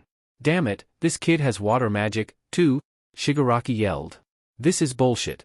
The BGMI quirk supplied me switched to something that I felt was really fitting for the situation, so I switched it to public. Sheet, does anyone else hear anime protagonist music or is it just me? He asked. My hand shot out of the puddles, and I pulled myself up from the water. I didn't really have to, but with magic like mine, a little showmanship every once in a while was fun. Nomu charged at me, but I combined air and water mana to form ice magic. I was locked into using water magic when water embodiment was in effect, but it seemed I could partially get around that to combine it with another element if at least part of me was still flesh and blood. Ice beam! I intoned as a beam of cold shot from my hand, covering Nomu in a layer of ice that I was sure it'd break out of quickly. That thing, Nomu, it was made to kill All Might, right? Inside I was screaming, but on the outside I kept a mask of calm to try and intimidate them as I pulled myself fully out of the water. I noticed when I punched it, even though I'd upped my strength a lot, it wasn't hurt by the force, but at the same time it was bothered by the electricity I added in. And just now, it didn't have a counter to my ice. The Nomu broke free through sheer physical strength, tearing chunks of frozen flesh off. I noticed the wounds appeared to be healing at an increased rate. Aside from pure muscle, of course. I froze Nomu again. So my guess is it was tailored to fight All Might, a pure physical fighter. Shock absorption, strength on All Might's level, super healing for if All Might did manage to land a blow, that about right? But you didn't even bother to give it much special defense aside from the healing, did you? Damn it, damn it, damn it. Shigaraki shouted. How the hell did a little brat manage to figure out my anti-All Might weapon like that? Let's kill him. I grinned as the music reached a peak. For the second time that day, I shouted the magic words. Limit break. Lightning mana surrounded my body. And he's got a limit break too? Fing hell, this kid is OP. Lightning barrage. I shouted, then dissolved into pure electricity and entered the water to rush the Nomu. Electricity doesn't travel anywhere near the speed of light, but it does travel a lot faster than sound in a good conductor, so at close distance I might as well have teleported. When I exited the water I traveled a lot slower, but still definitely faster than I would have normally. Despite the fact that I was energy enough to travel as a current, I was able to hit Nomu with a lightning-fast barrage of OFA-enhanced punches, lightning embodiment mitigating the physical damage even from my own attacks. Even though Nomu literally couldn't touch me, I arced away when it tried to punch at me, though more to deliver some relatively light punches to Shigaraki and Kurogyri than to actually dodge the attack. I was absolutely sure to not let them touch me, on account of how they might have been able to hurt me, and went back to Nomu. I picked up where I left off with my wild charge, stopping every few milliseconds or so to take down a few more villains before returning to Nomu, until my MP reached a little under half, at which point I retreated back to Aizawa and deactivated lightning embodiment. Keeping my eyes on the villains, I knelt down next to him and started using limit break, healing hands on him, focusing on his vitals and eyes. DMN. FING. Hackers. Shigaraki whined. Nomu wasn't moving, the parts where I hit it were smoking. As I watched, it fell face first. That kid just took out Nomu, holy crap, one of the villains shouted. This sheet, let's get out of here, another villain contributed. Before they could, though, the doors slammed open. Never fear, a voice that I'd never been happier to hear, and that's saying something, shouted, for I am here. All Might, who just then I saw for the first time in his muscle form wearing anything but his trademark smile on his face, dramatically and literally ripped off his tie, then disappeared in a blur of speed. He incapacitated several of the villains without even slowing down and stopped in front of me. Are you okay, young Midoriya? He asked me. Running a little low on MP, but I'm more worried about Aizawa-sensei, I said, now focused more on healing him because I doubted the villains would even do anything with All Might there and Nomo down. By the way, that steaming pile of monster there was supposed to be able to kill you. While it might have been able to give you some trouble earlier, it wasn't nearly as effective against 2 new skills I just got. He grinned. Good job, young Midoriya. Then he addressed the villains. Now, how about you boys stand down and save us all some trouble? Kurogyri, it's game over, Shigaraki growled. I don't care about the minions, just use teleport on me. Kurogyri's mist enveloped Shigaraki before even All Might could do anything, and the both of them escaped. That fucker left us, a villain said. Now how are we supposed to get out of here? I'll give you 2 choices, in HNDCFFS or on a stretcher. All Might said. I suggest the HNDCFFS, there's less bruising. Within moments, all of the villains stood down. With that, our disaster of a field trip came to a close. I closed all of the text boxes I'd gotten now that we were back at Yui. The police were done taking our statements, and just waiting for our parents to show up on account of the fact that they didn't want to let us go just yet unless it was with a relative. My level jumped from 28 straight to 36 after taking out the Nomo. It made sense, it was so above my level that I couldn't even see how much it was above my level. Plus I got another title, Giant Slayer, for having beaten more than one opponent with a level at least 50 over mine, the other one probably being the 0-pointer. It gave me a small offense and defense boost for every level over mine an enemy was, which I knew almost immediately would get less and less useful as time went on, even if it was very good at the moment. I was already level 36, and it was the first semester. Not to mention, depending on how it worked, it was entirely possible that it'd make me weaker against weaker opponents. Of course, I wasn't the only one who leveled up in the USJ. I looked over at Uraraka, who was sitting next to me. Megalovania. LV-23. Uraraka Ochako. Apparently she'd stopped Kurogyri for so long by using gravity to slam him into the ground and then making him fall in another direction whenever he tried to make a warp gate to get away. It was apparently really effective, at least until he managed to trick Uraraka into throwing him into a portal. She had a really intense look on her face still, and I could feel my weight fluctuating from the gravity mana she was unconsciously releasing. I apologize deeply for not being able to help more, Ida said to Uraraka. She sighed and lightened up. And I mean literally lightened up, the gravity effect stabilized, causing her chair to stop creaking. No, you did fine. I just couldn't help feeling like maybe if I noticed that portal sooner, I would have been able to do cancel out 13's black hole. I am sorry. Nebula said. Uraraka smiled and ruffled her starry hair. No, you're fine. But I couldn't help at all, you did everything. There'll always be next time, she said. Nebula sniffled. Let's change the subject for now. What the heck was that thing you did to the giant monster? Yeah, Kirishima shouted, quieting the general conversations that were going on, that was super manly. I would also like to know, Tokoyami said. I felt my face heat up a bit and rubbed the back of my neck. Almost everyone who was still there was staring intently at me as they waited for my explanation. So, you guys know how my quirk works like a video game, right? They nodded. So one factor of this I almost never use is that I get points for leveling up that I can use to raise my stats, and I used that to raise my WIS, which gave me 3 new skills. One of those was duality, which raised my elemental affinity and gave me access to secondary elements, one of which was lightning. I told you, Kaminari. Jairu shouted, pointing at him.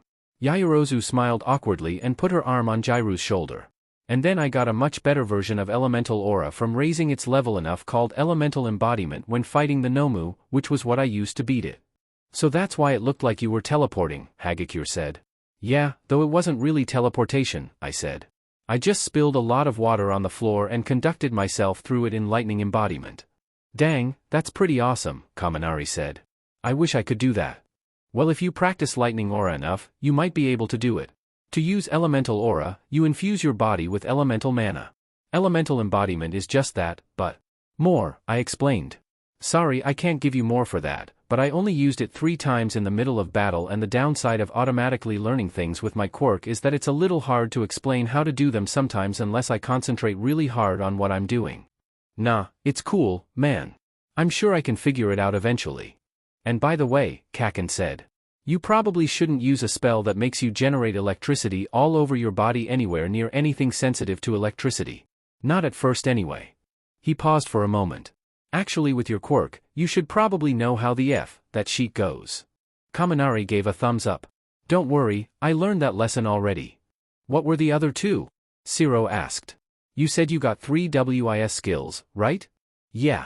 There's Tactician, which just lets me think better and automatically gives me information on my skills as I need them, but only when in a battle or crisis. The other one. Mantra, passive, LV1 EXP, 52.19%. Mantra is a sacred utterance, words to live by. This skill represents the ability to change one's meditation into an internal mantra when not in danger, providing some of the benefits of meditation without the downside. Allows the use of meditation as a passive when not in times of high exertion and/or stress, but with 1/5 the effect.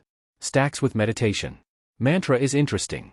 I can't use it in battle, but it basically turns another of my skills, meditation, into a passive at the cost of some of its effect. That pretty much means that my HP and MP regenerate a bit faster and, even more usefully, I can automatically train one stat aside from LUC at a time. Slowly, we broke back up into our smaller groups and started talking to each other. Hey Deku, Uraraka said, then pointed to Tsu, who was sitting alone. Is it just me, or is Tsuchan shaking a bit? I winced. Oh, I said. I'd asked her if she was okay after everything was over, on account of the part where she almost died, but she just said she was fine and I didn't even think to observe her to check to see if that was the case. Though in hindsight doing that might have been an invasion of privacy. She almost got her face disintegrated. I think I might need to talk to her. Uraraka got up, a serious look on her face. No, I'll go. XOXOXO. Tsuyu Azui felt like she couldn't breathe, and her heart was pounding. Every time she closed her eyes, she could see that man's hand in front of her face. Her hands kept on shaking, even when she tried to stop. Are you okay, Tsu? A familiar voice asked. Deku said something about your face almost disintegrating, which sounded like it was really scary, Uraraka said. Tsu took a deep breath, and tried to steady herself. She didn't want to worry any of her classmates. I am fine, Uraraka. Uraraka sat down next to her. You can call me Ochako, if you want. It's okay if you're scared, Tsu. I was terrified, and I didn't even get attacked. Tsu bit her lip. Her vision started to blur, and a hot tear rolled down her cheek. Ochaka held her arms out, offering a hug. Do you want to cry on my shoulder? Tsu let out a small karo and leaned into her embrace, pressing her face to Ochako's shoulder. She sobbed and let the tears flow. There, Ochako said. Feel better? Tsu nodded, face still on her shoulder. Ochako rubbed her back lightly. That's good. XOXOXO. I feel shame as a class representative that I didn't notice how Azui was suffering, Ida said as he watched Uraraka comfort Tsu. Maybe you could see if anyone else needs a hug? I offered. Ah, thank you, Midoriya. I will do that.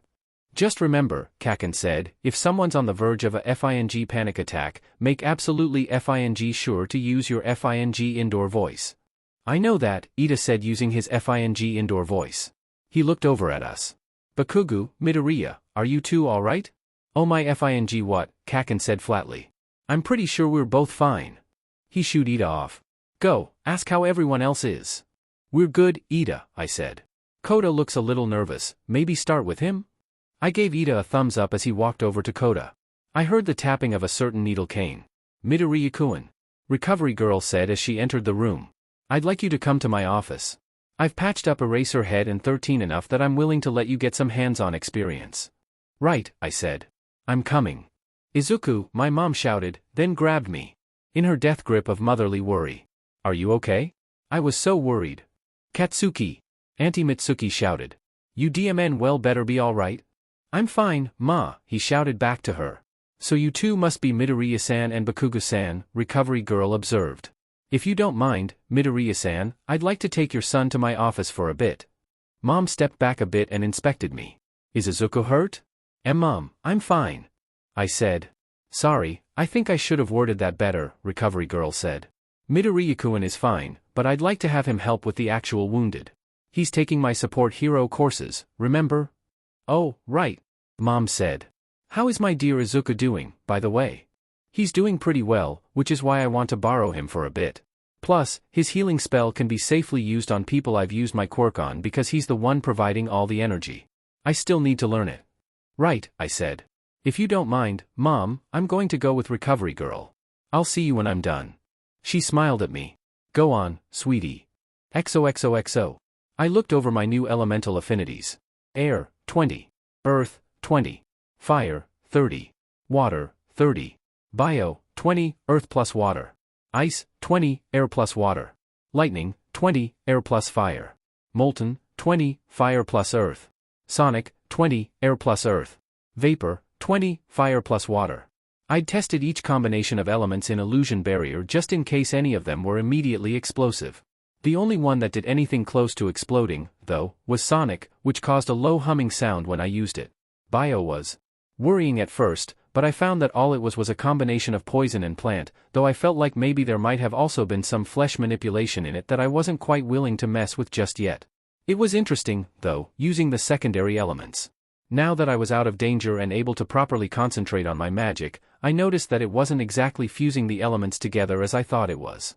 If anything, it was more like using power that was less fragmented than the primary elements.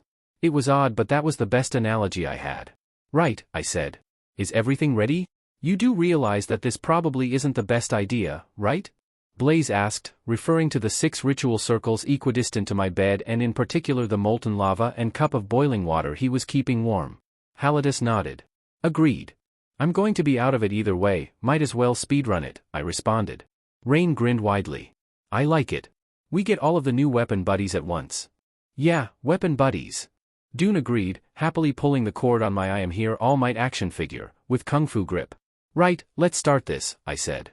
I placed my hands in front of the circles, had Dune put the laughing All Might in the empty circle to provide the sonic element, and activated the 6 rituals at once. I, Midoriya Izuku, call upon the ancient contract of ages past to summon thee. XOXOXO. I stirred from my sleep to the sound of a familiar explosion. SCK it, a slightly less familiar voice said. I opened my eyes to see several children that looked like they were roughly 12, along with one girl who looked like she was 10, in varying states of corporeality. The boy whose voice I heard looked like he could have easily been Kaminari's younger brother, except for the odd-looking ears, the red spots on his cheeks, and a strange lightning bolt tail. He had a yellow jacket with 2 brown stripes on it. My new lightning elemental, Raimon.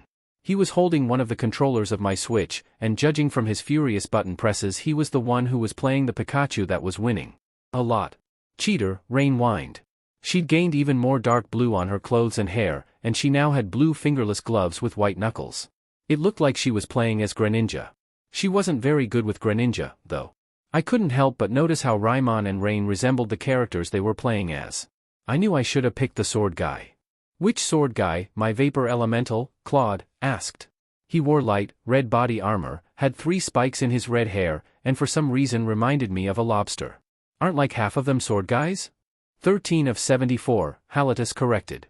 Halatus had changed a lot, actually. His hair was now sky blue instead of his robes, and he had 2 long ponytails. His robes were fully made of the cloudy material with the exception of 5 blue tassels in the back that might have actually been some weird tail.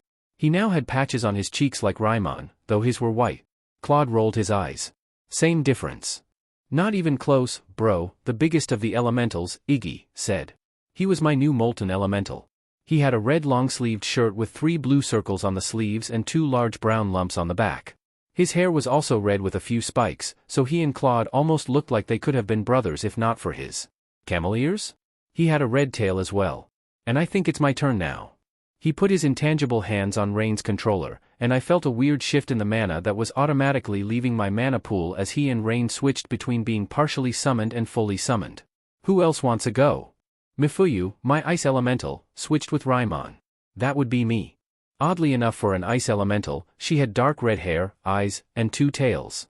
She was dressed in dark blue ninja clothes, like Rain, but in a different shade. She had a small yellow gem on her forehead.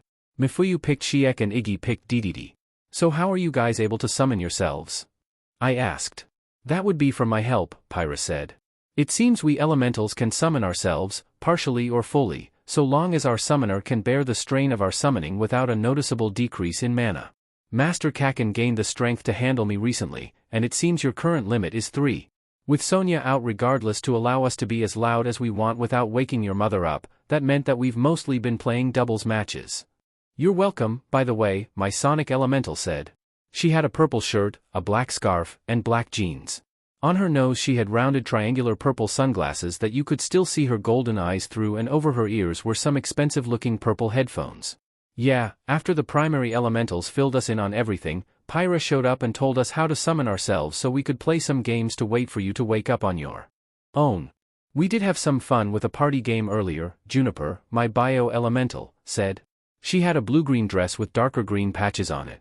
Around her neck she had a scarf that appeared to be made of green fronds, with a sort of brooch on the form of a pink bud. Her eyes were red, her hair was green, and she had pointed canine teeth. I hope you don't mind too terribly. We didn't mess with anything and made sure not to mess with your save data. Actually, if you guys want to make an account on that you totally can, I said. I'm pretty sure that'll give you guys save files separate from mine. Let's do that later, then, Blaze said. His shirt darkened and the sleeves now had small patches of light blue on them. His scarf had changed to have long red ends with a few black dots on them. For now we're just playing Smash. Can I join in next round? I asked. Sure, Sonia said. We still have an hour or so, till morning, according to a few of your neighbors' clocks anyway. Hey, can I play next too? Dune asked. Her clothes were now half camo and half solid black. We played until the sun rose. It was fun. So now you have 10 elementals? Kaken asked as we walked. We had a day off from school because of the USJ incident, so Kaken and I decided to go to an arcade to have some fun and play games. I nodded. Yeah, with the 6 elements I got from Duality. I did all 6 rituals at once, actually. That was probably a FING stupid idea. That's what Blaze said, though with more cussing.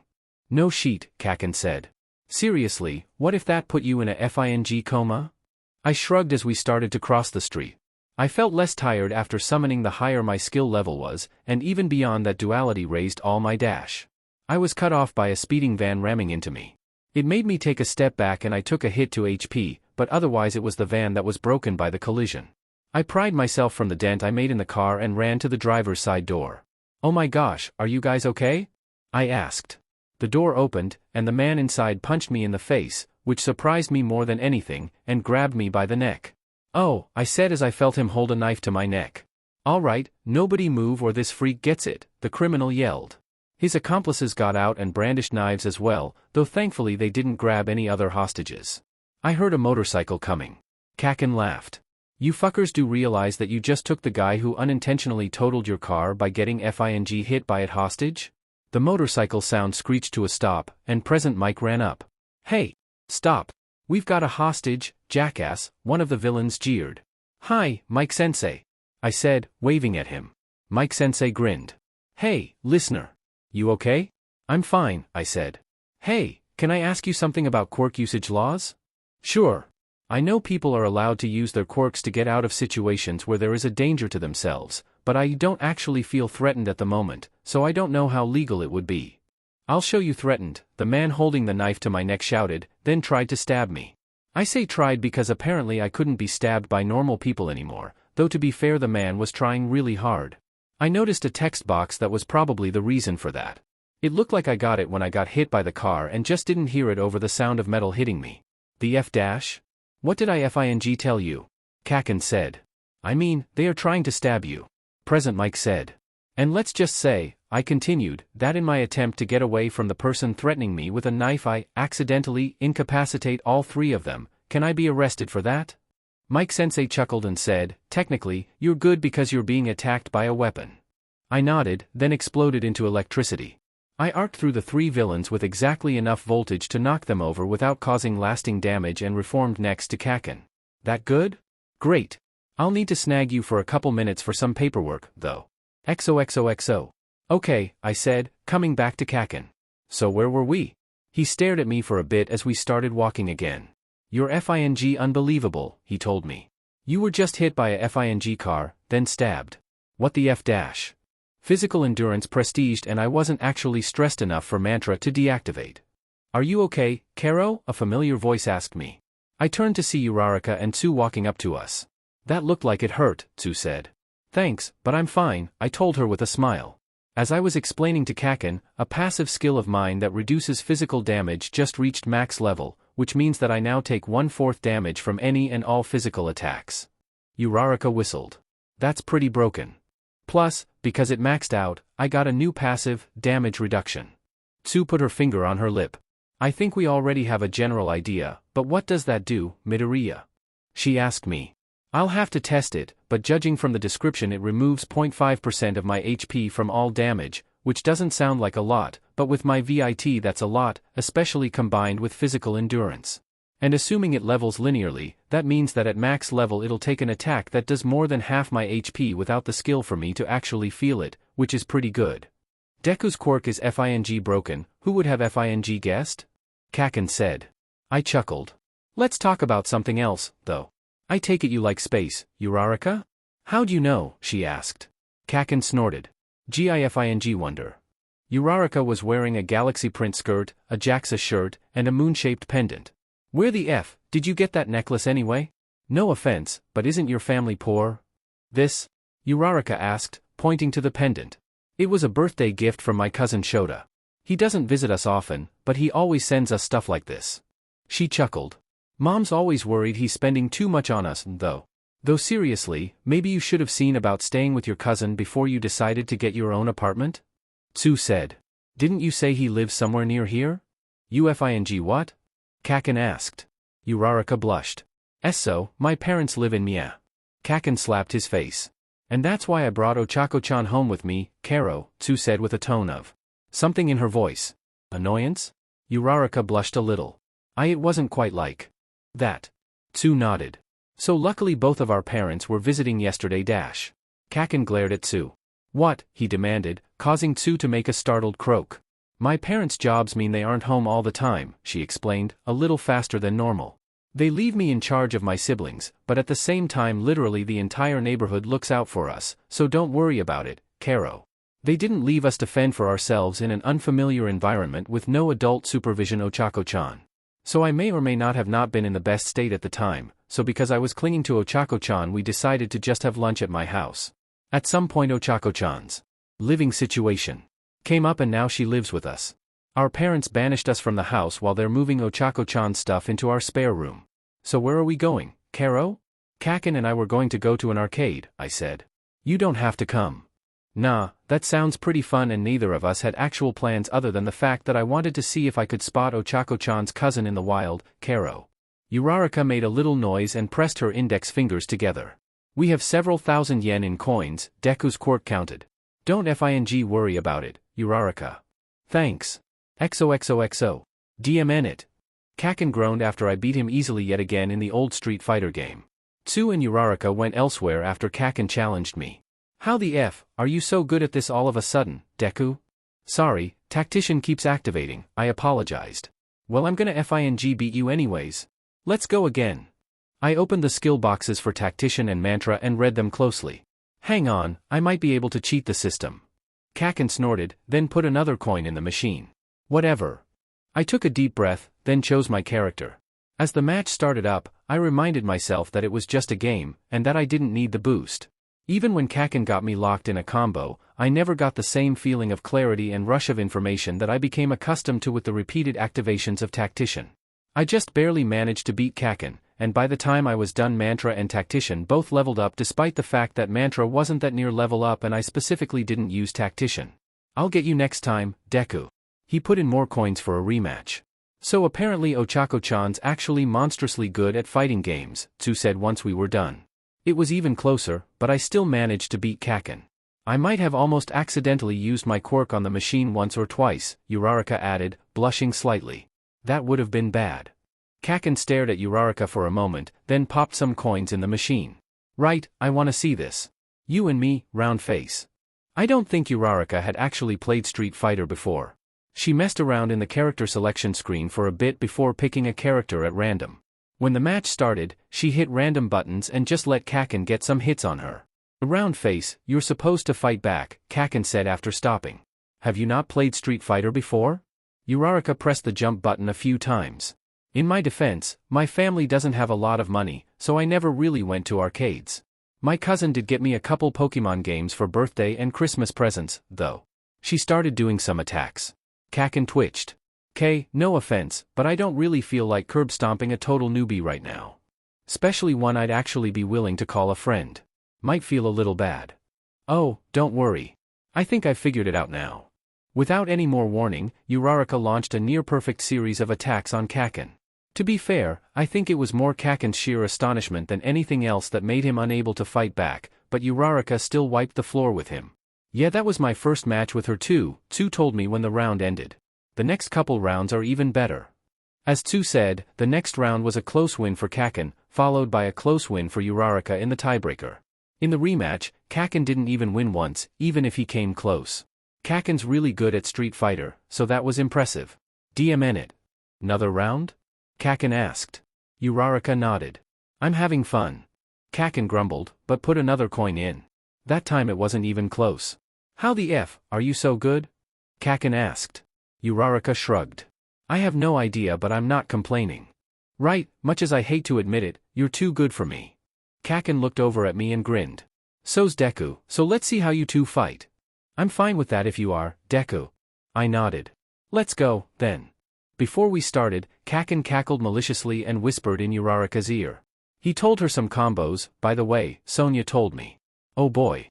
At first I tried to keep from using Tactician to be fair to Uraraka, but after losing a somewhat short first round I changed my mind.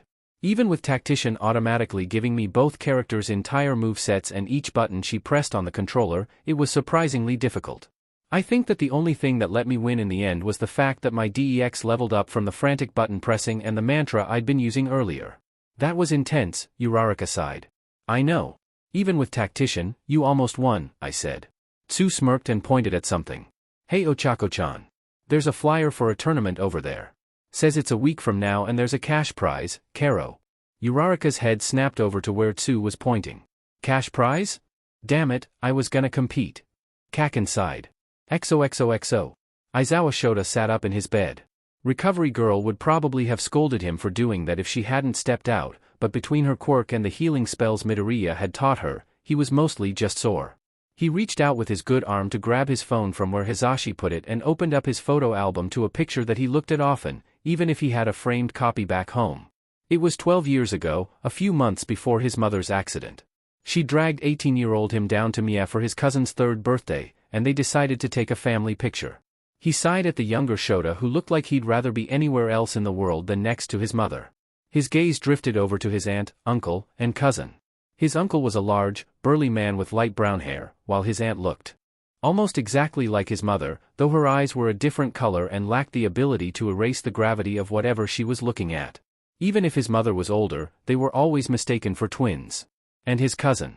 Sweet, young Ochako already looked so much like her mother, even as a toddler. The only difference was the age and the fact that she had her father's hair. Aizawa looked at a few later photos, pictures of Ochako that his aunt and uncle sent him. He laughed at a picture of Ochako with her 6th birthday cake all over her face. What are you looking at? 13 asked him. He always thought they looked a little odd outside of their containment suit, all thin and with pitch black skin. Pictures of my cousin, he responded. Ah, your cousin. You never talk about her much. I don't talk to most of my coworkers in general. No offense. None taken. So what's she like? Aizawa thought for a moment. He really was too secretive. Perhaps it was the concussion or the near-death experience, but he felt like he should change that. You've met her. Oh? When? Yesterday. 13 shot up, then winced and gingerly touched the bandages on their back. Ow. Who was it? The girl who asked for your autograph. Ah. If you don't mind me saying, I didn't exactly get that impression from you too, if you take my meaning. Aizawa shrugged, then winced from the pain in his bad arm. He slowly lowered himself back down on his bed. I see you almost every day and this is the longest we've talked, after we both nearly died. My family lives in Mie. You do the math. I see. I always see you with Kayama and Yamada, though. I've been friends with them since I was a student here and they basically adopted me with joint custody. They keep dragging me out to do things. So she hasn't met you? No, she has. I don't visit often, though, and the last time I visited. Was it really 4 years ago? 13 stared at him. He couldn't really tell what they were thinking, their face was too alien. I send them money, though. My family isn't in the best of financial situations, and they don't let me spend too much money on them, but I send as much as they'll let me. So if they live in Mie, where exactly is your cousin staying? Mie isn't exactly a short train ride from Muzurafu. Son of a beach. They told you she was fine and you bought it, didn't you? Sheet. They chuckled. I take that to be the case. Aizawa reached for his phone again. Do it later. Hopefully she'll be fine for a day, and if not then at least she has friends, right? Aizawa nodded. She was getting along well with Tensei's brother. You, on the other hand, won't be fine if Shuzenji-Bazan finds out you've been exacerbating your injuries by yelling at your relatives over the phone. Aizawa blanched and lowered the phone. Do you Drink, he said after a while. I think if I didn't I'd die rather soon. Aizawa rolled his eyes, then winced because his eye still hurt. I meant, do you drink alcohol? Sake? Ah. Hang on for 1 second. They sat up slightly, enough to take a sip of the water by their bedside. Then they spat it out. Are you sure you didn't get hit too hard? Ha ha, Aizawa deadpanned. I absolutely did, though. It made me introspective. Want to get a beer sometime? Absolutely, but clearly only after the both of us are out of the infirmary. Obviously. You're getting out tomorrow, yes? I mean, Shuzenjubazan won't like it, but with her healing you'll be well enough by then and you aren't going to miss your class, are you? No, I won't. What will you do, then? Aizawa picked his phone back up and reopened his photo roll. Then he changed the picture because the picture of Ochako with chocolate icing on her forehead was horrible for any serious insight. He stared at the family photo from over a decade ago. Ochako looked so young, so happy. And yesterday, she could have died. Aizawa could have, almost did die, before she even got to know him. Learn more magic, for one thing, he decided. I'm going to talk to Midoriya. XOXOXO. I sneezed. Odd, it wasn't that cold and I didn't have allergies. If I was more superstitious, I'd have suspected someone was talking about me. How the hell did you still manage to beat me at DDR that last time? Kaken asked Uraraka. You were sneezing up a FING storm. Uraraka sniffled. I have no idea. Right, I should probably take Ochako-chan home, Tsu said. It's probably going to be dinner time by the time we get home anyway. Bye, you two. Oh, actually, I said. Before you two go, could I ask a favor? What's up, Deku? Uraraka asked as she rubbed her nose. I pulled a scroll out of my pocket. This scroll contains knowledge on the illusion barrier and space invader spells. When Kaken and I defeated each of our bosses for the first time, we got scrolls that I could use to learn a skill related to the boss. We have no idea if it's a side effect of my quirk or not, though. So you want to see if that happens if we go in without you, Karo? Tsu asked. Course, we didn't give it to any of our classmates because my illusion monsters were made of fire, meaning it's entirely possible for the monsters to counter the user's element. That's not really a concern with Roundface, though. I didn't see it in person, but I heard you were FING awesome in the USJ. Protect Tsu, won't you? Uraraka beamed at the compliment and saluted Kaken. Roger. And Tsu should probably be able to do something about whatever the gravity monsters Uraraka's insane magic spawns. I'll take that as a compliment, Karo. Yeah, most of the time Kaken compliments people like that. I said. You two will do fine, though maybe Tsu should get a water elemental. Yeah, I got one, Karo. I was gonna show everyone tomorrow. Though if I may ask, how did you have that scroll on you? I chuckled. That's actually from an elemental that I recently summoned, I said. One of 6, Kaken interjected. All at the same time. That probably wasn't the wisest idea, Tsu said. I know. Right, so as I said, then sent a mental command to Sonia. She nodded, then materialized a pair of floating turntable-like devices. Huh? At least now I know who was reading Homestuck on my phone, I thought. She started fiddling with the records and gave me a very Strider-like nod. She somehow managed to mess with my BGM in addition to setting up a very subtle noise distortion field like I asked. One of my elementals, Juniper, can control any organic material, with enough control that she can turn part of a tree into a pre-written scroll. Add that to the fact that my most recent upgrade to Summon Elemental actually granted my elemental some of the benefits of my quirk, which includes shared inventory when in range of me, and I was able to get that scroll for you guys from a nearby tree. You really play it fast and loose with quirk usage laws, don't you, Midoriya? Tsu said. Kaken snickered. Yeah, that's fair. I had Sonia cut the field, causing me to hear a scratch that was hopefully just my quirk before the normal BGM resumed. Right, good luck you too. Try not to die, Kaken added. We won't, Tsu said. Uraraka waved at us as she started to walk away. Bye. So did you do it? I asked Tsu and Uraraka when I saw them by the front gate. No, not yet, Tsu said. We're still practicing with the spells, Karo. Oh, and I think I found a new element. Uraraka added. I remembered how you said you had more fire and water affinity because of your parents' quirks, and I asked my dad about the specifics of his quirk. Turns out his finger pads actually latch onto things using some kind of magnetic thing, which means I can use some kind of weird magnet element. So what, like electricity? Kaken asked. Not exactly, Uraraka said, then pulled out a small metal ball. Watch. The ball started floating. No offense, but that isn't exactly a new trick for you, I said. She grinned. Yeah, but what about this? The ball glowed lightly around the middle, then split cleanly in half. I did say it was a weird magnet element, remember? Did you just break the bonds between its atoms down? I asked. Uraraka, please be careful with that. I know what happens when you split an atom, Deku. Oh, and also I got another elemental, so that's a thing. Cool, Kaken said. How about we get to the classroom so you can summon them? XOXOXO. So you have how many elementals now? Jairu asked me. I summoned them, pulling out materials when needed. 10. Sup, Iggy said. Right. Hey, can I have the elemental spell? I was gonna ask you at the USJ, but... I nodded.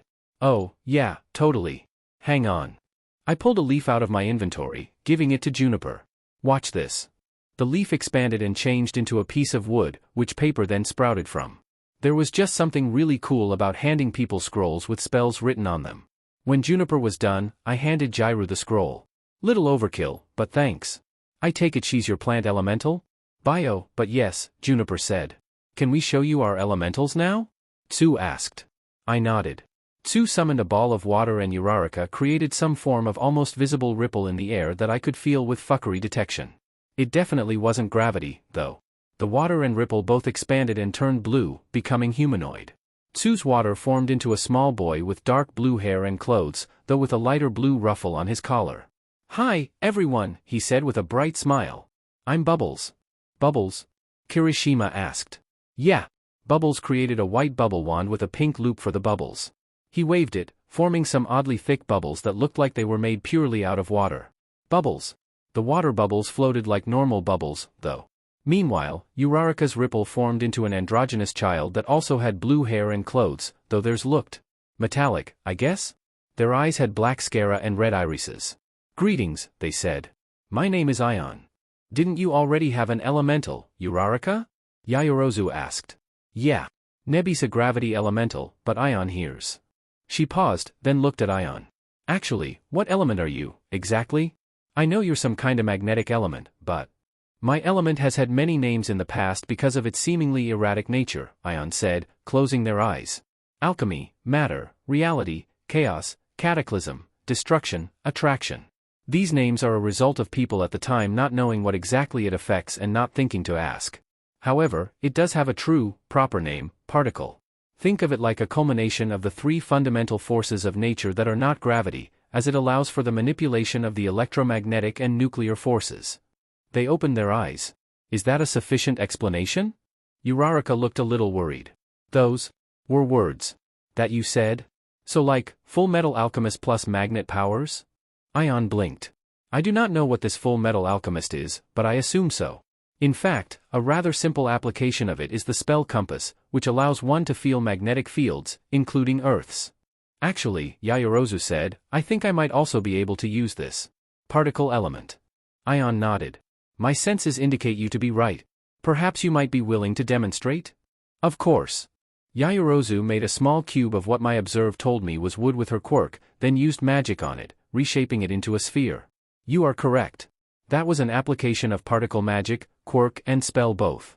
Yaoyorozu nodded and pocketed the ball. Thank you. Jairu, could I please borrow that scroll Midoriya gave you when you're done with it? Sure, Jairu said. I can make another if you need, I said. No, that's fine. Classmates. Ida shouted as he burst through the door. Class will start soon. Take your seats. I looked around. Aside from the elementals, who didn't have seats, the only person who wasn't sitting was Ida. I guess we should probably unsummon the elementals too, I said. He sighed. Yes, Midoriya, I see my mistake. He walked to his desk as our elemental said goodbye. Hey, so who's going to be teaching today? Ashido asked as she leaned back in her chair. Aizawa-sensei's probably still out, so. The door opened. I facepalmed when I saw Aizawa walking through the door. All right, class. I'm glad to see you're in your seats already. He had bandages wrapped around his eye and one of his arms was in a sling. I noticed that, with the level upside gain from USJ, I could see his title and level now. Eraser head. LV 79. Aizawa Shota. Aizawa-sensei, are you sure you're good to be teaching? I asked. He stared at me, raised his hand, and did he just cast regeneration? I'm fine, Midoriya. And Recovery Girl insisted on teaching me healing spells just in case. Now, the first item on the agenda. The school's counselor, Hound Dog, would like me to remind you all that there is no shame in visiting his office after a traumatic event, and that it doesn't make you any less of a hero.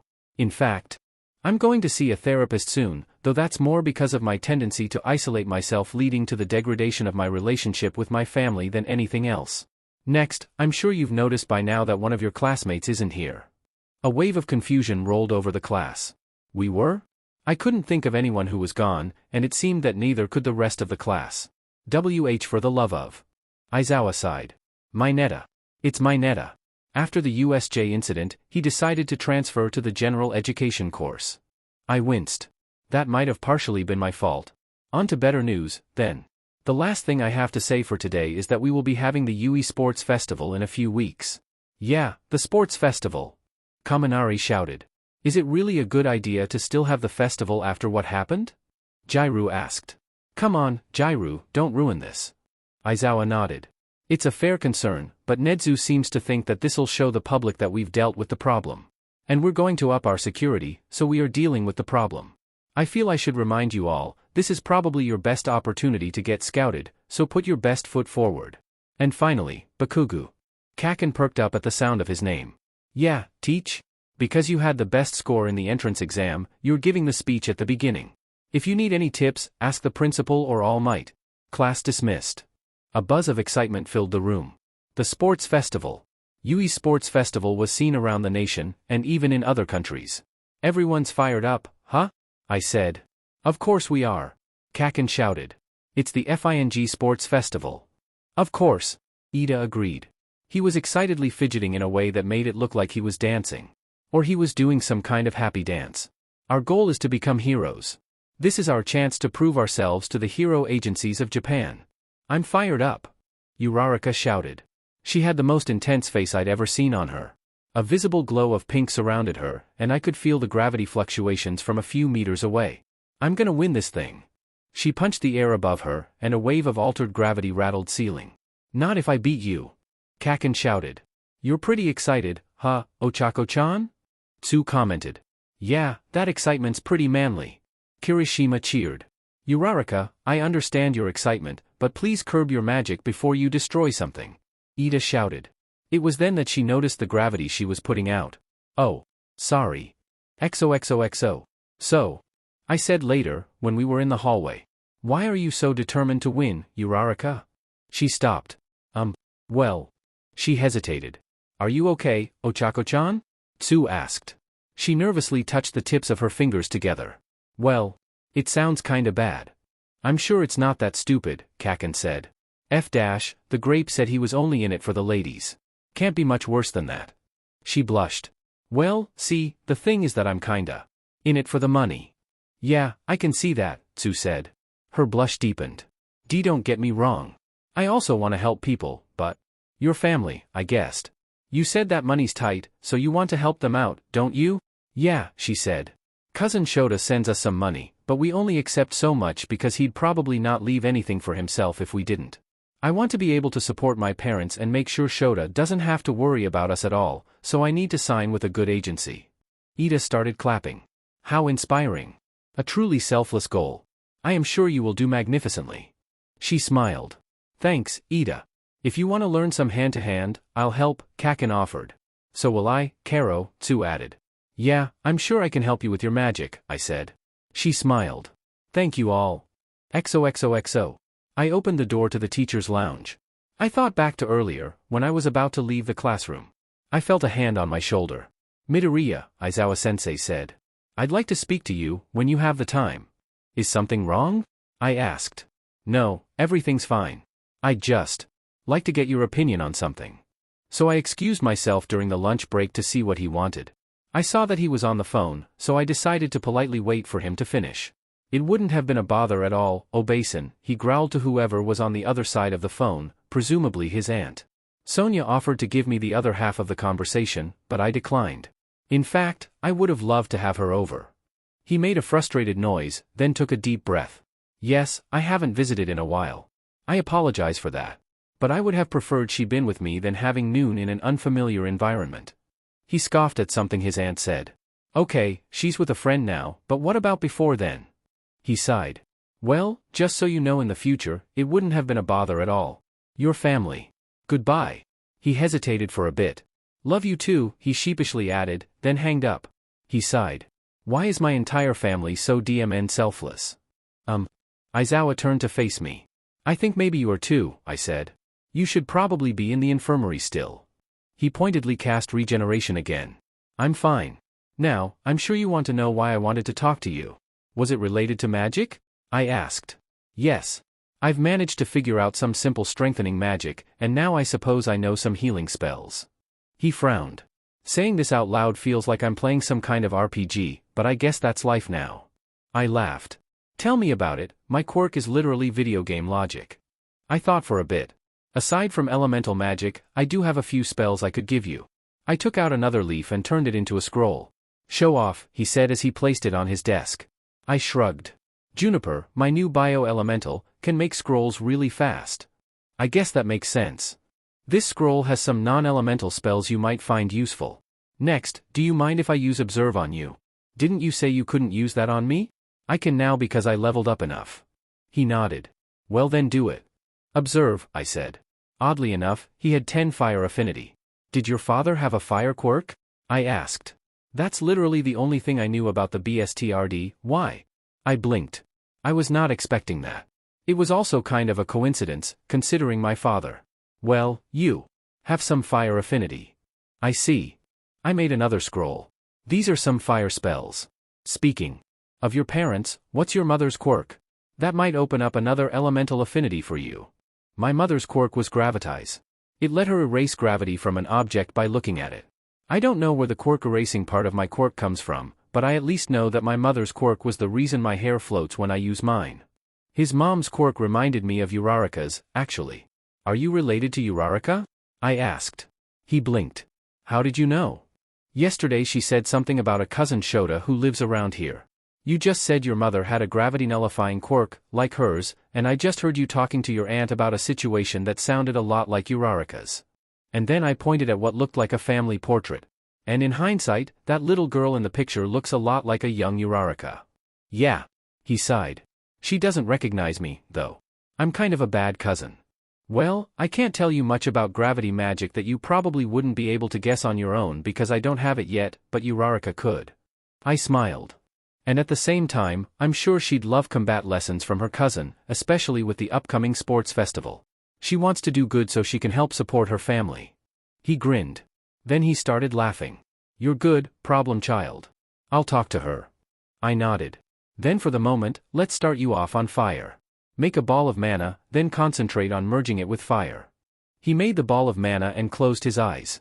After a few moments of concentration, the mana ball became a fireball. There. What next? His level jumped up by 1 just from using fire magic for the first time. I'd noticed first with my classmates, it seemed like levels worked differently for people who weren't me. That's a basic fire spell right there. Just play around with that and other spells and you should be good. I made another scroll and put it on the growing pile of scrolls on his desk.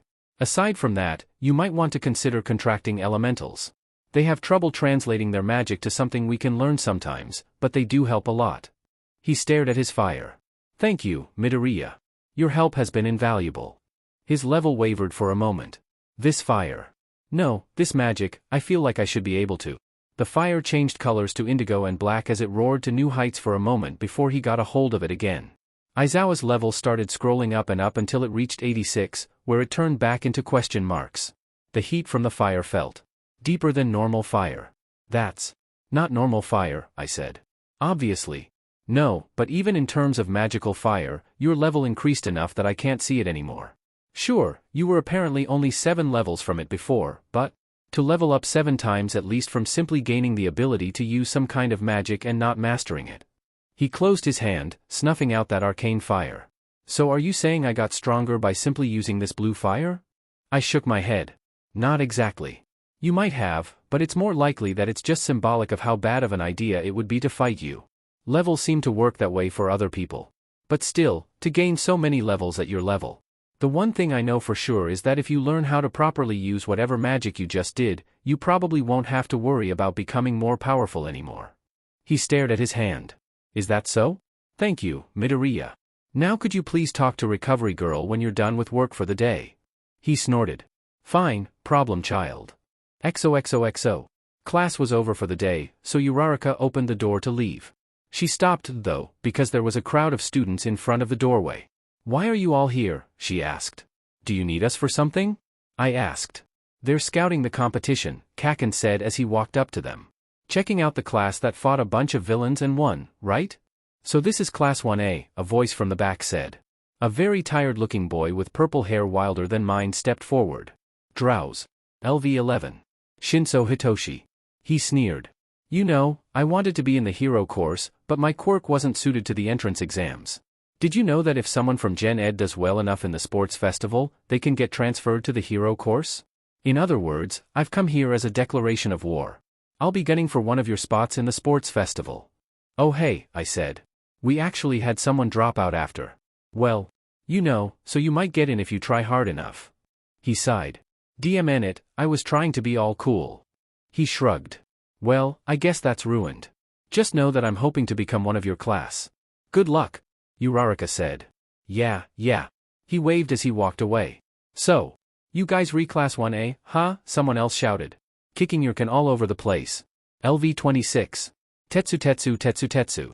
He had silver hair and I think that was fur around his eyes? You guys were the ones who were in that villain attack, weren't you? Kaken glared at him. What of it? I'm from Class 1B, and I'm here to check out the competition. You are Class 1A, a third person shouted, a blonde this time. Copycat. LV22. Monoma Nito. He sneered at us. How arrogant.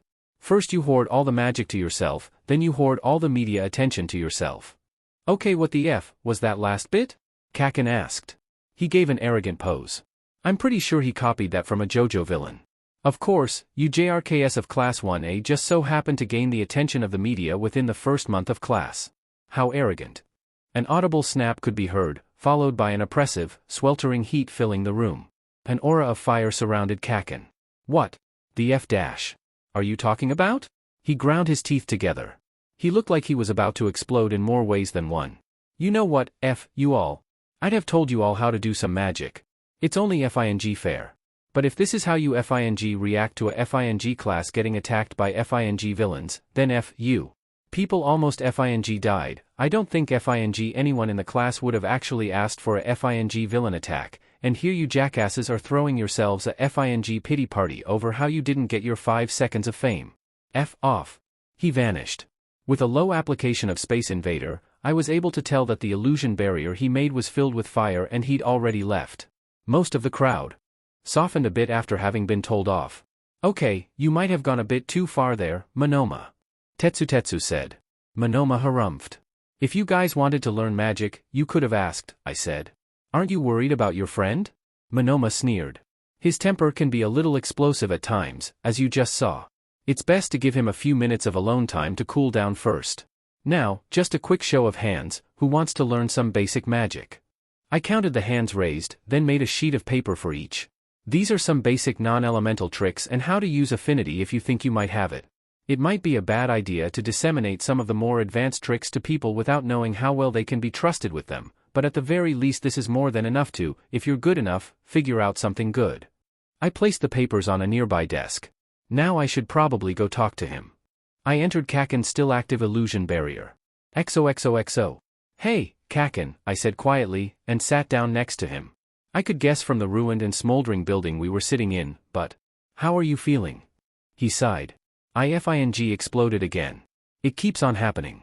He played around with a tiny, candle-sized flame, changing its shape and color. It didn't do anything like Aizawa-sensei's fire, though. I guess it was special or something. I'd have to ask him about it later.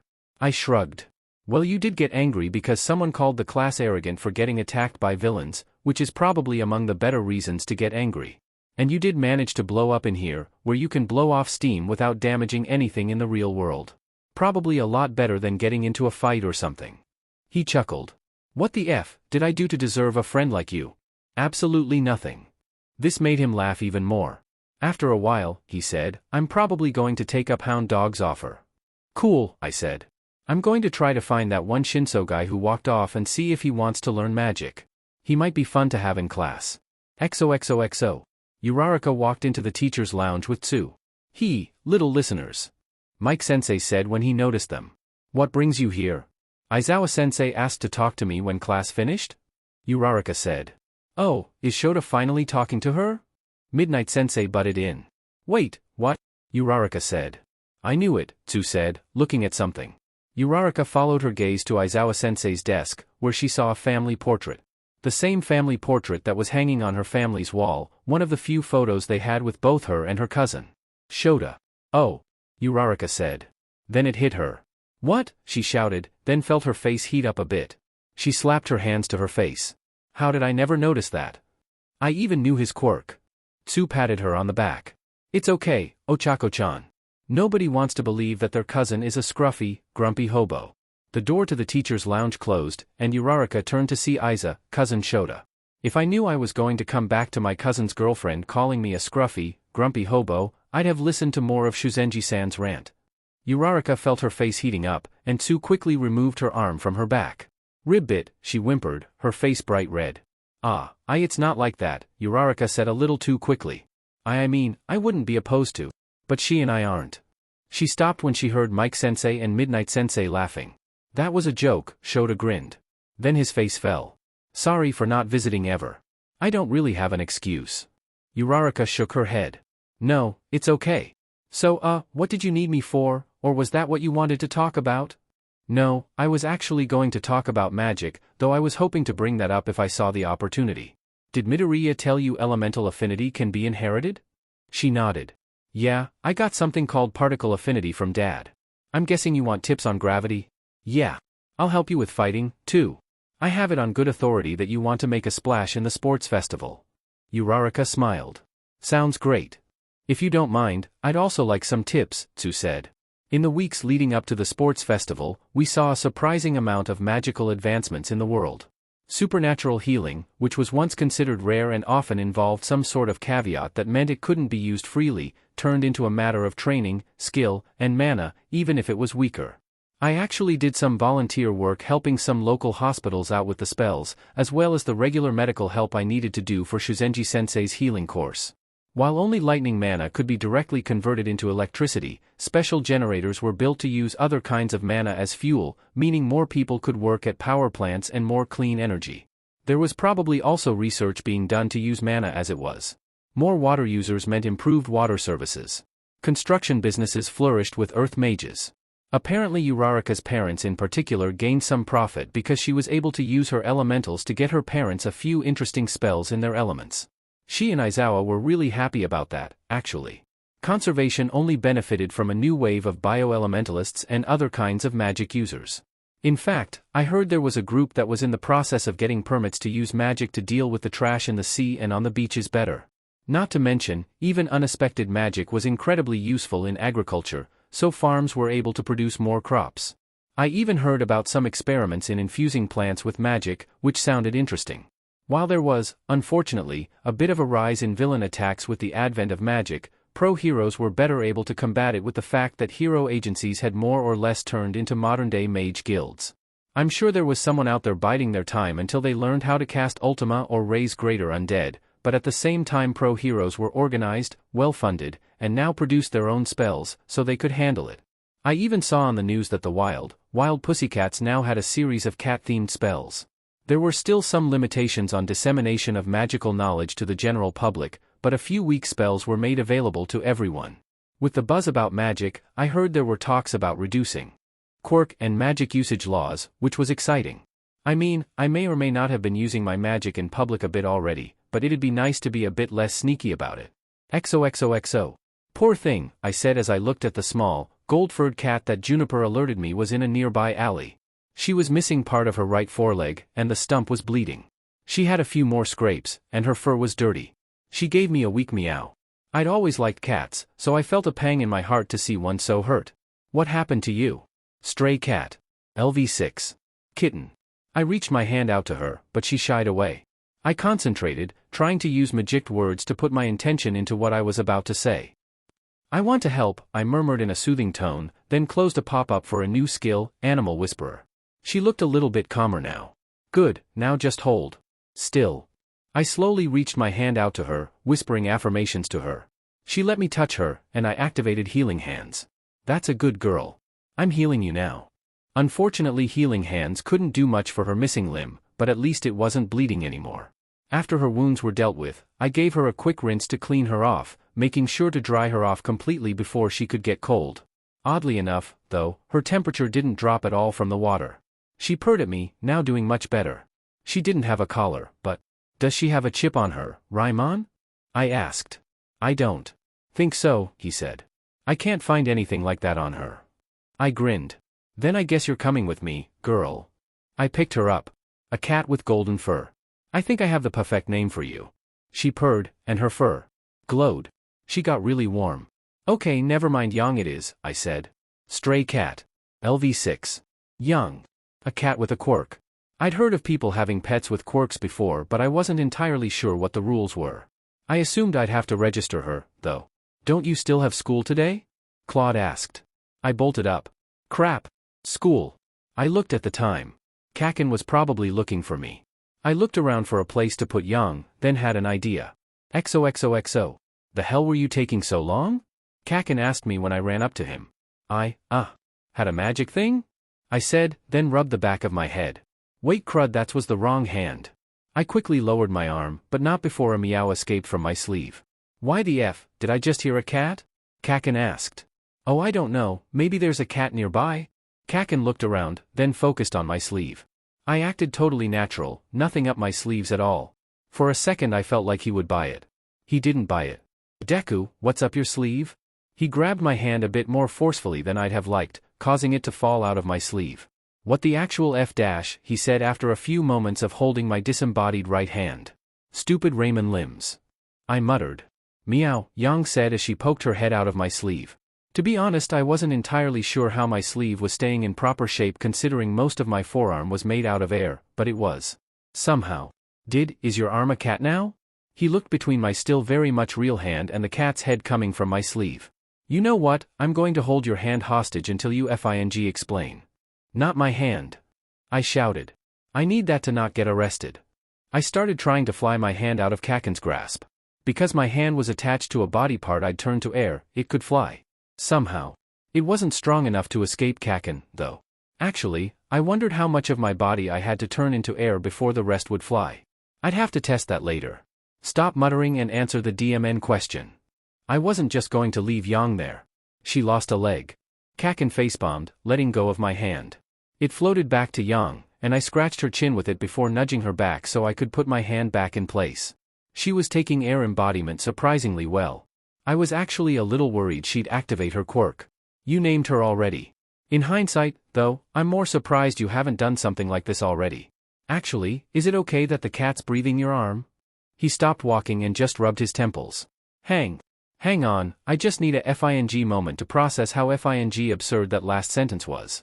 I've confirmed that it's perfectly safe for both me and whatever's breathing me. Same for other elements. And I'm sure someone said something like that before. He started walking again. Right. Your life is FING weird. Not gonna give myself a headache. So how long can you do that? Partial embodiment is a lot less taxing than full embodiment, so it's just slightly more than what mantra gives me back. In fact, if I get another point of INT, then it might just break even. If I use meditate every so often, I'll be able to keep this up until we get home. Assuming we don't have practicals in hero studies today. He shrugged. Good for you. Now we should probably hurry as fast as we can without you jostling the cat. We're already a little late. XOXOXO. I was walking in the hallway on my own when I heard a meow. I froze and so did Aizawa-sensei, who was walking past me. I silently pleaded with Sonia to help. She gave me a grin.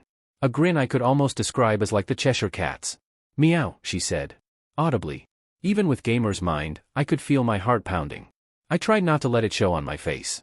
I tensed up, though, when Yang meowed again. Though I noticed that Aizawa also grimaced.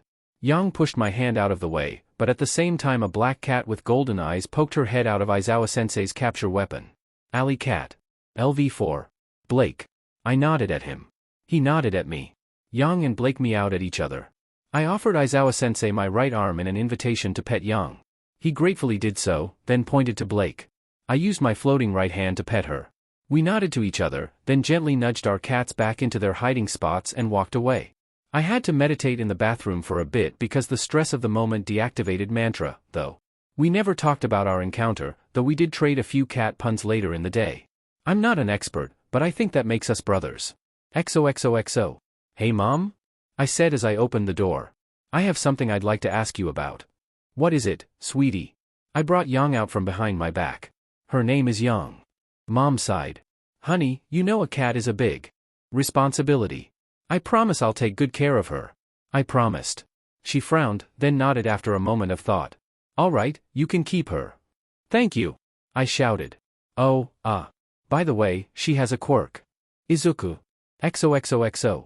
As it turned out, the Japanese government is very approving of quirky animals being pets with responsible owners, though there was some red tape surrounding it. It made sense that they wouldn't want animals who had no concept of quirk usage laws just roaming the streets. First I had to get her registered and fitted with a special chip that could withstand a lot more heat than normal chips thanks to her fire-based quirk. Then we had to go to specialized classes for us to be able to deal with her if she activated her quirk. I also got a good prosthetic for her with some of the money I got for various prizes related to discovering magic. Thanks to Animal Whisperer I gained an increased understanding of all animals. After a few talks with Yang, I could pretty much speak cat, which was neat. I was hoping to get a familiar skill, though. Even if I never used Yang like a proper familiar, a familiar skill might give me access to her quirk, I burn, which would be nice. For my preparation for the sports festival, I decided to focus mainly on DEX and INT. Because I was more or less indestructible due to damage reduction and elemental embodiment, I didn't need to worry about VIT at all. Because of that, I decided to focus on my original idea I'd had before, roaring muscles to train my DEX, though with INT training as well to power up my magic. It was close, but a few days before the sports festival I got both above 100. DEX gave me 3 skills, Light Step, Flash Step, and Weird Flex. Light Step was the next version of Fleet Foot and Flash Step was, well, a Flash Step. I could use MP to cross a few meters in the blink of an eye. Weird Flex had a fitting name. It seemed to just make me disturbingly flexible. The flavor text implied that it was what made contortionists contortionists, and I couldn't really disagree with that. It seemed like it'd be useful, though, because it was a passive that didn't use MP. Raising INT gave me Mana Talent, Eye for Magic, and Open Mind. Mana Talent, like Light Step, was a better mana affinity. Eye for Magic, which I got because I had an eye-enhancing spell, was a spell that allowed me to see magic, which was absurdly useful. I could probably copy spells just by looking at them, for one. It gave me really bad eye strain, though. Open Mind was also a potentially useful spell. The flavor text said it was Mind Magic, which was useful in and of itself because it gave me a base for Mind Magic, and it allowed me to hear other people's thoughts. When I used it, I was able to hear the internal monologues of everyone in the spell's radius, and could hone in on one person in particular. I wouldn't use it much because it was clearly an invasion of privacy, but I was sure I could put it to good use. With my stats where I wanted them, I spent the rest of the time before the sports festival practicing various spells and skills. The day of the sports festival, I knew I was ready. I promise I'll be careful, I told my mom before heading out. And I'll record the whole thing for you. Thanks. Before I left, Yang meowed and butted her head on my leg. I chuckled and rubbed her head, causing her to purr. See you later, girl. XOXOXO. Security was upped for the sports festival. I was mostly fine getting through because I had a student ID, but there were still some precautions. I saw some pro heroes on my way to the stadium, too.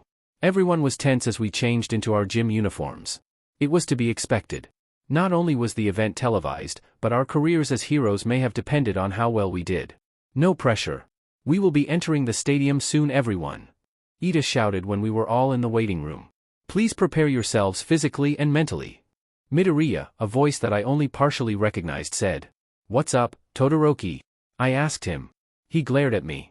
You may have your magic and you may have some kind of support from All Might, but I plan to beat you. He turned around and started to walk away. The FS your problem, half and half? Kaken asked. Yeah, what's with the declaration of war? Kirishima asked. Todoroki, I said. He stopped for a moment. I'm aiming for the top 2, I told him. He scoffed and walked away. XOXOXO. To be honest, I probably would have been very nervous if it weren't for Gamer's Mind. There were just so many people in the stands.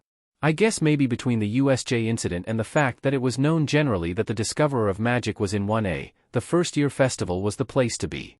I made sure to look confident when we were walking in. I even used Hawkeye because I was technically allowed to for what I hoped was added impressiveness. Present Mike introduced each of the classes as they entered the field to thunderous applause. Midnight Sensei, who was acting as referee, brandished her whip thing. Now for the pledge, we have Bakugou Katsuki from 1A.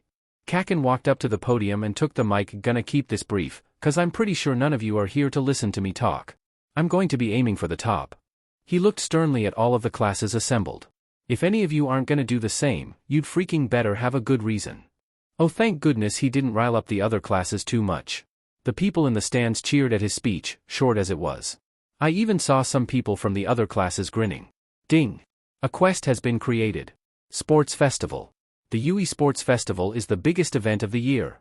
You'd better do your best. Completion, further rewards dependent on how well you do. I figured I'd get a quest at some point. It was interesting that there weren't any losing conditions, though. I guess it'd be a win even if I lost in the first round, though I'd lose out on anything that wasn't the question mark if I did that. Speaking of the first round. Give it up for Bakugou, ladies and gents. Midnight said. Now, let's get on with the first event. She raised her whip, and a giant holoscreen appeared in the air above her.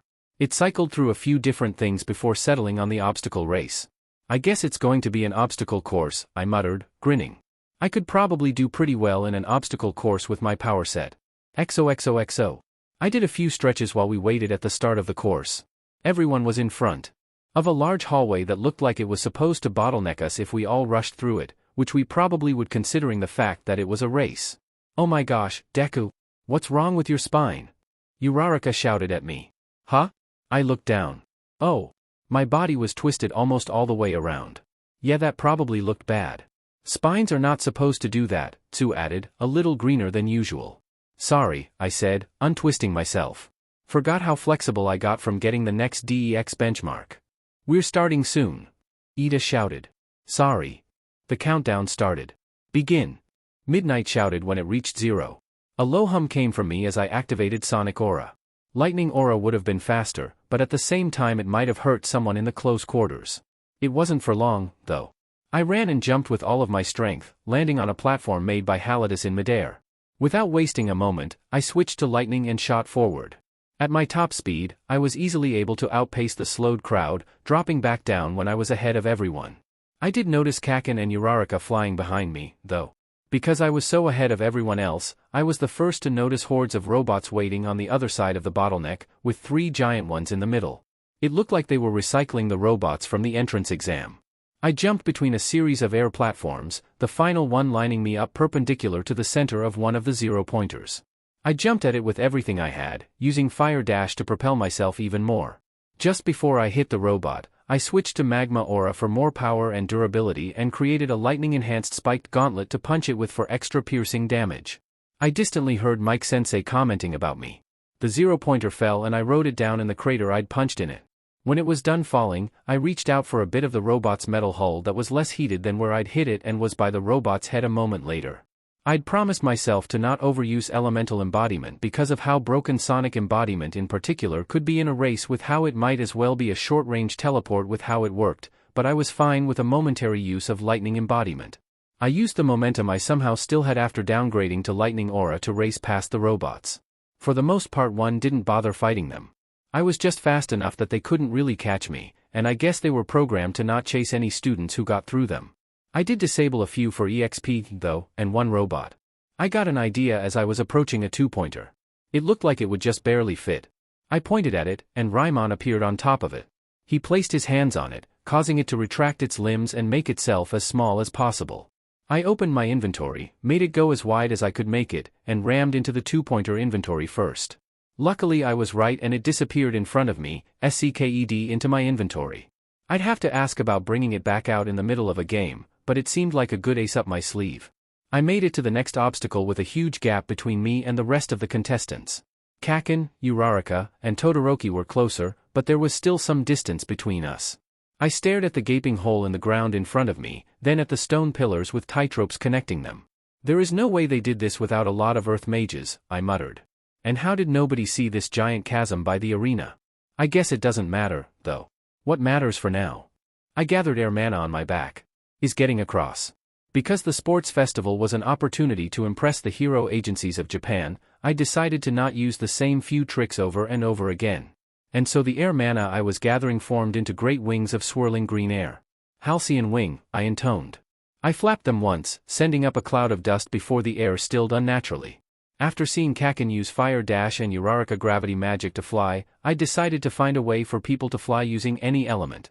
Much like how people with healing quirks were almost always given priority for medical training assuming they were competent enough for medical work, competent and powerful enough flyers were practically assured to get into hero schools simply on account of how useful flight is in hero work.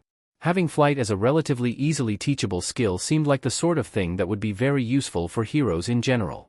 My favorite of the flight spells I'd made was an air spell, Halcyon Wing. It was a little costly, but it looked so pretty and had the ability to calm the surrounding air. I jumped as high as I could, then flapped my wings. As a side effect of its air calming, Halcyon Wing reduced the amount the air resisted my passage, making me fly even faster. A few students shot some generic spells at me, but I was easily able to dodge them. I dropped onto a tree on the other side of the obstacle and undid my wings. They unraveled in a shower of feathers that I grabbed with my magic, causing them to swirl around me. I used up a few of the feathers to chop off the branch I was standing on, then started using bio-magic on the branch as it fell back onto the course. It grew into a small tree with an unusual root system, which drove itself into the ground in 4 parts like legs. I gripped onto the tree's trunk, using a thickened branch as a foothold. Bio-magic was really fun once you got used to it. I made my tree walker go forward and, now that I was going slower, started listening to the commentary. And Midoriya is still in the lead, now with some weird plant thing. Mike-sensei shouted. That's probably his bio-magic, Aizawa-sensei said. Among other things, he can use it to alter the shape of and control plants. To be honest, it just looks like he's showing off now. To be fair, isn't that the point of the sports festival? Aizawa-sensei shrugged. I suppose. And speaking of showing off, it looks like Todoroki's using some kind of ice platform and probably ice magic to fly over the chasm. That's certainly one way to do it. I came up on the final obstacle of the race, the minefield. I'd seen it with Hawkeye while I was flying, which was why I'd made the tree walker. Though I was paying for that now, as Kaken, Todoroki, and Uraraka were approaching behind me. I lengthened my walker's roots and increased the amount of mana I was using to make it walk, letting it go faster. I also gave it a speed up and started preparing a backup plan for when they caught up. Because of my walker's thin roots, it was able to step around the mines, and for the few that it stepped on in my rush, its roots were sufficient enough to not get blown away, which was why I'd used 4 legs in the first place. DMN Deku, you won't win that easily. Kaken shouted from behind me. He and Todoroki were approaching quickly, with Uraraka just a bit behind them. I shot my remaining feathers in front of them, blowing up the mines. They were still gaining, though, so I pushed my walker even faster, then switched spells when they were just barely behind me. Jets of steam burst from my hands and feet, propelling me forwards and blowing the 2 back into some mines. I hit the ground running, keeping ahead of the others. With the lead I'd given myself, I was able to run to the end without anyone passing me. And in first place we have Midoriya Izuku. Mike-sensei shouted. The crowd was cheering for me. I grinned at All Might, who I saw smiling at me in the stands. XOXOXO. The next game of the sports festival will be a cavalry battle. Midnight Sensei announced once everyone was back in the stadium. That was kind of good for me. I'd had an idea for a spell about a week ago that I thought I wouldn't be able to use in the sports festival because it was pretty much only useful on allies. The display changed to show what looked like the points each of the people who made it got, sorted by position. I looked at number 1, for the point total I had. 10 million. It looked like there was a bonus for getting in first place, because up until first the points increased by 5 per position. Here's how it works. The points of each member of the teams will be added together and put on a headband, which will be worn by your rider. You're supposed to steal those headbands, which is how you get points. Those headbands must be worn from the neck up, so getting a lot will get annoying fast. And of course, the person to beat is Midoriya, with 10 million points.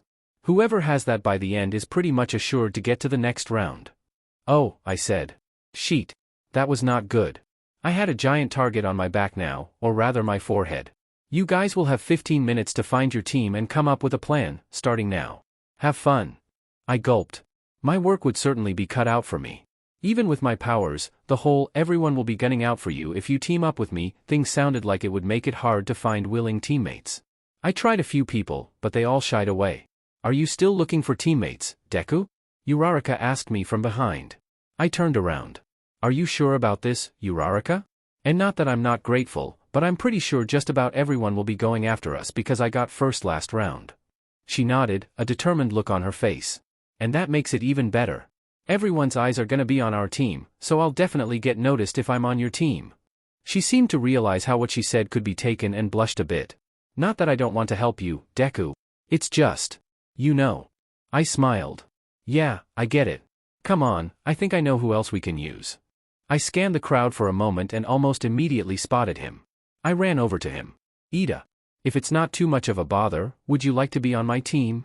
He hesitated for a moment, then gave one of his deep bows. I'm sorry, Midoriya. It's just, I don't want to be in your shadow for the sports festival. I nodded. I understand. I'll go try and find someone else. I walked away a bit. How did it go? Uraraka asked, having just caught up to me. I shook my head. Ida didn't want to be in our group. We need to find someone else. I looked at the countdown. Half the time was up already. And we should probably do it fast. Oh, so you need another person? A loud voice said. Well, that's perfect. I turned around to see a girl with pink dreadlocks wearing a pair of steampunkish goggles on her forehead. Her yellow eyes had crosshairs on them. The name's Hatsume, and I'm your answer. With my babies you'll be sure to win. What's with the support gear? Uraraka asked. Aren't we not supposed to have them? You're a support student, right? I asked. And I'm guessing your babies are support items? She grinned wider and got up in my face. Oh, you're a smart one. Yes, of course my babies are wonderful, wonderful gadgets that heroes across the globe will use. Eventually. And everyone's eyes will be on you, the holder of the 10 million points, so if I show off my babies in your team I'm sure to get good rep. I smiled, but backed up a bit. Having some support gear will be awesome. I had an idea. Actually, I just thought of something. We'll need another person, and I'll probably have to talk to Midnight Sensei about this, but… Hatsum. Yes? I'll use my magic to help, but we might need to make temporary modifications to your babies, is that okay? She nodded energetically. Of course, so long as you can put them back. I'd also love to see magic being used. I might be able to make even better babies. Good. And I'll also try to teach you a spell I learned recently that lets me see magic, because to be honest I really want to see that. You might be able to do it relatively easily, if your quirk is eye-based like I'm assuming. She cackled and nodded. And finally, how good are you at hacking? She rubbed her hands together. Adopting a new baby? I like the sound of this. Isn't it more like kidnapping and brainwashing someone else's baby? Uraraka asked, poking her chin. We've got a lot of work to do, I said, but if we split up we should be able to get done on time. So the cavalry battle's about to start, Mike Sensei said, and I've just gotta say. I strapped myself into the HRNSS Hatsum had thoughtfully made for me so that I wouldn't fall while I was meditating, because I really needed to use meditation for my crazy plan to work. Is that one of the robots from earlier? The two-pointer that I'd stowed in my inventory during the obstacle race. I was sitting on the center of the robot's torso, which thankfully acted a bit like a platform. Uraraka and Hatsum were by the front of the robot, with Hatsum arm deep in the robot's guts still. Our final teammate, Tokoyami, was by the back of the robot due to its size. While I was the only one with a HRNSS, my teammates had bits of scrap metal that Uraraka had magnetized. That let them stick to the robot but still allowed them to move if they needed to. Too loud, Mike, Aizawa complained. And yes, that is one of the robots from earlier. The problem child argued that if his teammate, Hatsum, modified and hacked the robot, then it would be her creation and therefore, as she is a support student, her team would be allowed to use it. He sighed. And apparently the principal specifically wrote into the rules that hacking the robots is okay, so it's not even technically a loophole. When I asked Nedzu about it, he just maniacally laughed. To be honest, I probably should have seen that coming. Probably. And by the way, the cavalry battle begins in about 1 minute, so get ready. I took a deep breath and focused on my mana. A ball of faintly glowing light blue mana appeared on my chest, and 3 tendrils of mana extended from it. The tendrils touched my teammates on the chest, forming ball of mana on their chests like mine. Bestow, a spell I thought of that allowed me to share my mana with others, though there was a bit of mana lost. So interesting. Hatsum shouted as she poked the ball of mana on her chest, her eyes glowing. She was actually pretty good with magic, judging from how quickly she'd picked up eye for magic. Tokoyami put a hand up to his mana ball. I feel power flowing through me, he muttered. I nodded. Just remember that even with meditation, I have a limited amount of mana. And there's 3 of you, which means that my mana will be split between you. We should be fine if only one person does something big at a time, so coordinate your spells. On 3. Midnight shouted. And finally snap me out of it if we need something big and I'll use limit break, I said quickly, then activated mana dome and meditation. Begin. Midnight shouted. I couldn't really see much of what was happening at first because of how I was meditating and in the center of the robot. However, after a few moments, it seemed like Bestow started to synergize with Open Mind and possibly even meditate, Tactician, and the party we'd made, because I was able to see through my teammates' eyes. I mostly focused on Uraraka because Tokoyami was watching the rear and Hatsum was piloting the robot. I kept a bit of an eye on Hatsum, though, because I hoped to absorb some of her mechanical expertise. Uraraka saw that a lot of the teams made a beeline straight for us. One of the teams used some sort of ground-softening quirk. I'm gonna lower gravity. Uraraka shouted. Hit the jets, Hatsum. I felt a sudden drain on my mana coming from Uraraka. A pink glow spread from her body, engulfing the entire robot. Hatsum activated the robot's jets, and despite its weight it flew. Tokoyami deflected a few shots that came after us with Dark Shadow. When we touched down, the robot sank a bit. Hatsum looked down at the legs and saw some mud, using Eye for magic. Someone's attacking my new baby with water magic, she shouted. Uraraka looked around and saw Tsu and someone from Gen Ed that I didn't know very well riding on Shoji's back. Tsu-chan, she shouted. Tsu spat out a glob of water, which shaped itself like a buzzsaw. Ochako-chan, I'm sorry to do this, but dash. Well, I'm not at all. Hatsum shouted, then laid her hands on the robot. She stared at her hands with Eye for magic as she poured mana into the robot. She, and therefore I, could see how the mana interacted with the technology. I heard a text box open as I learned the skill from her. Blue lines spread across the robot, and Hatsum's vision changed to the robot's camera. She shot a net at Tsu's team, entangling them, and made the robot carefully step out of the mud. Deku. Your F-robot won't save you now. All three of my teammates turned in unison to see Kaken's team. Kaken jumped off of Kirishima, his front horse, and started flying at us with Fire Dash. Tokoyami had Dark Shadow curl around me protectively. He's going after my baby. Hatsum screeched. I've got this. Uraraka shouted. She slapped her hands on the robot, blue sparks springing into existence and traveling over to the leg Kaken was aiming for. When Kaken tried to explode the leg, it just compressed a bit before springing back with a wave of energy. Kaken was knocked back, but another one of his horses, Siro, grabbed him with his tape. Get us out of here, Hatsum. What did you do to my baby? Hatsum demanded as the robot ran. I temporarily messed with the strength and stuff of the armor using particle magic. I can do that to my skin, too. It feels really weird. If I wasn't drawing in the energy of the world or however meditation worked, I'd have asked how that worked. It sounded interesting. A few teams moved to intercept us. I'll be taking your headband, Midoriya, Todoroki said. Kaminari. His teammates were Yaoyorozu and Kaminari in the back, on roller skates that I assumed Yaoyorozu made, and Ida in the front. Yaoyorozu made a sheet and a grounding rod while Kaminari started to build up lightning. I believe my power will be the most useful in this situation, Tokoyami said. My comrades, please allow me to complete access Midoriya's font of power. Tokoyami drained my MP even faster than meditation could bring it back. In return, a shroud of near-total darkness engulfed the world. Primordial void, he intoned. Through Hatsum's enhanced eyes, I could just barely see Corvo and Dark Shadow emerge, though Dark Shadow was so big that it dwarfed our robot. I remembered what he said, about how Dark Shadow got stronger but harder to control the darker it was. Now, my minions of Shadow, let us have a true revelry in the dark. Dark Shadow rushed forward, with Corvo riding him and seemingly controlling him, or at least directing him. Kaminari shot most of his lightning at Dark Shadow, or at least I think that's what happened in the gloom. It wasn't very effective with such poor light, and it seemed that the dark magic was dampening the lightning itself somehow. Dark Shadow raged, knocking back all of the teams. The drain on my MP abated, and the black shroud started to fade away. Run, Hatsum! Tokoyami shouted. Away from Todoroki's team. I can see, she shouted as the robot started running away. Tokoyami saw Todoroki freeze out the other teams in the confusion and then Ida shouting something. Todoroki made a ramp of ice and Ida shot off faster than I'd ever seen him run before. Tokoyami made to intercept with Dark Shadow, but Todoroki's team sped up even more as the ice at the tip of the ramp exploded, and then Kaminari shot a bolt of lightning at Dark Shadow that stunned it. Yaoyorozu shot a miniature cannon past Tokoyami. I opened my eyes just in time to get hit in the back of my head with the cannonball that shattered my mana dome. It didn't hurt, but it was really jarring.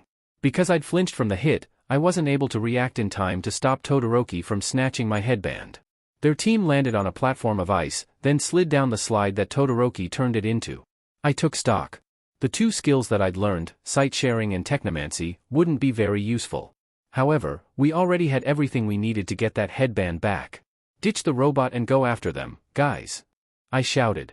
Luckily, Todoroki didn't think to melt the slide. Actually, I couldn't remember him ever using his fire in battle. That probably wasn't a good sign.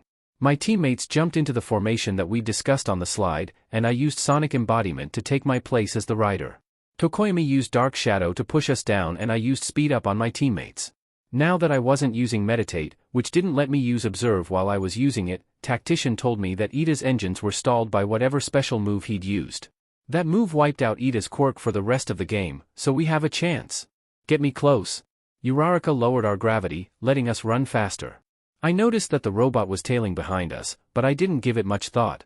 We got within range, and Todoroki's eyes widened as his left arm caught fire, a Nijrk reaction. I slashed my arm at him with wind mana, blowing his defenses away, then used a light amount of one for all to grab the golden headband. They'd flipped the headbands around and mixed up their order to try and trick us, but with Observe and Tactician that meant nothing to me. We're flying away. I shouted, activating the jetpack I hadn't had to use yet in the cavalry battle.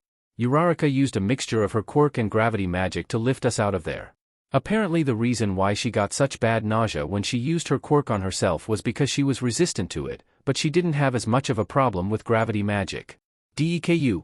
Kaken screamed at me, flying toward us. It looked like he was back to attacking us. Uraraka! My baby! Hatsum shouted. Uraraka got what she meant immediately and pointed at the two-pointer, which jumped and started using its jets. Uraraka pulled on Bestow again, causing the robot to glow pink and start flying. It intercepted Kaken, but it looked like Uraraka did the strengthening spell again. This time, though, whatever the spell did, it didn't completely solve the problem of Newton's third law of motion. The robot absorbed all of the force, yes, but when it rebounded the force, it was weightless. My baby! Hatsum shrieked as the robot was repulsed away from Kaken. I didn't want a giant robot, even a giant robot with the weight of a beach ball, crashing into the stands or even worse the stalls outside, so I grabbed it with mana rope and braced myself on an air platform. I swung the robot down to try to take some of the motion off. Get on the robot! I shouted after getting the robot to only be slowly falling. We landed on it and I started meditating again to help with keeping us lightly falling. And Team Midoriya are back just in time for the end of the cavalry battle. Mike-sensei shouted when we touched down. The game was totally crazy, but now it's OOOVEER. In first place, we have Team Midoriya, clearly, Aizawa-sensei said. Second place is Team Todoroki, third is Bakugou, and fourth is. It looks like Team Shinso snatched a few last-minute points. Impressive. We'll be taking a lunch break, but we'll move on to the final games after the break, folks. Stay tuned. I dropped off of the robot, not waiting for Hatsum to lower it. Are you okay, Midoriya? Yaoyorozu asked me, rubbing her elbow. Oh, I'm fine, I reassured her. I can fall from higher than that without any problem. No, I mean from when I shot you. That looked like it hurt. I shook my head. No, it was more surprising than anything. My mana dome probably took most of the hit, and my quirk is really overpowered. I think I wouldn't be too hurt if All Might were to punch me in the face. She nodded. That's impressive. I still apologize, though. I was aiming to just pop your barrier, but we were going very fast, so. It's fine. XOXOXO. After we left to get lunch, Todoroki stopped me and rather forcefully asked to meet me alone. I saw no reason not to, so I followed him to an abandoned hallway. What did you need me for? I asked. Did you get hurt in the cable dash? I was overwhelmed. He glared at me. Your power. I only saw it once, but it reminded me of All Might. I'm pretty sure All Might doesn't use wind magic. He just punches the air hard enough that it looks like he does. I don't mean your magic. You did. Something that wasn't magic. How did you know? I can sense magic. And that sudden movement you did, it was more like All Might's quirk than magic. I blinked. I'm sorry, did you just say you can sense magic? And considering how All Might seems to be supporting you, I have to ask one thing. I gulped. I didn't know what he was going to say, but he was getting pretty close to the truth. Are you All Might's secret love child or something? I spluttered. Wow, I wish I was All Might's secret love child. All I know about my dad is that he had some kind of fire-breathing quirk and curly white hair. And that he owes us a lot in child support. Regardless, you clearly have some kind of connection to All Might. Just know that I must beat you. You see, my father is an ambitious man. He wanted to be the #1 hero, and wasn't even satisfied with second place. His voice became ice cold. And so he made me to carry out his ambitions. What do you mean, made you? His quirk involved 2 separate powers, even stated and observed to be 2 quirks in one body. It reminded me of that Nomu thing. Are you aware of quirk marriages? Oh. In hindsight, that was the more likely conclusion. Probably worse, though. He snarled. My father used his influence to put pressure on my mother's family, forcing an arranged marriage. It took the BSTRD 4 tries, but he finally made me his masterpiece and trained me relentlessly. My mother hated my left side. I don't blame her. It's his. I'm not a psychologist or a quirk counselor. Yet. But that seriously did not sound like a good sign, psychologically speaking. I remember. One time, she was talking to someone on the phone about my left half. Seriously, I could tell Tokoyami was joking whenever he called his power a curse, but it seemed that Todoroki genuinely felt that the entire left half of his body and the power it gave him was some sort of, well, curse. She saw me, and threw boiling hot water at me face, as you can see. As you've probably noticed by now, my left side is heat resistant, but not fireproof.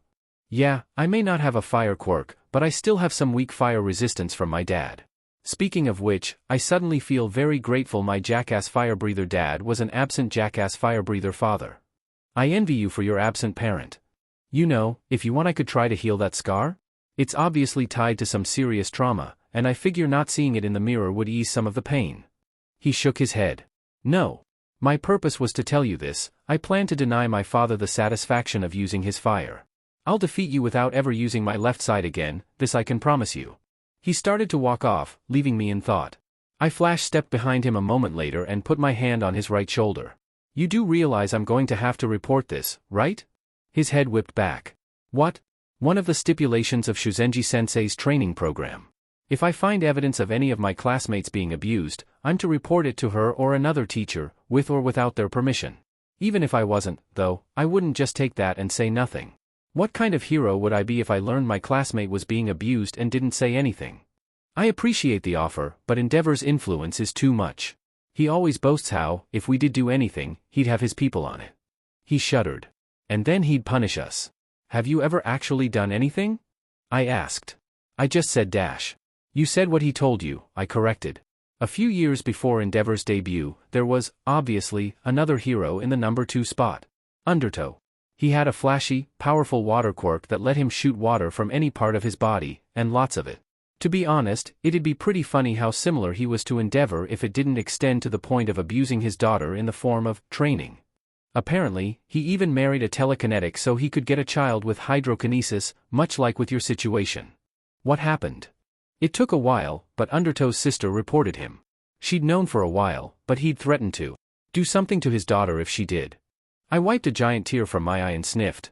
It wasn't publicized much, because people were afraid that a pro of that ranking turning out to have done something like that could have triggered massive unrest, but Undertow was arrested and some of his charges were released, enough that nobody would question the arrest. He's still behind bars today. I smiled. And at the same time I'm sure All Might would be willing to help you if he heard what happened, and I doubt that the influence of the #2 hero outstrips that of the symbol of peace. Todoroki nodded. I'll take your word for it. Though, how do you know about Undertow if, as you said, the whole story was suppressed? My grandmother told me about it. I used some magic on my tear ducts, causing a massive amount of water to pour from them. Then I wiped off my face and shirt because I didn't put any pressure into it, making the water dribble all over me. She didn't want me to repeat her mistake. Todoroki blinked.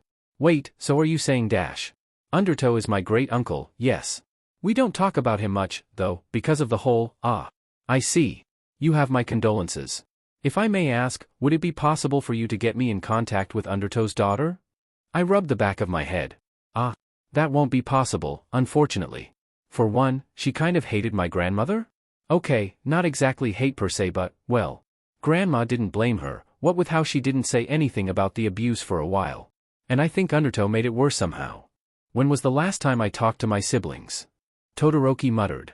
Yeah, child abuse is pretty awful, I said. Anyway, I think she reached out to my mom a few times, but, well, then she died. I'm sorry for your loss. I shrugged. I didn't even know her. Well, I didn't know her personally. I knew a lot about her. She was actually a pro hero. Was that how she? I gave him a small nod. The hero duo Water Hose. A husband and wife pair. About 2 years ago, they sacrificed themselves to take out a dangerous villain with a powerful enhancement quirk. But enough about my messed up family. I won't force you to go to Shuzenji-sensei now, but when the sports festival is over we are talking to him, even if I have to drag you there myself. He grunted. Fine. If it will really destroy my father, then I'll happily talk to Shuzenji-sensei. That's probably not quite the healthiest thing to say, but it's better than not telling anyone about the abuse, so I'll let it slide, I muttered. Todoroki shrugged and started to walk off. This time I let him. We were gathered back in the arena field. Midnight explained to us how the next part of the sports festival would go. For the teams who won the cavalry battle, there was the combat tournament. The rules were simple. In each fight, we had to either incapacitate our opponents or remove them from the arena. And before the tournament, there would be other games that everyone could participate in. Even the tournament combatants could attend them, but Midnight Sensei suggested we not do that, because we should conserve our stamina. That really wasn't an issue for me, but I decided not to participate in those battles because it could be unfair to the others. Before we drew lots to see our placement, Ojiro raised his hand. I'd like to withdraw from the tournament, he declared. Oh? Midnight said. What brought this on? You do realize you're probably going to miss out on a chance to be scouted, right? He grimaced. I don't even remember the cavalry battle. I don't want to move on to the tournament if I didn't even really do anything. Whoa, that's so manly. Kirishima yelled. The other member of Team Shinso, Nairenjiki from Class 1B, raised his hand. I'd also like to withdraw, for the same reason. Midnight grinned. I like your spirit. Alright, you two are out of the tournament. Now we need to get some students to replace them. After that, it was agreed that Tetsu and Shiozaki Ibra from 1B would take their places. We all drew the lots, deciding who we'd fight and in what order. It was just my luck that I was in the first match against Shinso. And then I'd probably have to face off against Todoroki after winning that. Midoriya, right? Someone asked me from behind. I turned to see Shinso. I opened my mouth to say something, but Ojiro's tail wrapped around my face before I could. Don't say anything, he cautioned me. Shinso snorted. I removed Ojiro's tail from my face. Because of his quirk, right? I asked. Shinso stiffened. If I had to guess, it's a mental quirk. Some sort of mind control, tied to people responding to something you say. He sighed. Yeah, that's about right. It sounds amazing for hero work. Too bad the entrance exam was robots, huh? Shinso stared at me incredulously. You don't think my quirk is villainous? I shrugged. Quirks aren't really villainous. Well, if you have a sentient quirk like Tokoyami's Dark Shadow that actively wants to be a villain, then you could make that argument, but quirks are normally controlled by the user. They're tools. I pointed at him. If you use your quirk for hero work, then you have a hero's quirk, and if you use your quirk for villainy, then you have a villain's quirk. Still, your quirk would let you de-escalate hostage situations and other villain attacks without having to fight, and even if you have to fight, then there's always the possibility of a villain slipping up in the middle of battle. To be honest, I'd place a mind-controlling quirk like yours pretty high on the list of quirks I'd like if I didn't have mine. Shinsu's face softened. You know, Midoriya, you're the first person I've met who didn't call my quirk villainous. You should probably sue your quirk counselor for malpractice, then. He chuckled, then turned around. You're a good man, Midoriya. I won't bother you again. Wait. He stopped. I think it's only fair if you know a few things about me. First, there's a pretty good chance, depending on how our quirks work, that your quirk won't affect me right or might even just fail to work on me. He raised an eyebrow. How so? My quirk, the gamer, works somewhat along the lines of RPG logic, meaning that among other things I have passive skills that grant me various effects, I explained. One of them is Gamer's Mind, which came with my quirk. It says that I have immunity to psychological status effects. I see.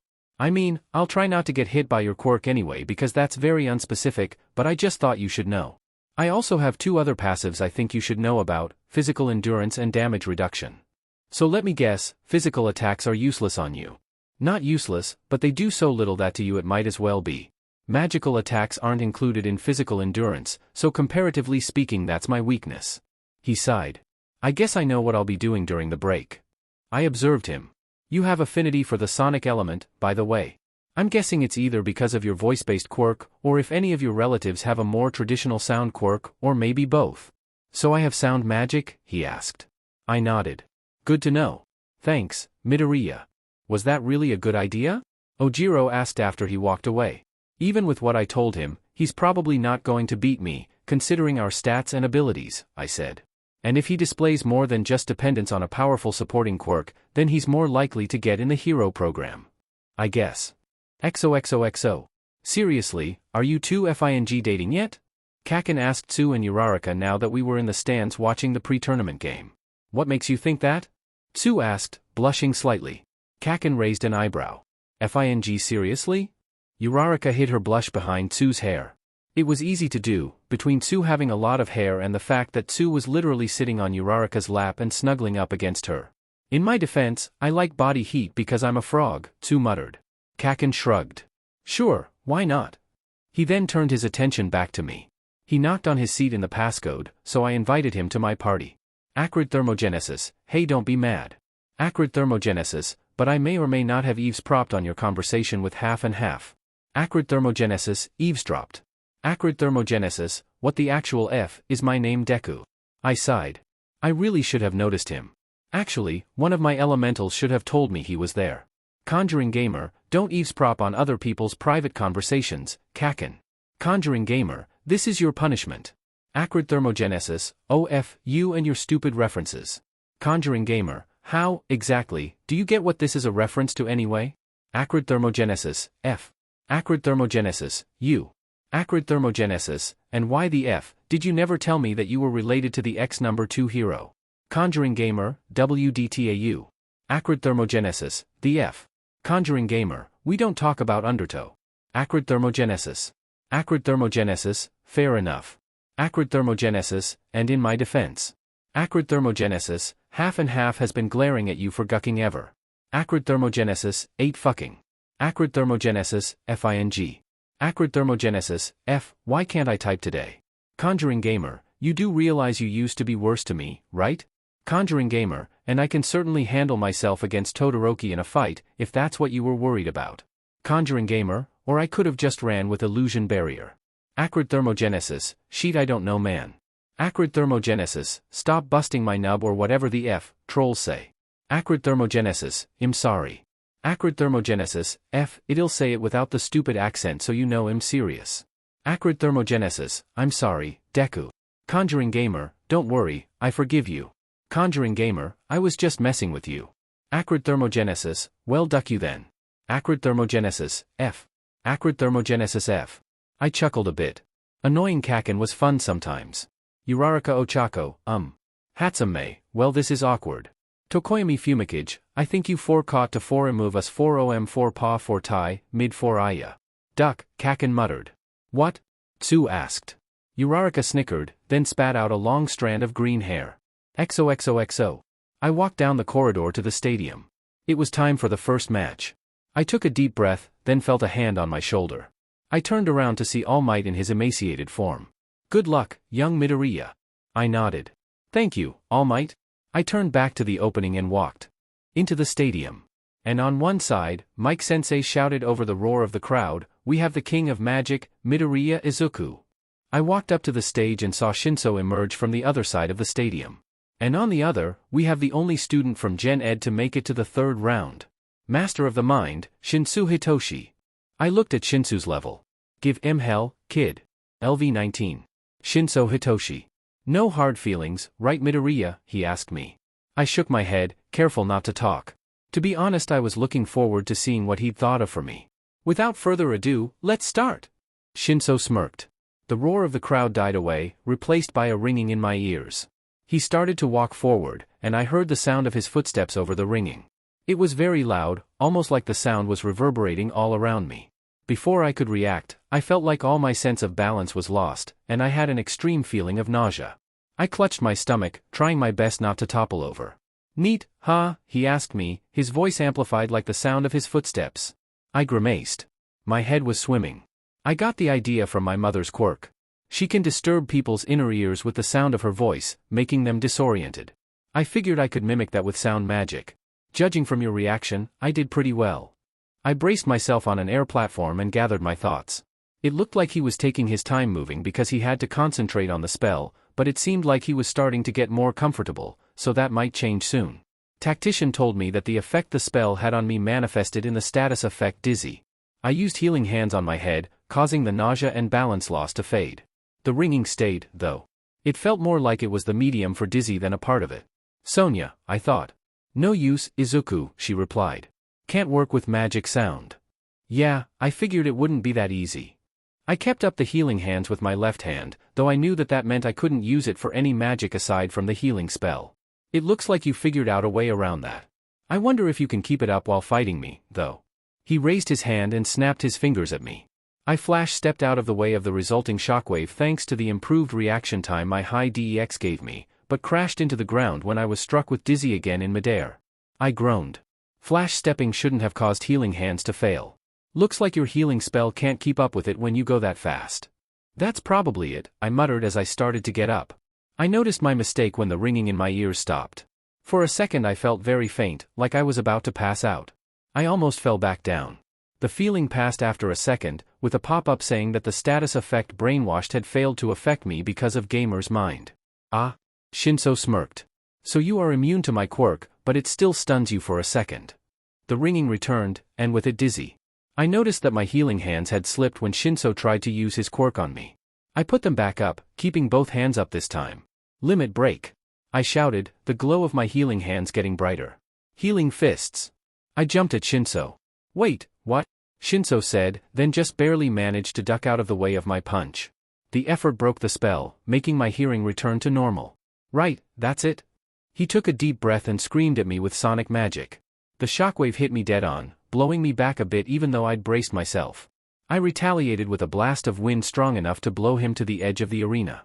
With a small gesture, I had Dune shift the ground under him, dumping him out of bounds. Damn it. The match is over. Mike-sensei shouted. Man, what was up with Midoriya? Did he eat a bad omelet or something? If I had to guess, Shinso did something, Aizawa-sensei said. He either found a new use for his quirk or made some sort of disorienting spell. If it was magic, wouldn't there have been some sort of glow? Not all magic glows, Mike. You know this. You've literally used non-glowing magic. I walked over to Shinso. Sorry about that, I said as I offered him my hand. He took it and pulled himself up. I'll consider it payback for the ear assault. Speaking of which, how are your ears? Would probably SCK if I deafened you. I gave him a thumbs up. I'm good, thanks to my healing hands. Though you might want to test it again with me or Shuzenji-sensei around, if you're really worried about that.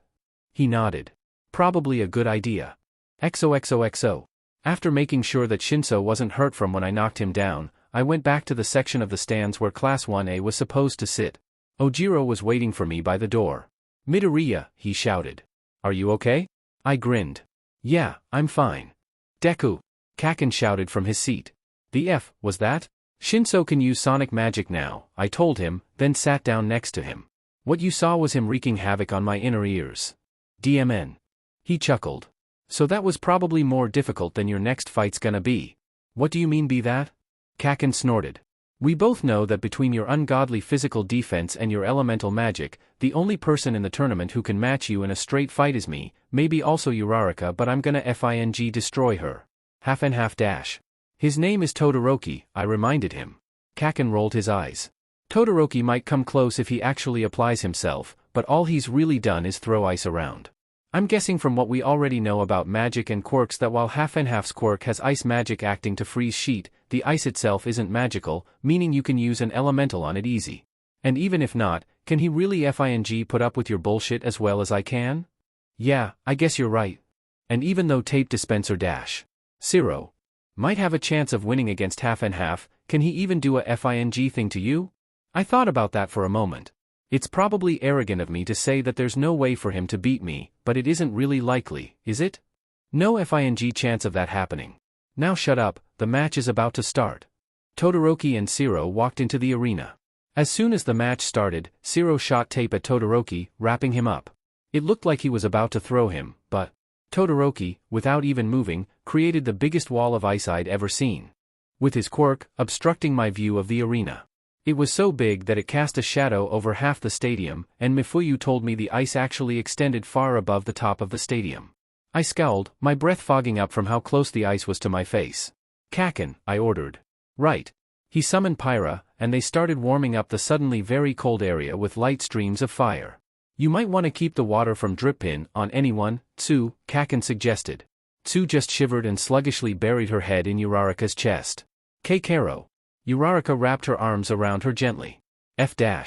Right, you're a frog. Kaken sighed, then sent a few more flame strings around Tsu.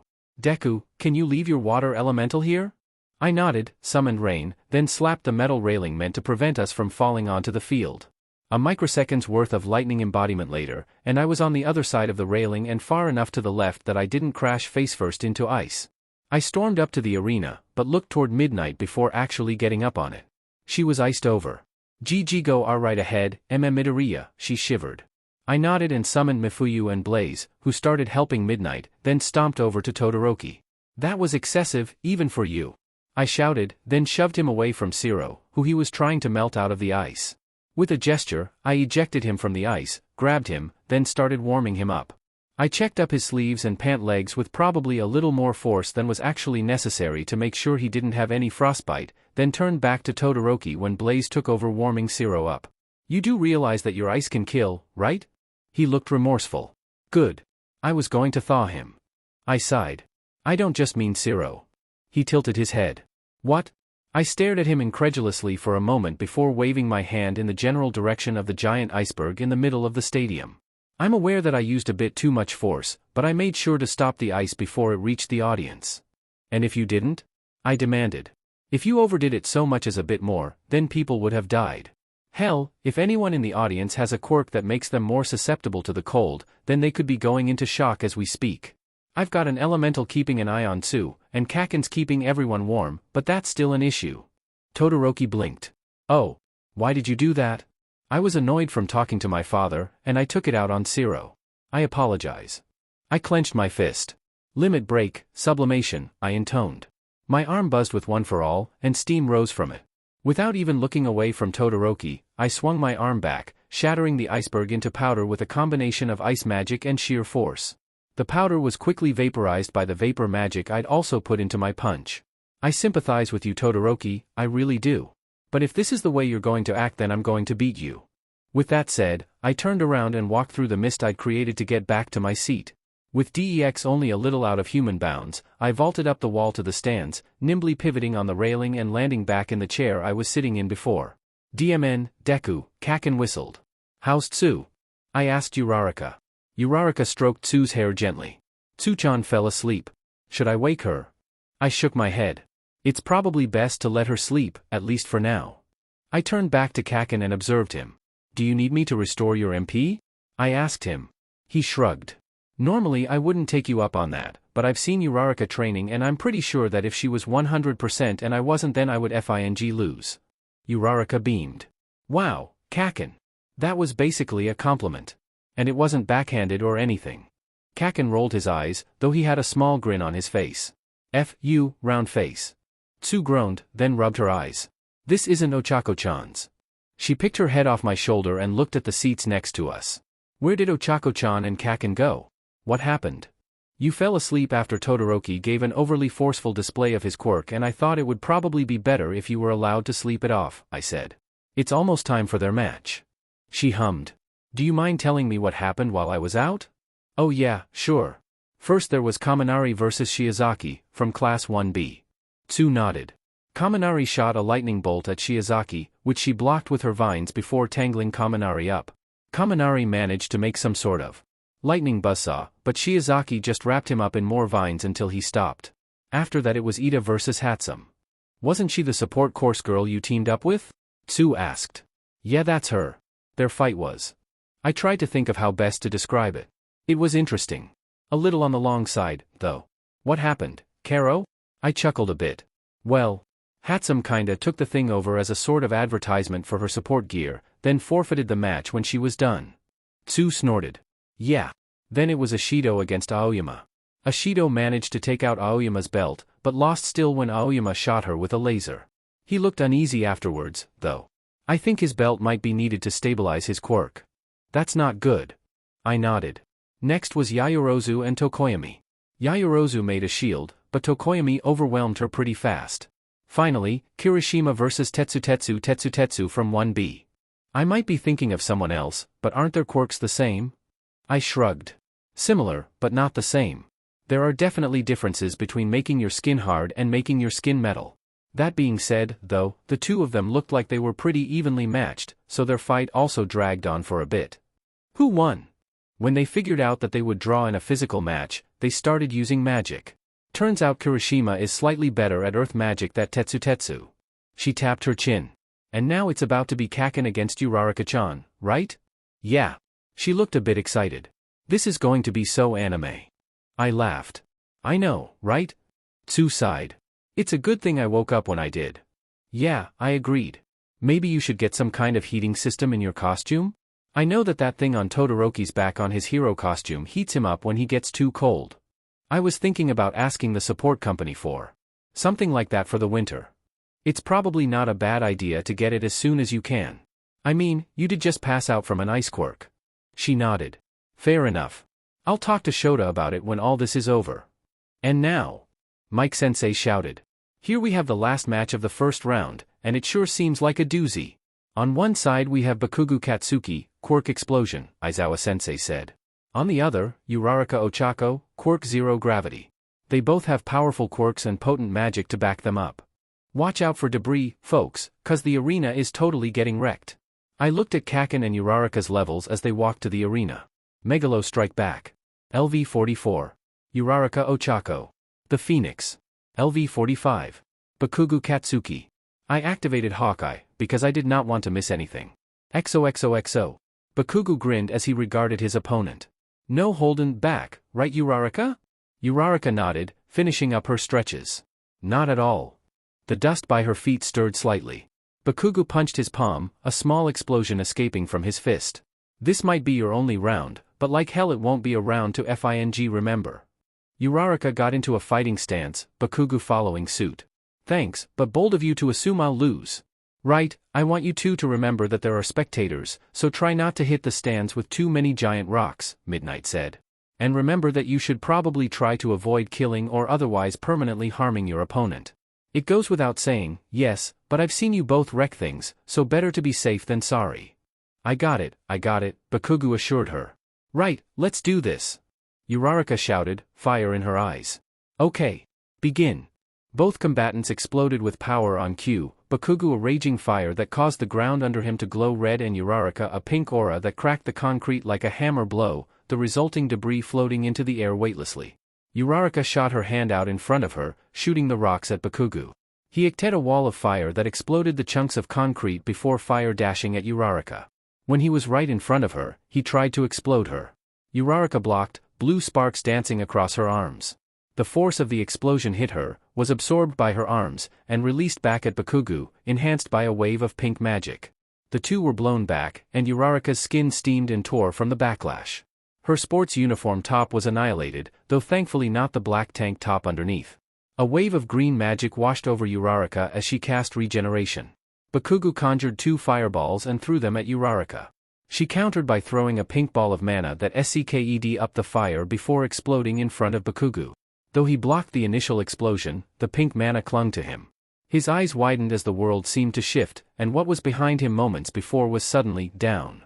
He managed to recover and start flying before he fell out of bounds, but by then Uraraka was ready with her next trick. She'd laid her hands on the ground, and blue sparks danced across the ground around Bakugou.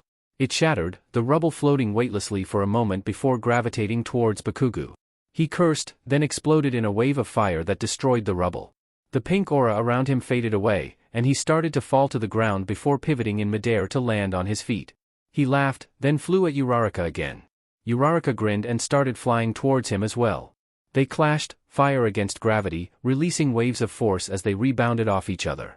They smashed against each other a few more times, each time sending shockwaves that cracked the ground beneath them and battered the audience with heavy gales. After their clashes, they flew to opposite sides of the now very ruined arena, floating several meters above the ground. As if by an unheard agreement, they both raised their hands skyward, gathering ball of their preferred element. A few tense seconds passed, Bakugou's fireball growing into a raging typhoon of flames and Uraraka's pink gravity bolt darkening to an almost black color. They simultaneously hurled their attacks at each other.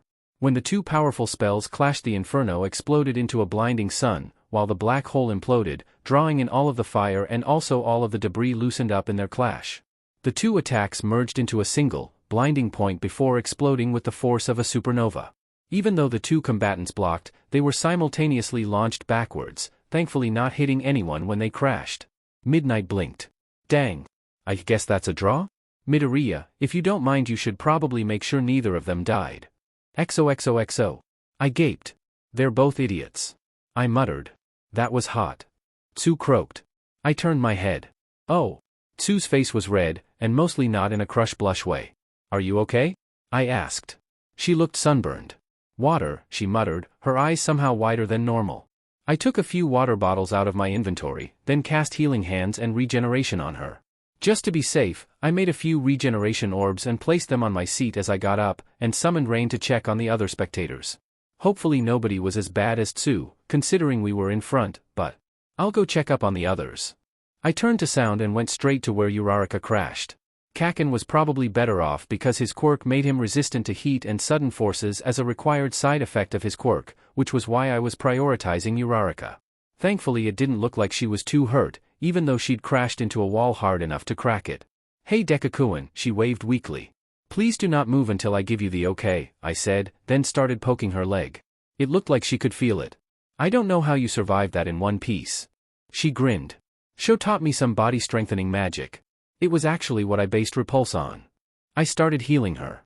She might not have broken her spine, thankfully, but she had bruises all over her body, especially her back, her skin was torn in several places, and she had so many hairline fractures all over her bones. Ow, thanks. Did I win? Tai, I said. Sorry. She winced. Don't worry, I'm pretty sure that this was the most impressive of the first round matches. And there's probably going to be a tiebreaker. I finished healing her and offered her a hand. Once I'd helped her up, I said, right, I should probably check on Kaken now, and Sound teleported off. Kaken was somehow barely hurt? I knew he was damage resistant as a necessity to not tear himself apart with his quirk, but I didn't think he was that damage resistant. I was more concerned with the fact that Endeavor was standing over him. Was an impressive match, young man, Endeavor said.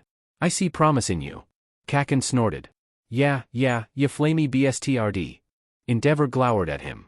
Your attitude, however, could use some work. Really? Kaken glared at him. My attitude needs work? FING funny coming from you, Mr. I throw fiery tantrums whenever dash. Kaken? I interrupted him. Even if you feel fine, I should probably take a look at you before you get into a shouting match. Kaken bit his tongue. Fine. Let's go, Deku. He dragged me away from Endeavor, to an exit where we could talk in peace. I still had Sonya throw up a sound barrier, though. I get it, he sighed. Don't get him suspicious about what we know. I healed up the few wounds Kaken had. Yeah, but at the same time I don't blame you for getting heated up. He glared at me. Was that a FING pun? Right, you should probably get back to the field. I started to walk off. Kaken tried to grab me, but my shoulder dissolved before he could grab it. Deku, get back here, you fucker. I grinned at him as the rest of my body turned to Sound. XOXOXO. A few minutes later, after I'd helped out a few spectators who were in need of water, Cementa-sensei had formed a table out of cement on an island of restored ground in the middle of the destroyed arena. The tiebreaker will be an arm wrestling match.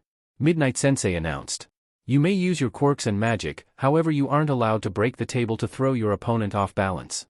Get ready. Kaken and Uraraka put their elbows on the table and grabbed each other's hands.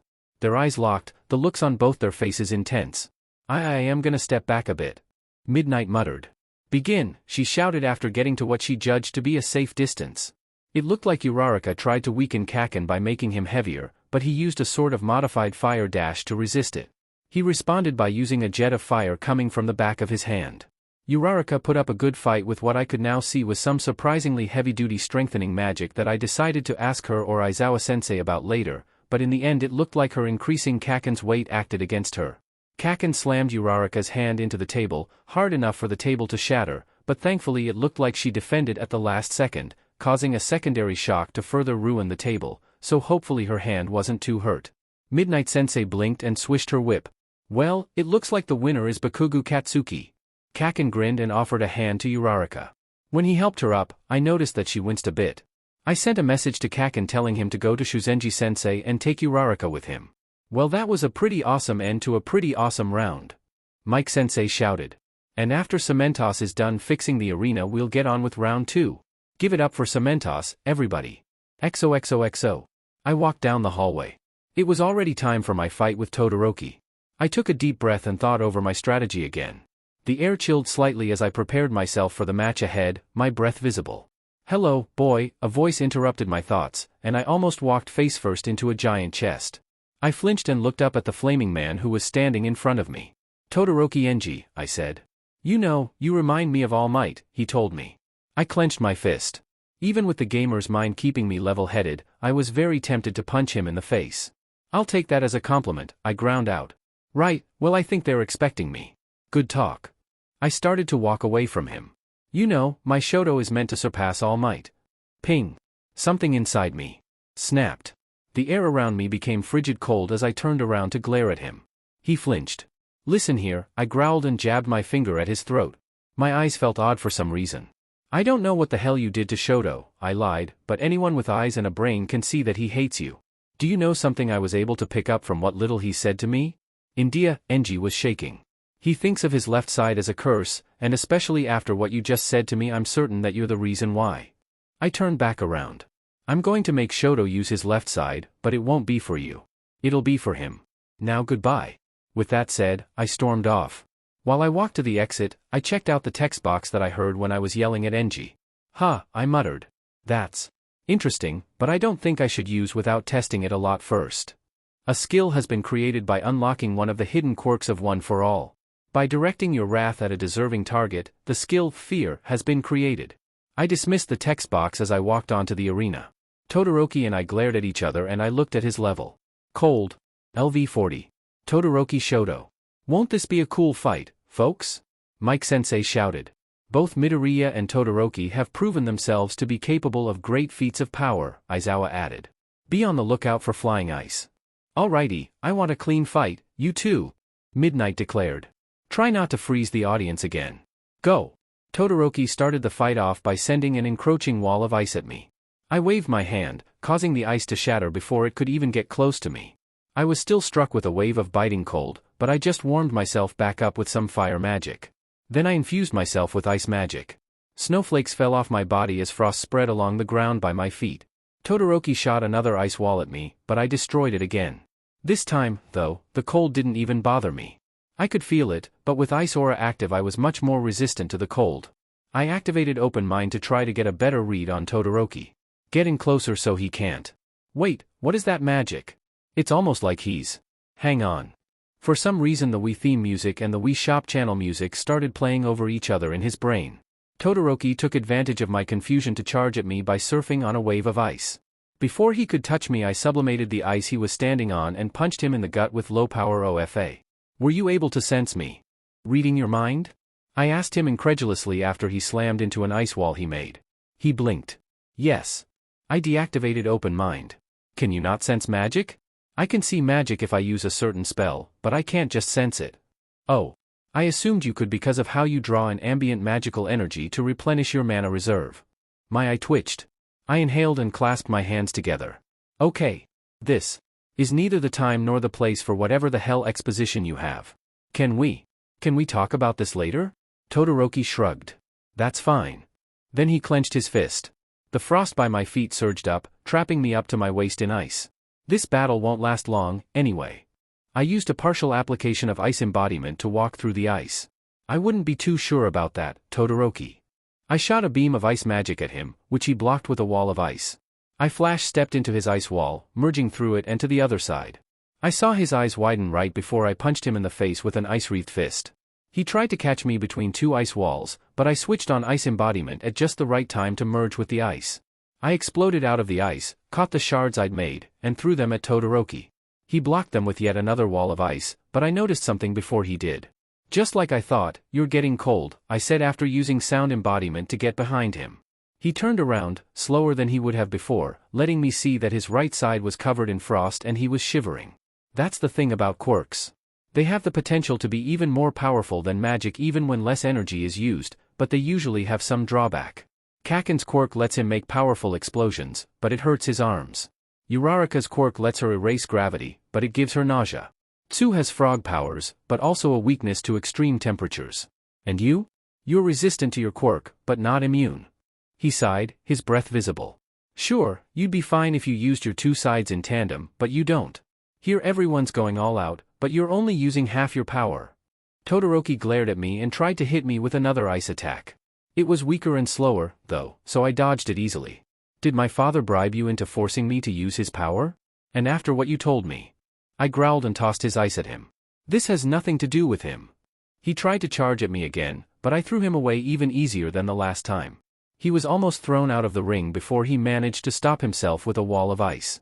It looked like he'd switched to using ice mana instead of his quirk, which meant he traded the high power he was used to not be affected by his ice, but the damage was already done. He was covered in frost and visibly shaking. Everyone here is giving it their all and here you're holding back half your power, literally. Todoroki dashed at me with a significantly smaller wave of ice compared to before.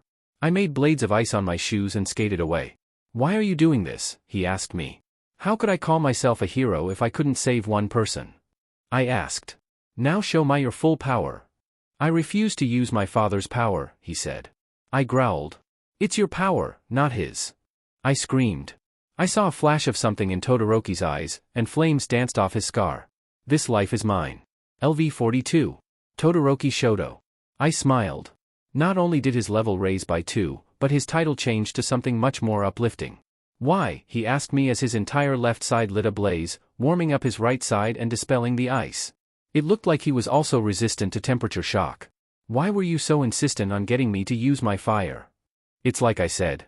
I wanted to save you. His fire flared. Shutuo! Enji screamed from the sideline. I glared at him. He looked over at me for only a moment, but thanks to tactician and the fact that I knew what to look for I felt. I guess the best way to describe it was the level of fear he was feeling. It was either 0 or so minimal that I couldn't feel any fear on him, but I still felt something there. I pulled on it, raising the amount of fear he felt as high as I could. In the span of a moment, his expression of joy turned straight to terror, and was it just me or did a dark stain appear on his pants? Right, so where were we?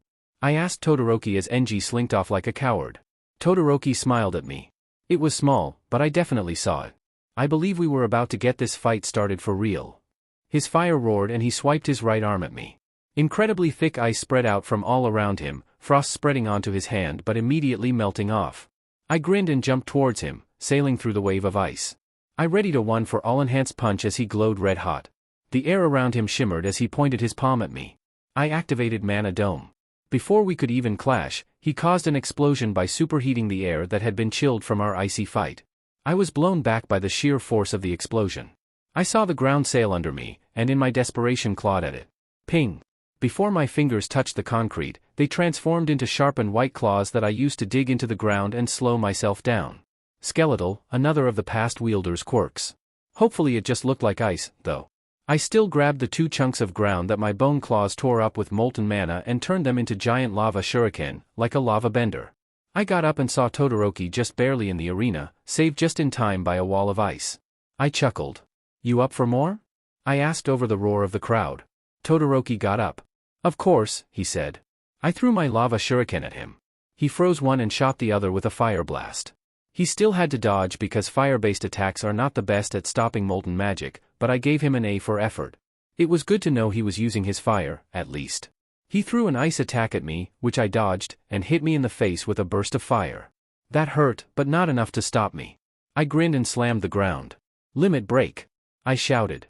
Glowing cracks spread along the ground around me.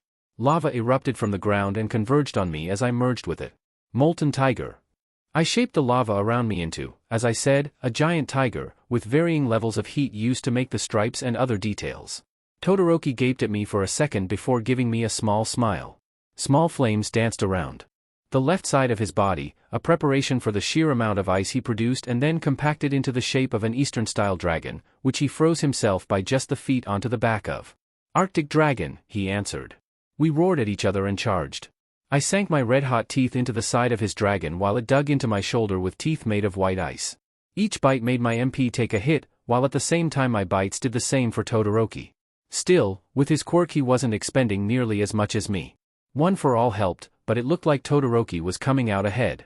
I dug my claws into the ground, creating cracks that stretched out under Todoroki's dragon. Lava erupted, curling around its thin body before solidifying in the chill.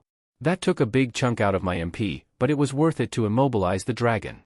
I swiped at Todoroki with my claws, causing him to eject himself from where he was standing on the dragon's back.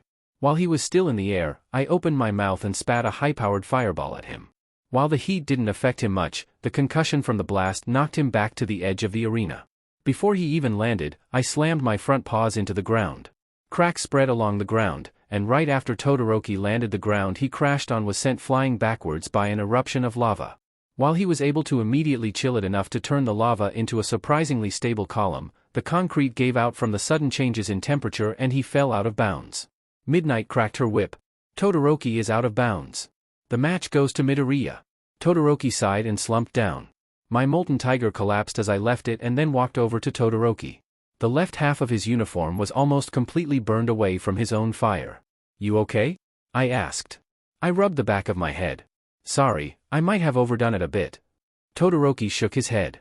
"I'm fine," he assured me as he got up. "I suppose if I'm out of the tournament anyway, I should talk to Shuzenji-sensei?" "Oh, yeah. That's probably a good idea. You might not even miss out on too much, there's a TV in the temporary office." I thought for a moment. "Do you want me to take you there?" I asked. "I know where it is and I'll back you up if your father tries to talk to you." Todoroki considered it. "Sure. I'll tell you about how I can sense magic on the way." He held his hand out. I shook his hand. "Let's go, then," I said with a smile. XOXOXO. I believe I promised to tell you about my ability to sense dash. Shoto, NG interrupted. "It's good to see you using your fire. You should train, though. You have no control over it. Just look at your poor shirt." "NG," I growled, taking a step forward. He flinched before I even thought to use fear again. Good. I could live with my friend's abusive father developing a conditioned fear response to me. Before I could actually use fear, though, Todoroki stepped forward and put his arm in front of me. "Let me, Midoriya." He glared at his father. "I forgot about you, out there. I don't know if that's a good thing or a bad thing, though, so I'll think about that." He walked past Enji. "We're leaving now, Midoriya." I glared at Enji as I followed Todoroki. "You'd better believe I used fear on him. As I was saying, I believe I promised to tell you about my ability to sense magic." "Yeah, how did that happen?" "To be perfectly honest, I have no idea." He was silent for a moment. "I technically know what caused it, but not really. About a year ago, maybe a little less, I was resting after a particularly intense training session with my father." I winced. I don't know if it was that I was in a bad state, or if it was something that would have happened to me anyway, or what, but while I nursed my wounds I felt something. It was a wave of magic, more powerful than anything I've seen since, yet at the same time I didn't see anything. Perhaps it was just because I wasn't used to my new sense, though. I passed out, and when I woke the next day I could feel magic teeming in everything. It was an adjustment. But eventually I gained a feel for it. It was a tremendous help. I could feel the fire within my father, letting me know where he was and how agitated he was without even seeing him. I winced again at the implications. "So, what was it you said about me absorbing ambient magical energy?" Todoroki shrugged. "Everyone does it, as far as I can tell, but I've noticed that you do it much more, and you seem to increase your intake at times." I nodded. "That's probably meditation or mantra. I've tried to teach other people how to use them, but nobody seems to be able to figure it out. If there's a part that I've been doing automatically, probably due to my quirk, that'd explain that." "I see. You said that you can see magic, right? With a spell called Eye for Magic, yeah. It doesn't seem to pick up the ambient magic, though. Just spells and stuff." He stopped walking. "Watch, please." He closed his eyes. With Eye for Magic I saw that his mana was acting in what looked like a similar way to how mine acted when I used meditation. It was a bit different, though. "It's nowhere near as good as yours, but it helps in a pinch." "That's interesting. Do you think you could teach other people to do that?" He shook his head. "Not likely. I was only able to figure it out because I could sense the magic, which I don't know how I figured out in the first place." I sighed. "Oh well. I saw the sign for Shuzenji-sensei's office." "Right, we're here. Do you want me to go in with you or?" "No, that's fine. Go watch the tournament." "If you say so." I pulled out a small piece of paper and wrote my number on it. "Just in case you need someone to talk to," I offered. He accepted it. "Thank you, Midoriya." XOXOXO. On the way back to the stands, I bumped into Aoyama. "Are you okay?" I asked. He looked really queasy. "Ah, non, he said. "Don't worry about me, ça va bien." He had an uneasy smile. "Are you sure?" I asked. "Your belt was melted." Aoyama smiled for a bit before sighing. You see, my belt. It was made to help me control my quirk, as my power is too much for my body to handle. I don't know if I can do this without it. I believe in you, I said. I'm sure that if you do your best, you can do well. And remember that even if you don't think you can use your quirk, you still have magic in your fists, right? Aoyama beamed at me. Merci, he said with a twinkle. De Rain, I replied. He gasped. Tu parles français, he asked. Excitedly. I nodded. Oui, un peu. I confirmed. He sparkled some more. I didn't know anyone else in our class spoke French. I rubbed the back of my neck. Learning. I don't suppose dash. Oui. Of course I'll help you with your French. I smiled. Thanks. If you want I'll help you with magic. Speaking of which, good luck with your match. Sorry about that again. I apologized to Tsu, holding a small flame in front of her. She harumphed jokingly and leaned a bit more into Uraraka's chest, her arms crossed. She was using Uraraka's new sport uniform jacket like a makeshift blanket. You're such a hypocrite, Midoriya. You yell at Todoroki for freezing up the audience, then you go just as cold as him when you fight him, Karo. Sorry, I was hoping Blaze and Pyro working together would be enough to keep everyone from getting cold. Hey, a lazy voice drawled. I turned my head to see a basic fire elemental suddenly sitting on the railing in front of me. His hair and clothes were mostly black with a few orange stripes. He had black cat ears, a black cat tail, and cat-like orange eyes with yellow scara. I helped too, you know. Oh hi, Charlie. Uraraka said. Who the F are you? Kaken asked him. That's Aizawa-sensei's fire elemental, I said. And I'll have you know I helped out, Charlie grumbled. Only because you were forced to, Niken, another voice said.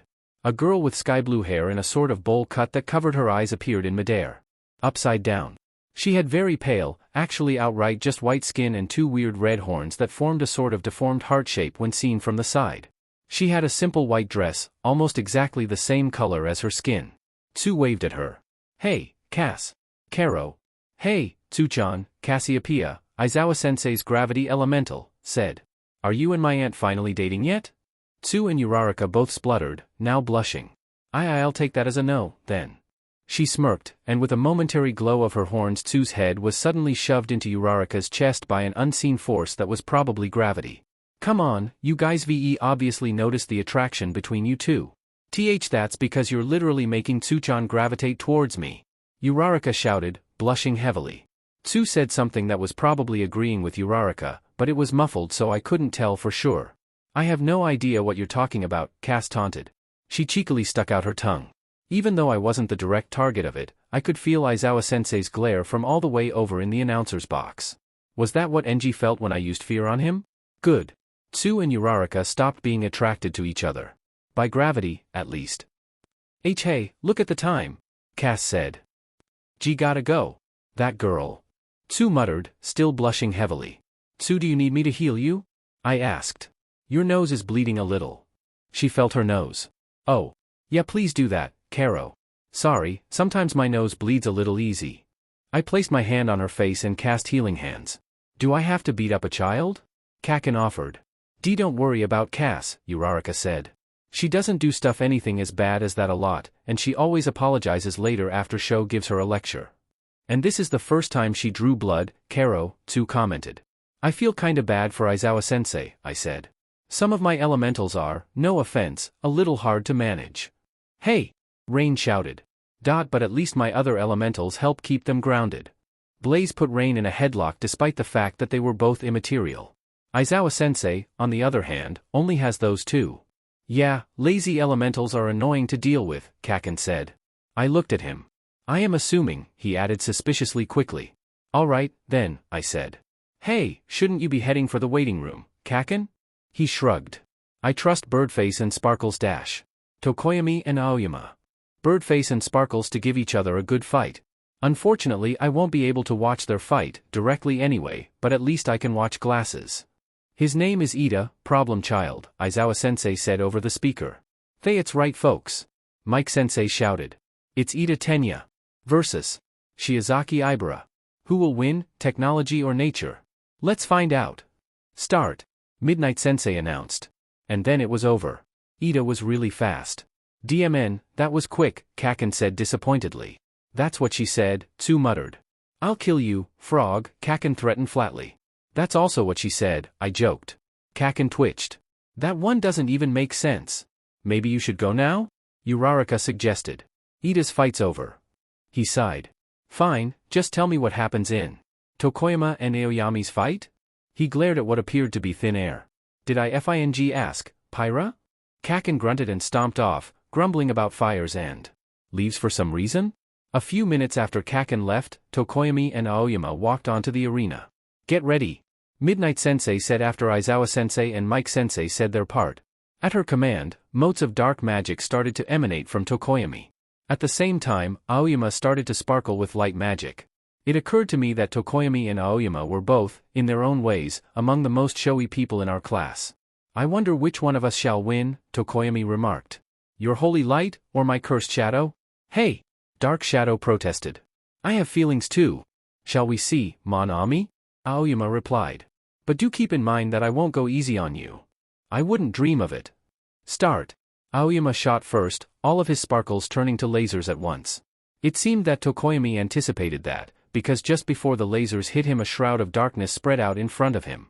Dark Shadow shot out from behind the shroud, slightly enhanced by spending a few moments in darkness, but was blown back easily by Aoyama using a sparkling light bomb. Aoyama tried to hit Dark Shadow with a few more lasers, but was thwarted by Tokoyami shooting them with bolts of darkness. Dark Shadow lashed out at Aoyama again, but he dodged out of the way, hitting Dark Shadow with yet another point-blank burst of light. Trace Magnifique. Aoyama said, striking a pose that reminded me of JoJo's Bizarre Adventure. Your desire to win shines bright in your fighting. Of course. Tokoyami agreed, and that was definitely a JoJo pose. What student of Yui would I be if I didn't give this fight my all? Aoyama's grin widened. It faltered for a moment when his stomach started to glow, but then went even wider. He clutched his stomach, but in a confident way and not just nausea. His hand glowed and he twisted it, drawing a ball of sparkling blue light out of his stomach.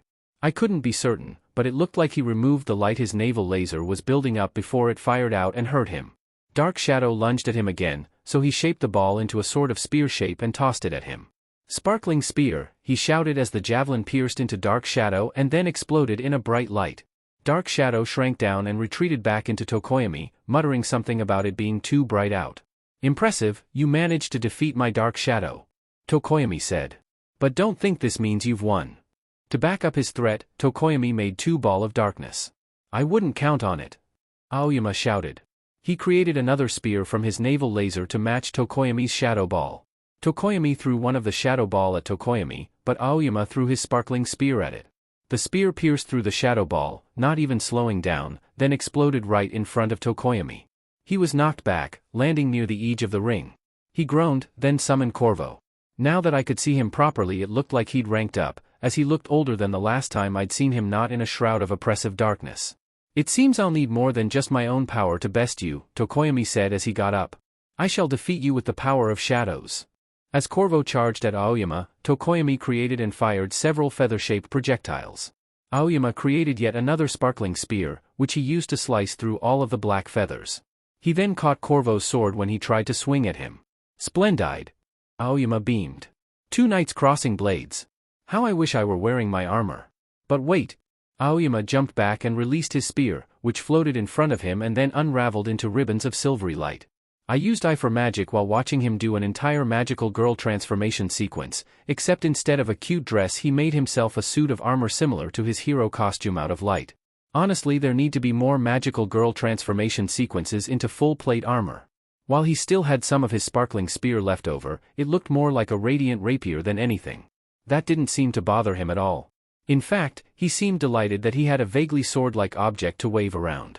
He grabbed the rapier and moved at Corvo. Corvo blocked with his shield, then swung at him with a shadow-enhanced sword. Aoyama dodged nimbly, only the tip of the sword scraping off of his armor and taking a few motes of light with it. Aoyama riposted with a series of moves. Corvo blocked the first 2, but the third touched him in the chest. Aoyama caused the rapier to shoot forward as a laser, pushing Corvo with it. Tokoyami shot some more feathers at Aoyama, but his starry cape curled in front of him in defense. The cape was destroyed in the attack, but before it could fully dissipate, Aoyama's stomach started to glow. With no warning, a navel laser shot out at Tokoyami. In a last-ditch attempt to block it, Tokoyami summoned Dark Shadow again. Dark Shadow tried his best, but he was still weakened from earlier, so he basically evaporated when the laser hit him. Tokoyami was hit, punched out of the ring. Aoyama, meanwhile, collapsed to the ground from the backlash of using his quirk. His armor dissolved in a flash of light. Tokoyami is out of bounds. The winner is Aoyama Yuga. Midnight Sensei announced. Well fought, my friend, Tokoyami congratulated him. Aoyama gave himself a few moments before saying, same to you. It was unmatched difficile. Then he retched. Excuse-moi. Quirk backlash. Tokoyami nodded. I know how it is. XOXOXO.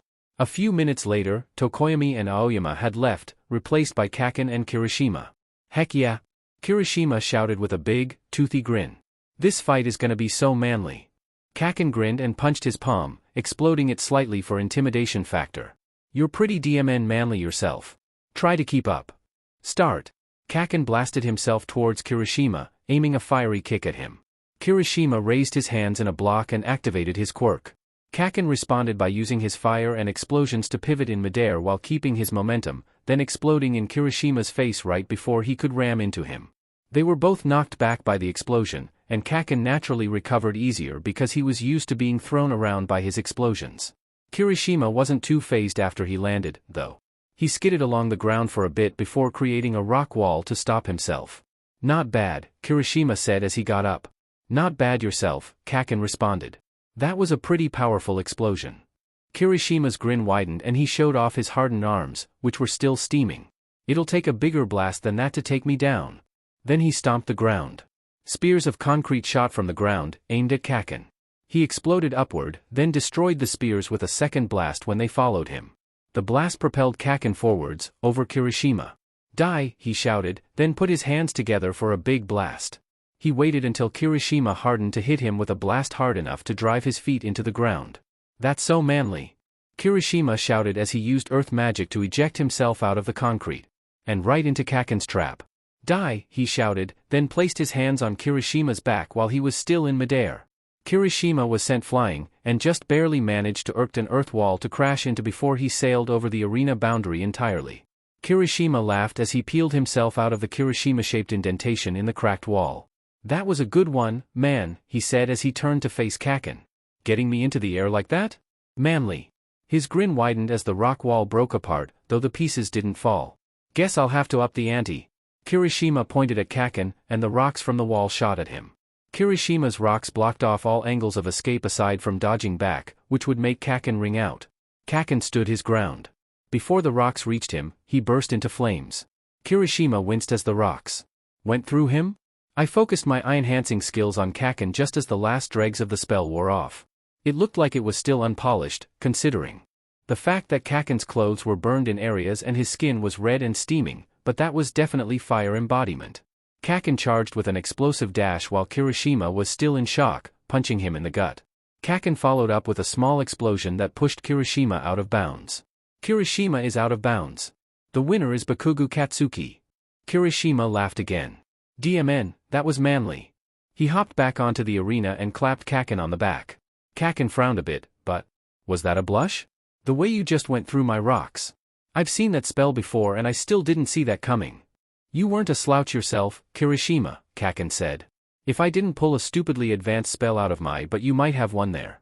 Just remember not to gawk the next time someone does something like that and you should do fine. Kirishima beamed. You mean it? Yeah, you're good. I got up from my seat. I should probably get ready for the next round. Bye. Bye, Midoriya, Tsu said. Good luck, Deku. XOXOXO. That match was awesome, Aoyama. I told Aoyama when I saw him in the hall. That armor trick was pretty great. He grinned. Merci. I suppose it's a good idea to use it on Bakugou? I nodded. You didn't hear it from me, but you should probably think of some offensive magic for your next fight as well. I winked. Wish me luck. XOXOXO. Ida got into a ready stance on the opposite side of the arena. Midoriya. I hope we will have a pleasant match. Me too, Ida. Begin. I flash-stepped to the side when Ida charged at me. He turned back around to face me and continued his charge. When I flash-stepped again, I was tripped by a raised rock that wasn't there a moment before. Apparently having a mutation that gives you metal engines in your legs gives you earth affinity. Who knew? You won't be able to dodge this. Reciproburst. I stood up just in time for Ida to slam into me. My physical defenses may have meant that didn't hurt, but he was still pushing me back easily. I tried to use magic to grip to the ground and ping, ping. My feet stuck to the ground. No, my shoes stuck to the ground, first from the spell grip and then because of my new quirk, magnetize. Even though Ida was pushing me as hard as he could, and with a special move at that, my shoes were not just gripping the ground better but also strongly magnetized, as was the ground under them. The good news was that Ida was nowhere near strong enough to uproot that combination. The bad news was that magnetize was one of those quirks that the user can't exactly turn off once it's applied to something, and instead wears off after time, so I was stuck for about 5 minutes or until I set my shoes on fire, and it would probably look suspicious if I did that. Wait, no it wouldn't. Well, you certainly didn't dodge. Ida muttered as his engine stalled. I figured that was what took his quirk out in the cavalry battle. Now that he couldn't push me off the edge, I punched him in the stomach with a sonic-enhanced fist. While he was knocked back I coated myself in fire aura, concentrating it on my legs. The heat burned off the magnetization on the cement completely, but only weakened my shoes because I didn't want to melt them. I flash-stepped at Ida, leaving behind footprints of fire. He blocked my kick with some basic defensive magic and pushed me away. I landed on the ground in front of him. Impressive, Midoriya, Ida shouted. Then he grinned. He also set on fire, though it looked like he couldn't quite focus it on his legs as well because he wasn't nearly as skilled with fire aura as me. Oh right, I said. Internal combustion engine. That's right. I won't just let you win. I wasn't planning on it. Ida used fire magic to compensate for his lack of engine when he charged me. I dropped on my hand and kicked at him. It wasn't perfect, but my DEX made up for that. Ida countered with a kick of his own, creating a small wave of heat. I grabbed Ida's leg between my legs, using it and a fire jet to pivot and launch myself upward. I had Halitus create an air platform, which I kicked off of. I flipped in midair to axe kick Ida. He dodged backwards, which was to be expected with how much wind-up that attack had, but that wasn't its point. Limit break. I shouted when my heel hit the ground. Earth surge.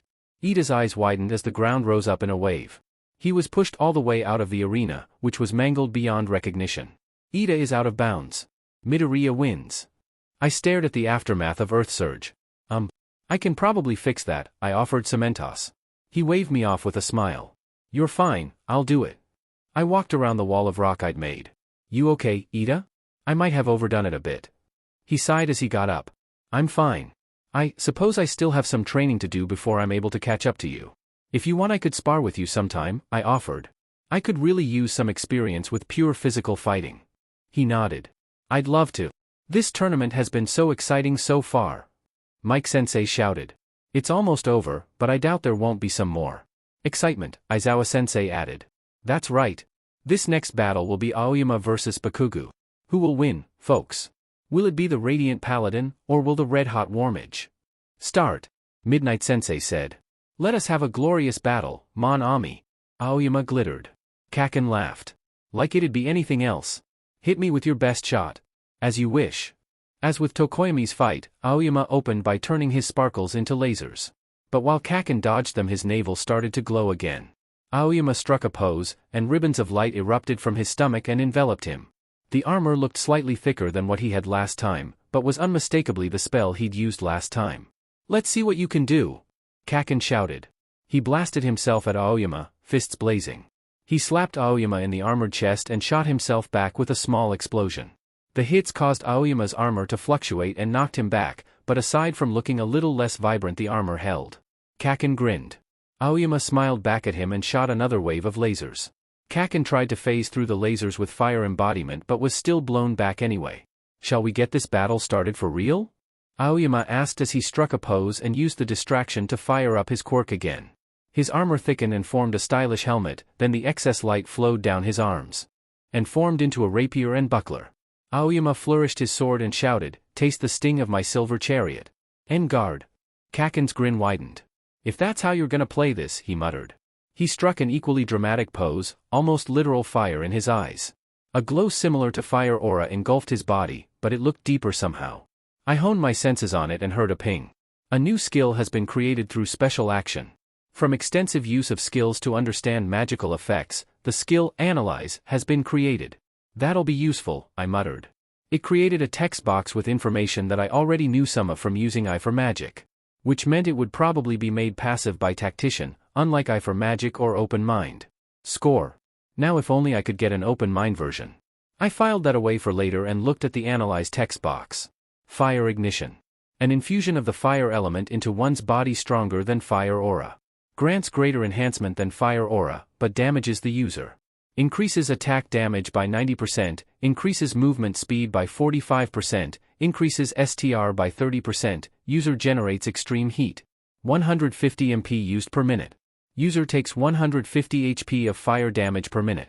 Locks user into using exclusively the fire element. Maybe he tried to brute force fire embodiment and got something somewhere in between? It looked like I'd be healing him after this fight. The ground crackled and glowed from the sheer heat pouring out of Kaken. If that armor of yours is Silver Chariot, how about we call what I'm doing Magician's Red? Even I could barely follow it when he ran at Aoyama, leaving only a few burning footprints behind him. He was behind Aoyama before he could even react, and slammed his leg into him. Aoyama was sent flying, sparkles erupting from where Kaken kicked him. Aoyama almost flew out of the arena from that one attack, but managed to force himself to slam into the ground using light magic, leaving a rainbowy afterimage of himself for a second. The ground cracked from the hit and Aoyama's armor looked a little worse for wear, but Aoyama just looked a little dazed. He used that new spell, Starlight Dash, to get up immediately. Die! Just in time, too. Aoyama just barely managed to Starlight Dash out of the way of Kaken dashing at him.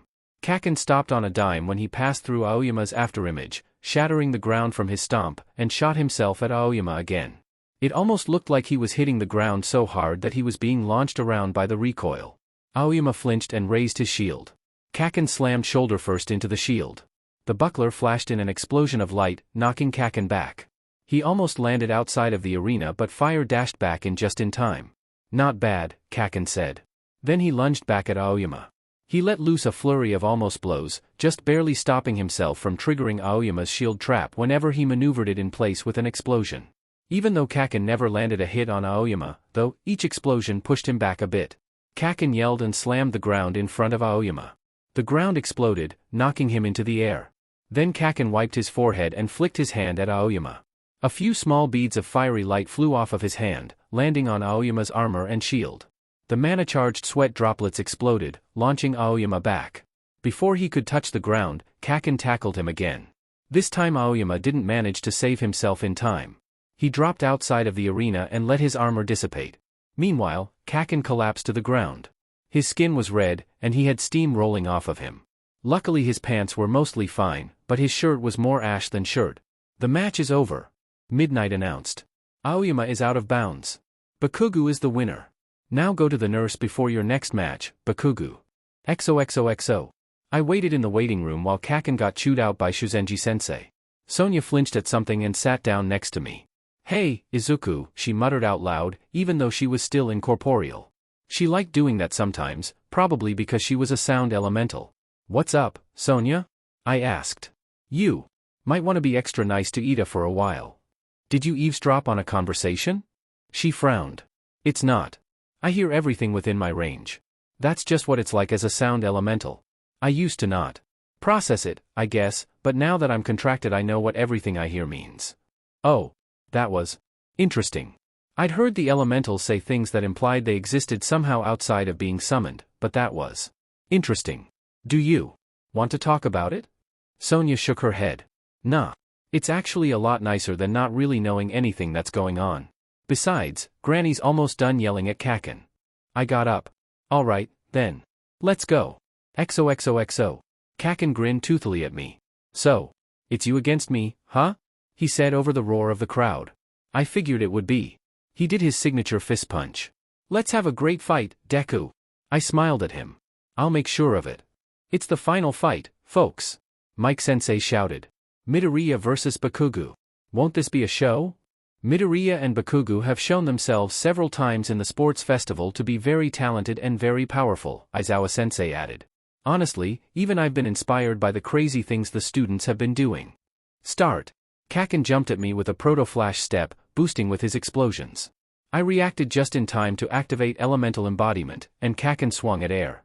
It still hurt because he used fire magic, but I rematerialized behind him and base blasted him.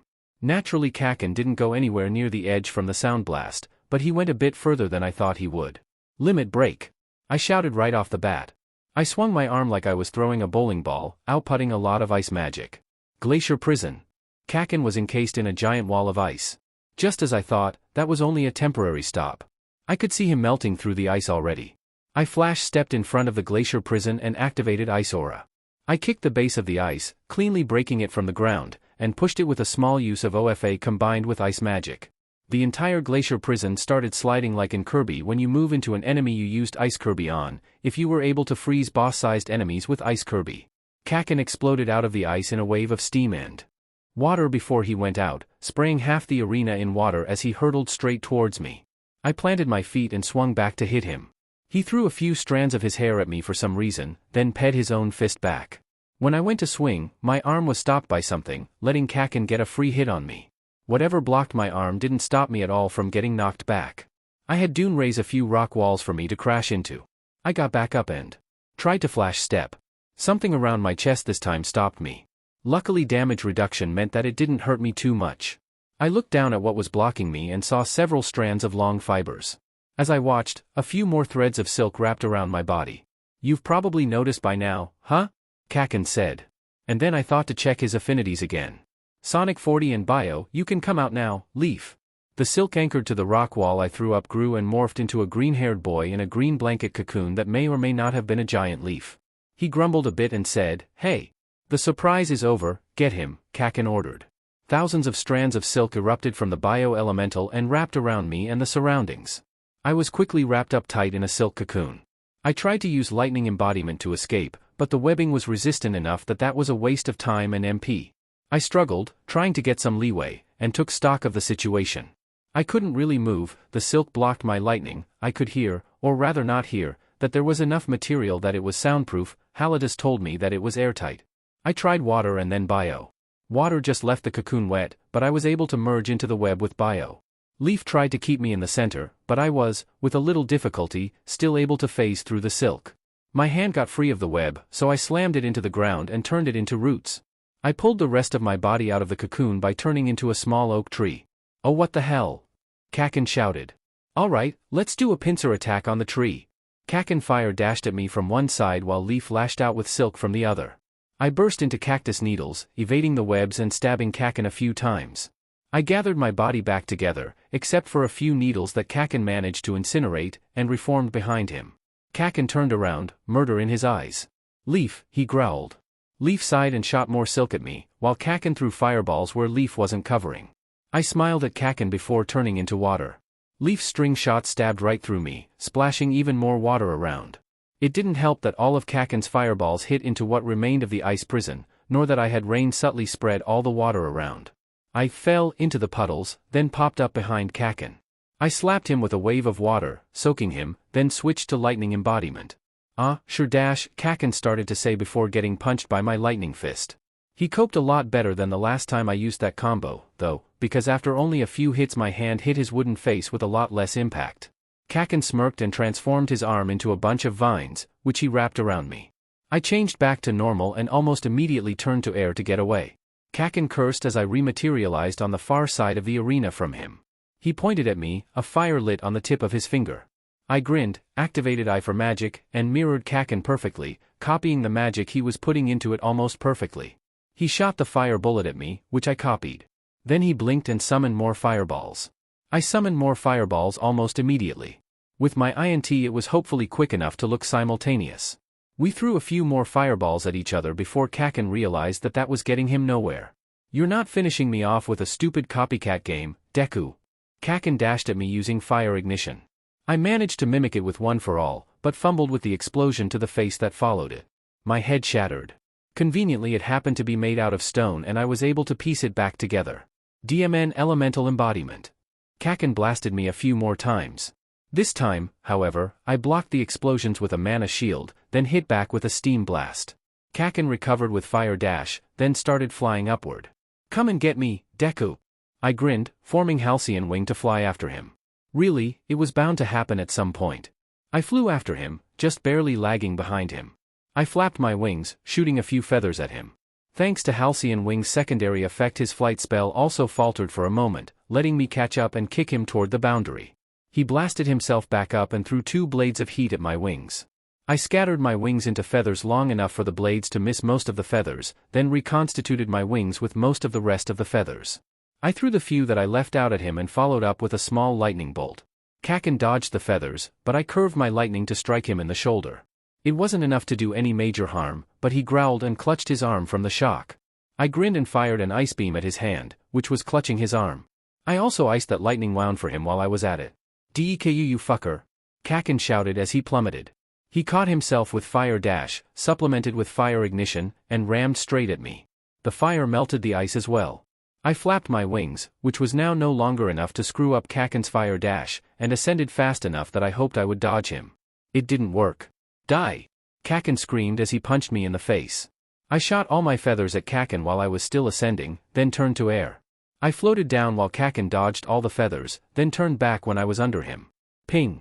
I stopped falling before I even used a flight spell. "Really?" I muttered to myself. "I get a flying quirk now?" I shrugged it off and reached for the source of my new quirk, float. "Hey Kaken!" I shouted. He pivoted in midair to face me. Limit break, flurry of blades. A spear appeared in my left hand and a kunai in my right, both glowing brighter than my normal level 98 bound blades. I gave the spear electric aura and the kunai wind aura, then threw both of them at Kaken. He dodged them both and shot an explosion off at the spear, but I'd already created my next two weapons, a flaming flamberge and a steam rapier. Bound blades interaction with One for All was interesting. Trying to supercharge a single weapon would either make it explode or cause it to become gigantic. Both of those could be useful in the right circumstances, especially as a surprise, but it was a lot better to just generally enhance the skill itself. This made the weapons slightly stronger and gave me a sort of connection to them, but there was an even bigger advantage to it. Namely the fact that I could make a theoretically infinite amount of weapons, and give them their own individual elemental weaponry. Within a few seconds, I'd thrown a little over 100 weapons at Kaken. He managed to dodge most of them, though. "What, are you just gonna keep throwing weapons at me, Deku?" he asked. "That's not gonna work." I grinned and looked at the mass of floating weapons above Kaken that I managed to keep him from noticing just by keeping him focused on dodging. "You'd think that." I sent all the weapons at him at once. Kaken noticed before any of them actually hit him, thankfully, and started dodging and exploding them again with more than a few curses. While he was preoccupied, I started charging up a large ball of ice magic. When he was most of the way done with my storm of weapons, I threw the swirling ball of frigid energy at him. "Arctic storm!" I shouted when it hit him, engulfing him in a miniature blizzard. He was tossed out the side, steaming and covered in frost, and I had Halatus make an air cushion to keep him from hitting the ground too hard. Bakugou is out of bounds. Midoriya wins. I floated down next to Kaken, landing lightly. "USCK," he told me with a grin wide enough that I had the strangest feeling he wasn't being sincere. I offered him my hand, which he grabbed. "Still, that was a DMN good fight," he said as I helped him up. "Come on, let's get you patched up so you can accept your silver medal," I said. He snorted and lightly hit me. "F you, a-hole. Love you too." A skill has been created through special action. The skill Imaginary Architect has been created through Bound Blade reaching max level. A skill has been created through special action. The skill Item Enchantment has been created through Elemental Weaponry reaching max level. I closed the text boxes that appeared while I was throwing an inordinate amount of weapons at Kaken. Those looked insanely useful, but there wasn't much rush, so I plan on setting some time aside later to read those, paying very close attention. For now, though, it was time for the rewards ceremony. The rewards ceremony.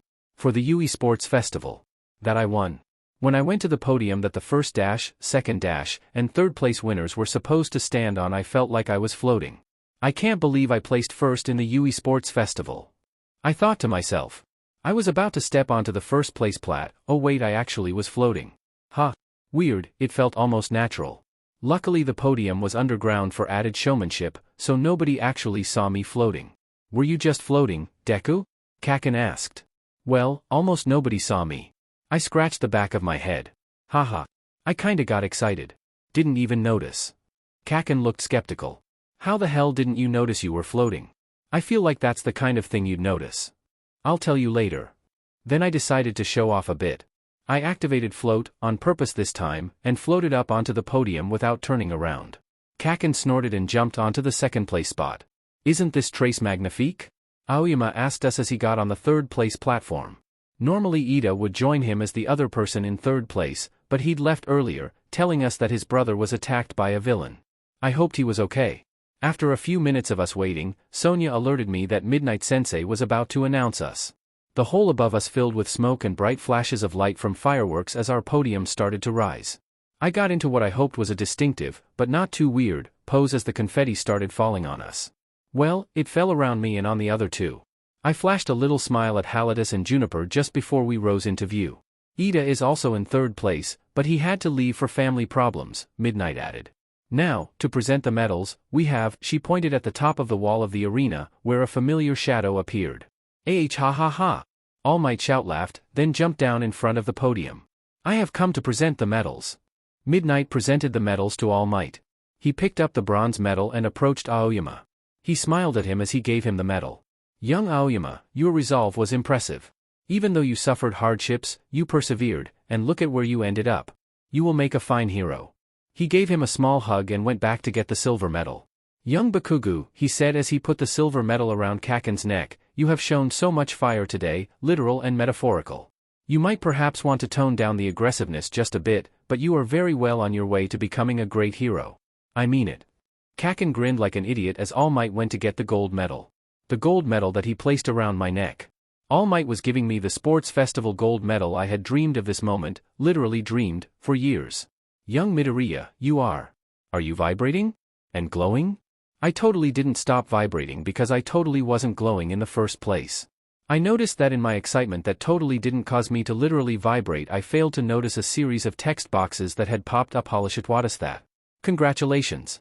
The Quest Sports Festival was completed. Completion rewards, 10,000 EXP, 10,000 skill fragments, Quirk menu unlocked, mending unlocked, black whip unlocked, singularity unlocked. Bonus rewards for performance. Placed first in obstacle race, swift as the wind title, 5,000 EXP, 5,000 skill fragments, +2 to all stats, a copy of the quirk of one member of UE of your choice added to Quirk Shop. Placed first in cavalry battle, cavalry leader title, 5,000 EXP, 5,000 skill fragments, +3 to all stats, a copy of the quirk of one participant of cavalry battle of your choice added to Quirk Shop. Placed first in tournament, champion of UE title, 10,000 EXP, 10,000 skill fragments, +10 to all stats, the copies of the quirks of the people you defeated. Unlocked, copies of the quirks of the other participants of tournament added to Quirk Shop. Your level has increased by 1x2. Okay. That was something. Several somethings stacked on top of each other, actually. I had actually forgotten all about that quest. I mean, I know I just got first place in the UE Sports Festival, but those rewards. Sure, I didn't get any milestones from the stat boosts, but +15 to all stats. And it was pretty obvious what a copy of the quirk of meant, and that was ludicrous on its own even if there was a pretty big downside. Young Midoriya, are you okay? All Might asked me. You've been staring at the air and muttering for a while now, and even knowing what your quirk is, I'm starting to get worried.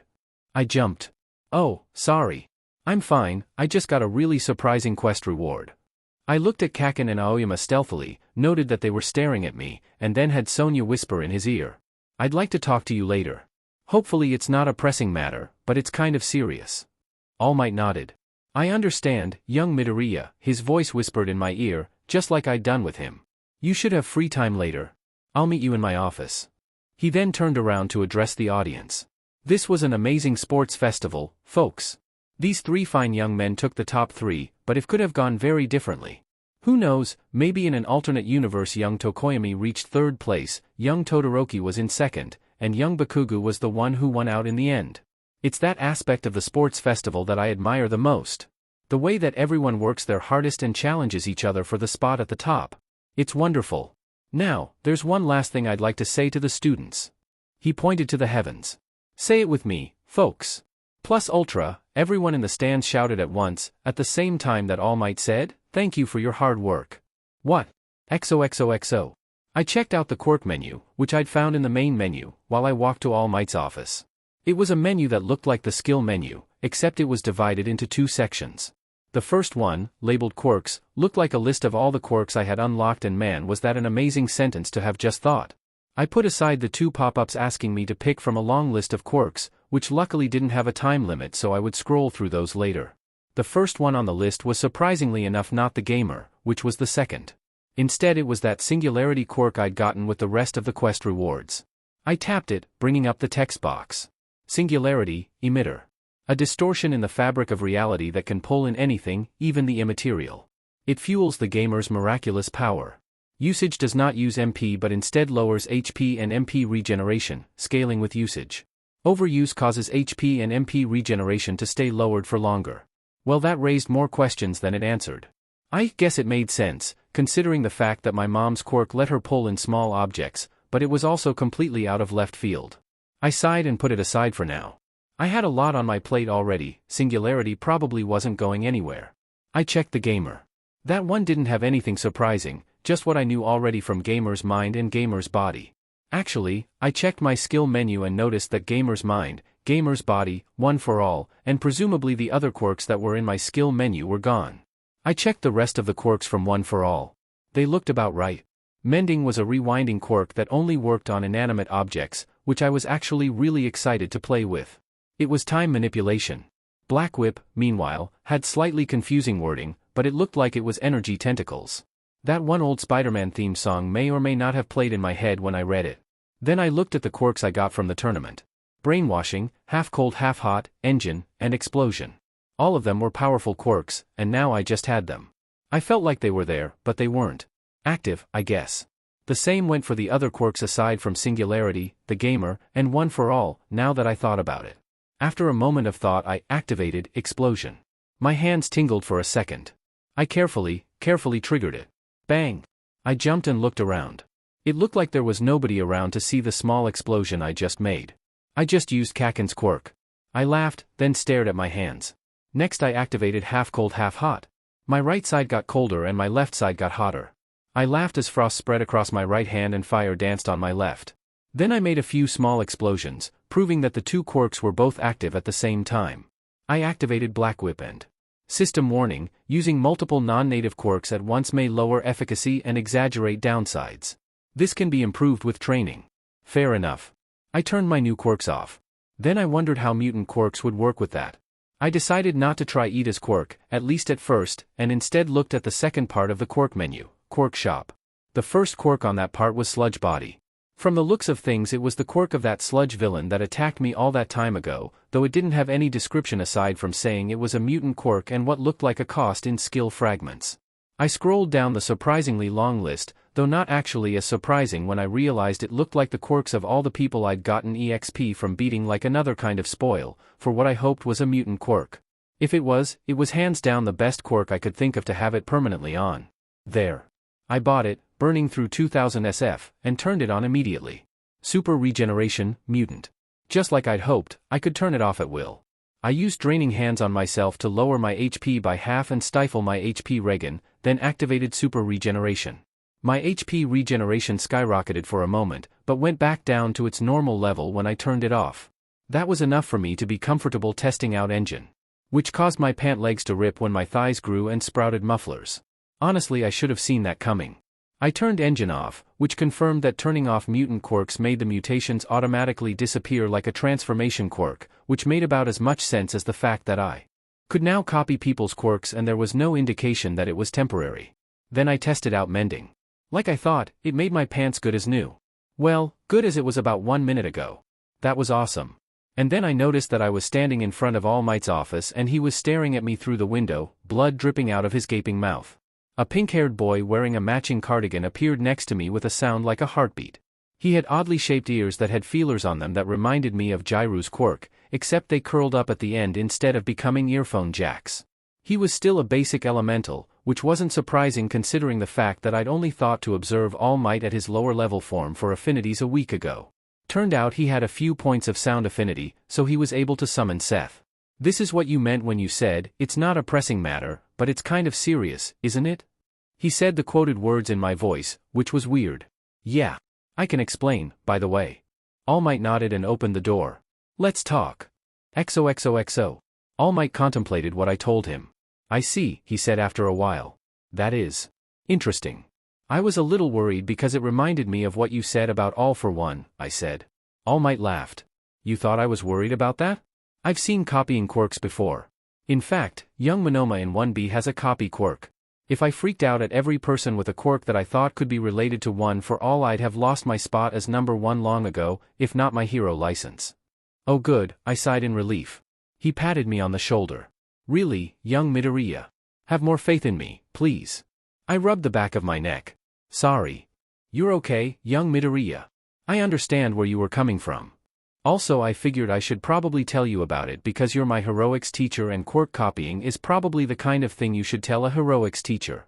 That sounds about right. Seth placed a tray with 2 cups of tea on the table. The tea is done, he said. Be careful, it's hot. He smiled and faded with another heartbeat. He seems nice, I said. All Might nodded. He is nice. He helps me around the house, too. That's good. Unless you have something you want to talk to me about, I think I should go now. I still have some time before I need to be there, but I should get back to homeroom. Goodbye, young Midoriya. Congratulations again. XOXOXO. Aizawa-sensei was smiling. Even though it was only a little grin, it was honestly a little disturbing. You all performed well today, he told us. There are a few things I think you could have done better but, well, there's no such thing as perfect. Now I'm sure you're all excited to go home, so I won't keep you long. You have tomorrow and the day after off to rest up. Class dismissed. As everyone got up to leave, Aizawa-sensei said, "Oh, and I want to talk to you, Midoriya." It wasn't too loud, but Sonia made sure I heard it. I waited until everyone was out of the room and walked up to Aizawa-sensei. "What did you need me for?" I asked. "Shuzenji wants to see you sometime over the break. Something about your private lessons." "Thanks for telling me," I said. Then I looked at one of the 2 pop-ups asking me to pick a quirk, the one from the obstacle race. I scrolled it down near the bottom of the ES, looking for what was probably one of the more useful quirks for me. Jackpot. Actually, I have something I want to talk to you about. Erasure, emitter. XOXOXO. I'm home. I shouted as I walked through the door. Leaf hair. Yang meowed, darting up to me. She purred and rubbed her head against my leg. "Hey, girl," I said as I started petting her. I picked her up and started rubbing her as I walked inside. "Izuku!" Mom shouted as she ran into me, tears streaming down her face. She hugged me, getting my shoulder wet. "Are you okay, Mom?" I asked. She wiped her eyes and gave me a big smile. "It's just. You won. You did it and you were so amazing and I'm so happy for you." I felt my own eyes water. Thank you. It was so unbelievable, to be honest. I pulled her in for another hug. "I recorded the whole thing, if you want to watch it," she offered. I smiled. "Yeah, let's watch it together." She smiled. "Yeah, let's do that. Oh yeah, by the way, I can copy quirks now." She froze. "What?" Yang purred as I scratched her chin. "How does fire work?" I asked her in the semi-language cats use to speak to each other. "Things hit me and fire inside grows," she answered. "Can use fire inside to make myself stronger or warm up." I nodded and rubbed behind her ears. It sounded like it let her absorb kinetic energy for later use. If I was right, it reminded me of One for All but fire-flavored. It probably wouldn't be as powerful as One for All because it was trained up by 8 people before I got it, but if it worked right it might be worthwhile to have just in case. As for how I was going to get it? Copy, emitter. The ability to temporarily copy the quirks of others by touching them. The user can only use 1 copy at a time and they will wear off after 5 minutes, but multiple quirks can be copied at a time. Accumulated resources are not copied. Current quirks. I burn, emitter 457. It was only a theory at the moment, but my guess was that the way my quirk copying worked by somehow obtaining data on quirks and then storing them until I decided to buy one, where it fleshed it out to a full copy. But how did it get the information in the first place? My theory was that it was in some way tied to skill fragments or EXP. That was the common link between every quirk in my quirk shop, so maybe it also encoded some information on the person's quirk while it was at it. Or it was just a third, invisible type of spoil, but in the end it meant the same thing. Outside of special circumstances like quests, the only way for me to get new quirks was to fight someone. And that wasn't really ideal, so I was hoping if I had a quirk temporarily it would give the gamer the same information needed to put the quirk in the quirk shop. Which brought me to where I was now, trying to copy my cat's quirk. I scrolled through the quirk shop, crossing my fingers and hoping that I didn't waste 3000 SF. I burn, emitter. I held off buying it. If I was testing every possible downside now and not finding out later. First I turned off copy and reopened the text box for it. It said it still had I burn on it, but the timer had stopped at 4. I turned it back on. The timer started again. I turned copy back off. So it paused the quirk as it was when it was off. I wondered if that meant that a quirk that had a cooldown would only have its cooldown go down when it was active. That would be a little inconvenient because I could only have 2 quirks active at a time if I didn't want them to lower in quality, which would probably also slow down the cooldown timer. The only way to know for sure, though, would be to find a quirk with a cooldown and test it out. Wow, it did not take me long after getting the power to copy quirks to get gotta catch all thoughts. It made me wonder if that was how All for One started out. Ignoring that dark thought, I entered an illusion barrier. I decided to make a skeleton barrier. The skeletons really weren't worth much at this point, even the bosses, but at the same time they couldn't really hurt me and I could at least kill the mooks without any real effort. Speaking of which, I sent my elementals out to eradicate any skeletons that popped up. Because they were part of my magic, any skeletons they killed would give me spoils, so even if it wasn't much it would eventually add up.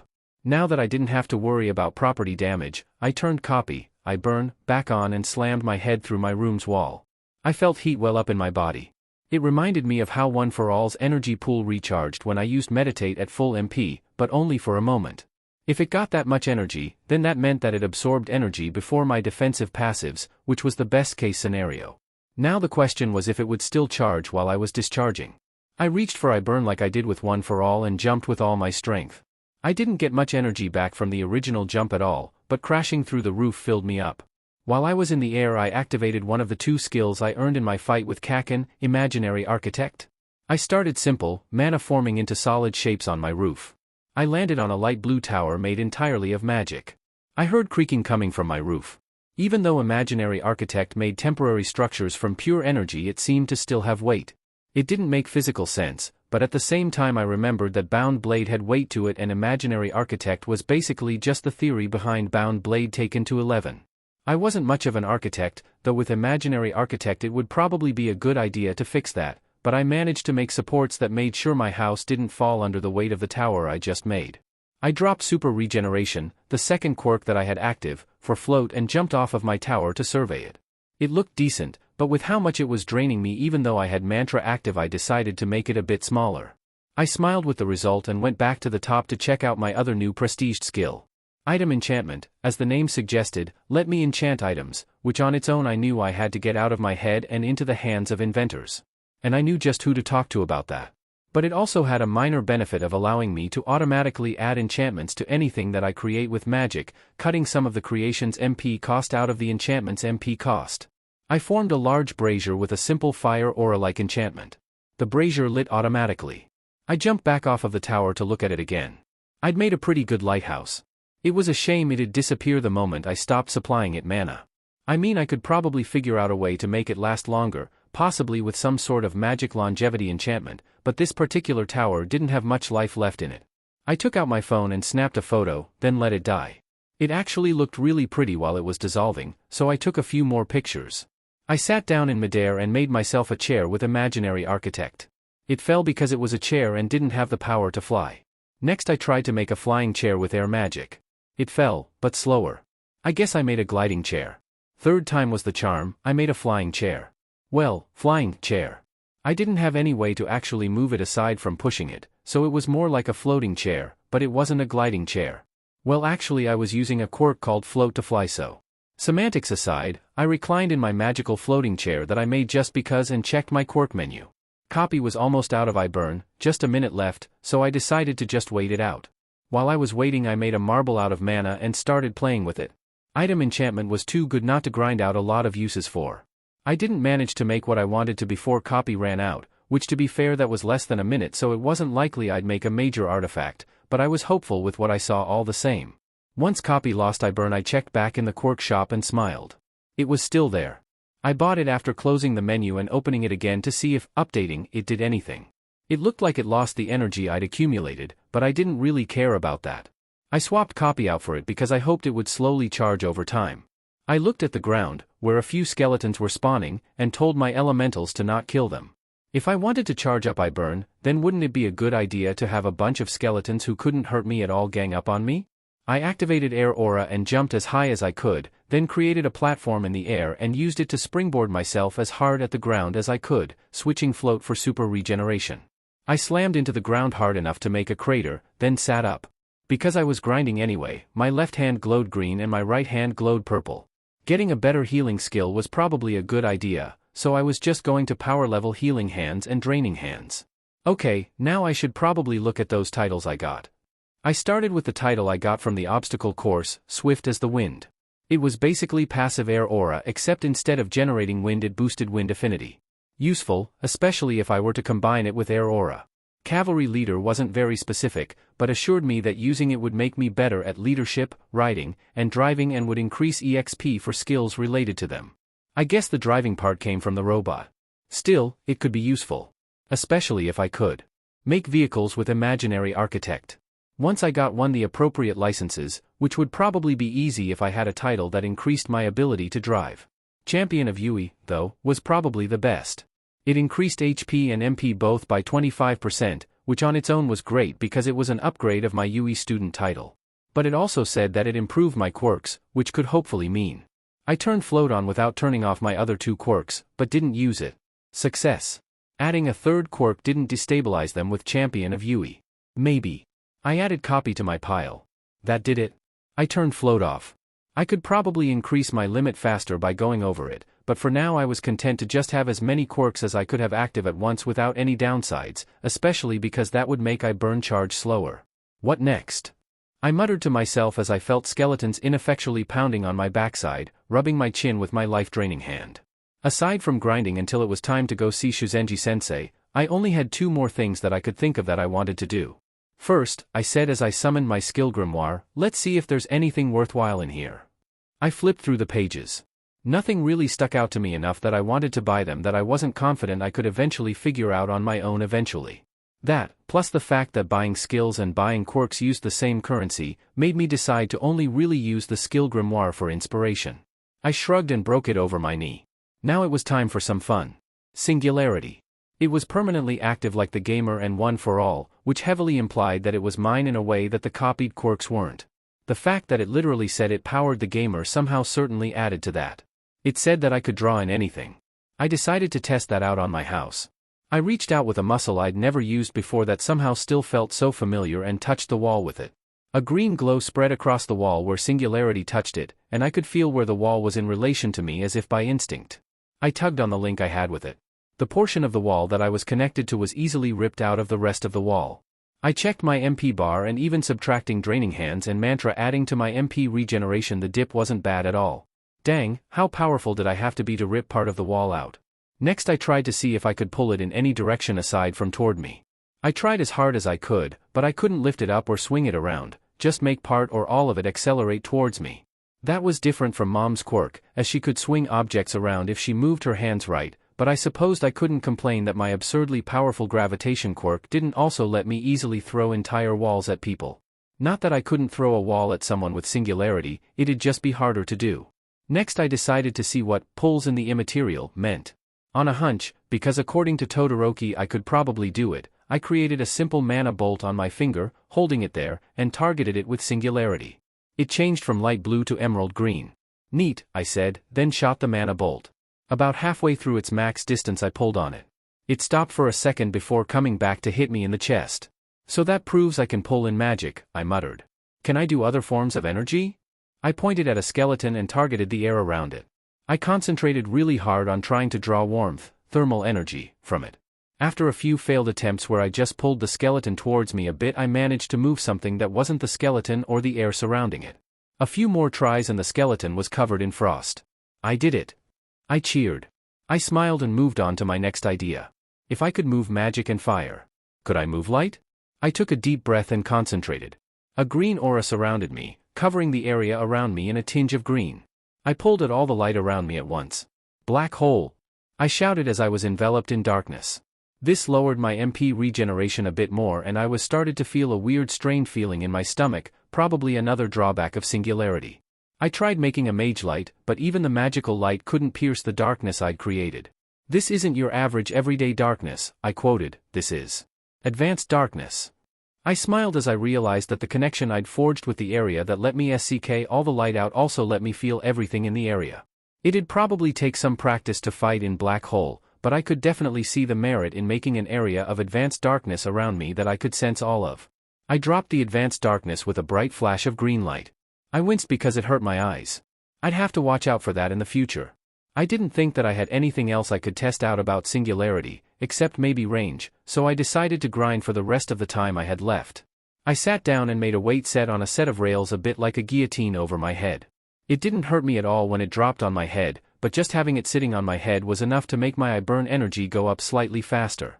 It killed the skeletons that were hitting me, though. I shrugged and went into meditation, setting the stat that it raised to INT and the stat mantra raised to WIS. It was time for grinding. XOXOXO. You wanted to see me? I asked Shuzenji-sensei when I entered her office. Ah, Midoriya, she said. Good.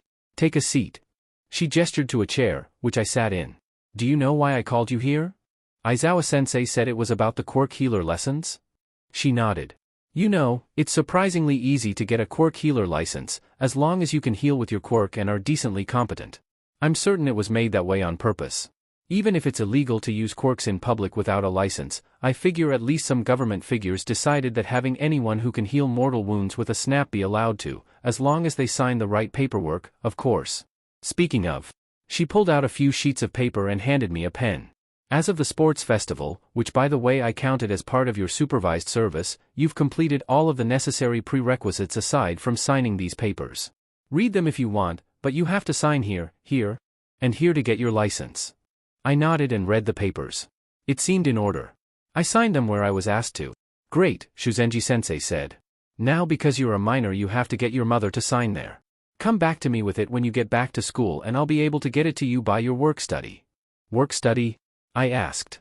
Right, your class is going to have a work study with hero agencies soon. The timing felt right, so I figured I'd get it to you before you leave. If anything it'll impress whoever you choose. Thank you, Shuzenji-sensei. Also, do you think I could get some costume adjustments while I'm here? For one thing, with my VIT and defensive passives the armor probably isn't worth the slight reduction in mobility anymore. Power Loader should be in the development studio. He's the one you want to talk to about that. Thank you. Can you tell me where that is? XOXOXO. That's interesting, Power Loader said after I told him about my copy power. I have some ideas on how I could help with that. I've had to deal with a lot of transformation quirks, after all. I won't be able to make anything special for any quirks unless you tell me which ones you want to be prioritized and how exactly they work, but I should be able to make it so that you don't destroy your costume every time you use a transformation or mutant quirk. Unfortunately, though, I don't think it'll be done before your work study. That's okay, I said. Do you think you could adjust my costume so it doesn't have the armor? It seemed like a good idea at the time, but now I have 2 defensive passives and a self-healing quirk just in case, so I think I'll take the slight increase in mobility over the armor. Good idea. Don't worry, I should be able to do that pretty quick. Thank you, I said. Say, you're Hatsum's teacher, right? Power Loader froze. Why are you asking? I got a really good spell for support gear and, well, making things in general, but it's kinda complicated, so my best idea for how to get someone else to know it is to have Hatsum watch me using it with the magic sensing spell I taught her. I don't suppose you could try to teach the magic sensing spell to me? I shrugged. I could try, but I'm pretty sure the only reason Hatsum learned I for magic so easily to begin with was that it was compatible with her quirk. He sighed. Fine, then I'll tell Hatsum that you're looking for her. But I still want to try to learn the spell. Okay, so what you do first is... Okay, sadly the chapter is over, and if you enjoyed the video just leave a like, and subscribe with post notification, so when the next chapter is ready, you will be notified. Okay, see you in the next video. Bye.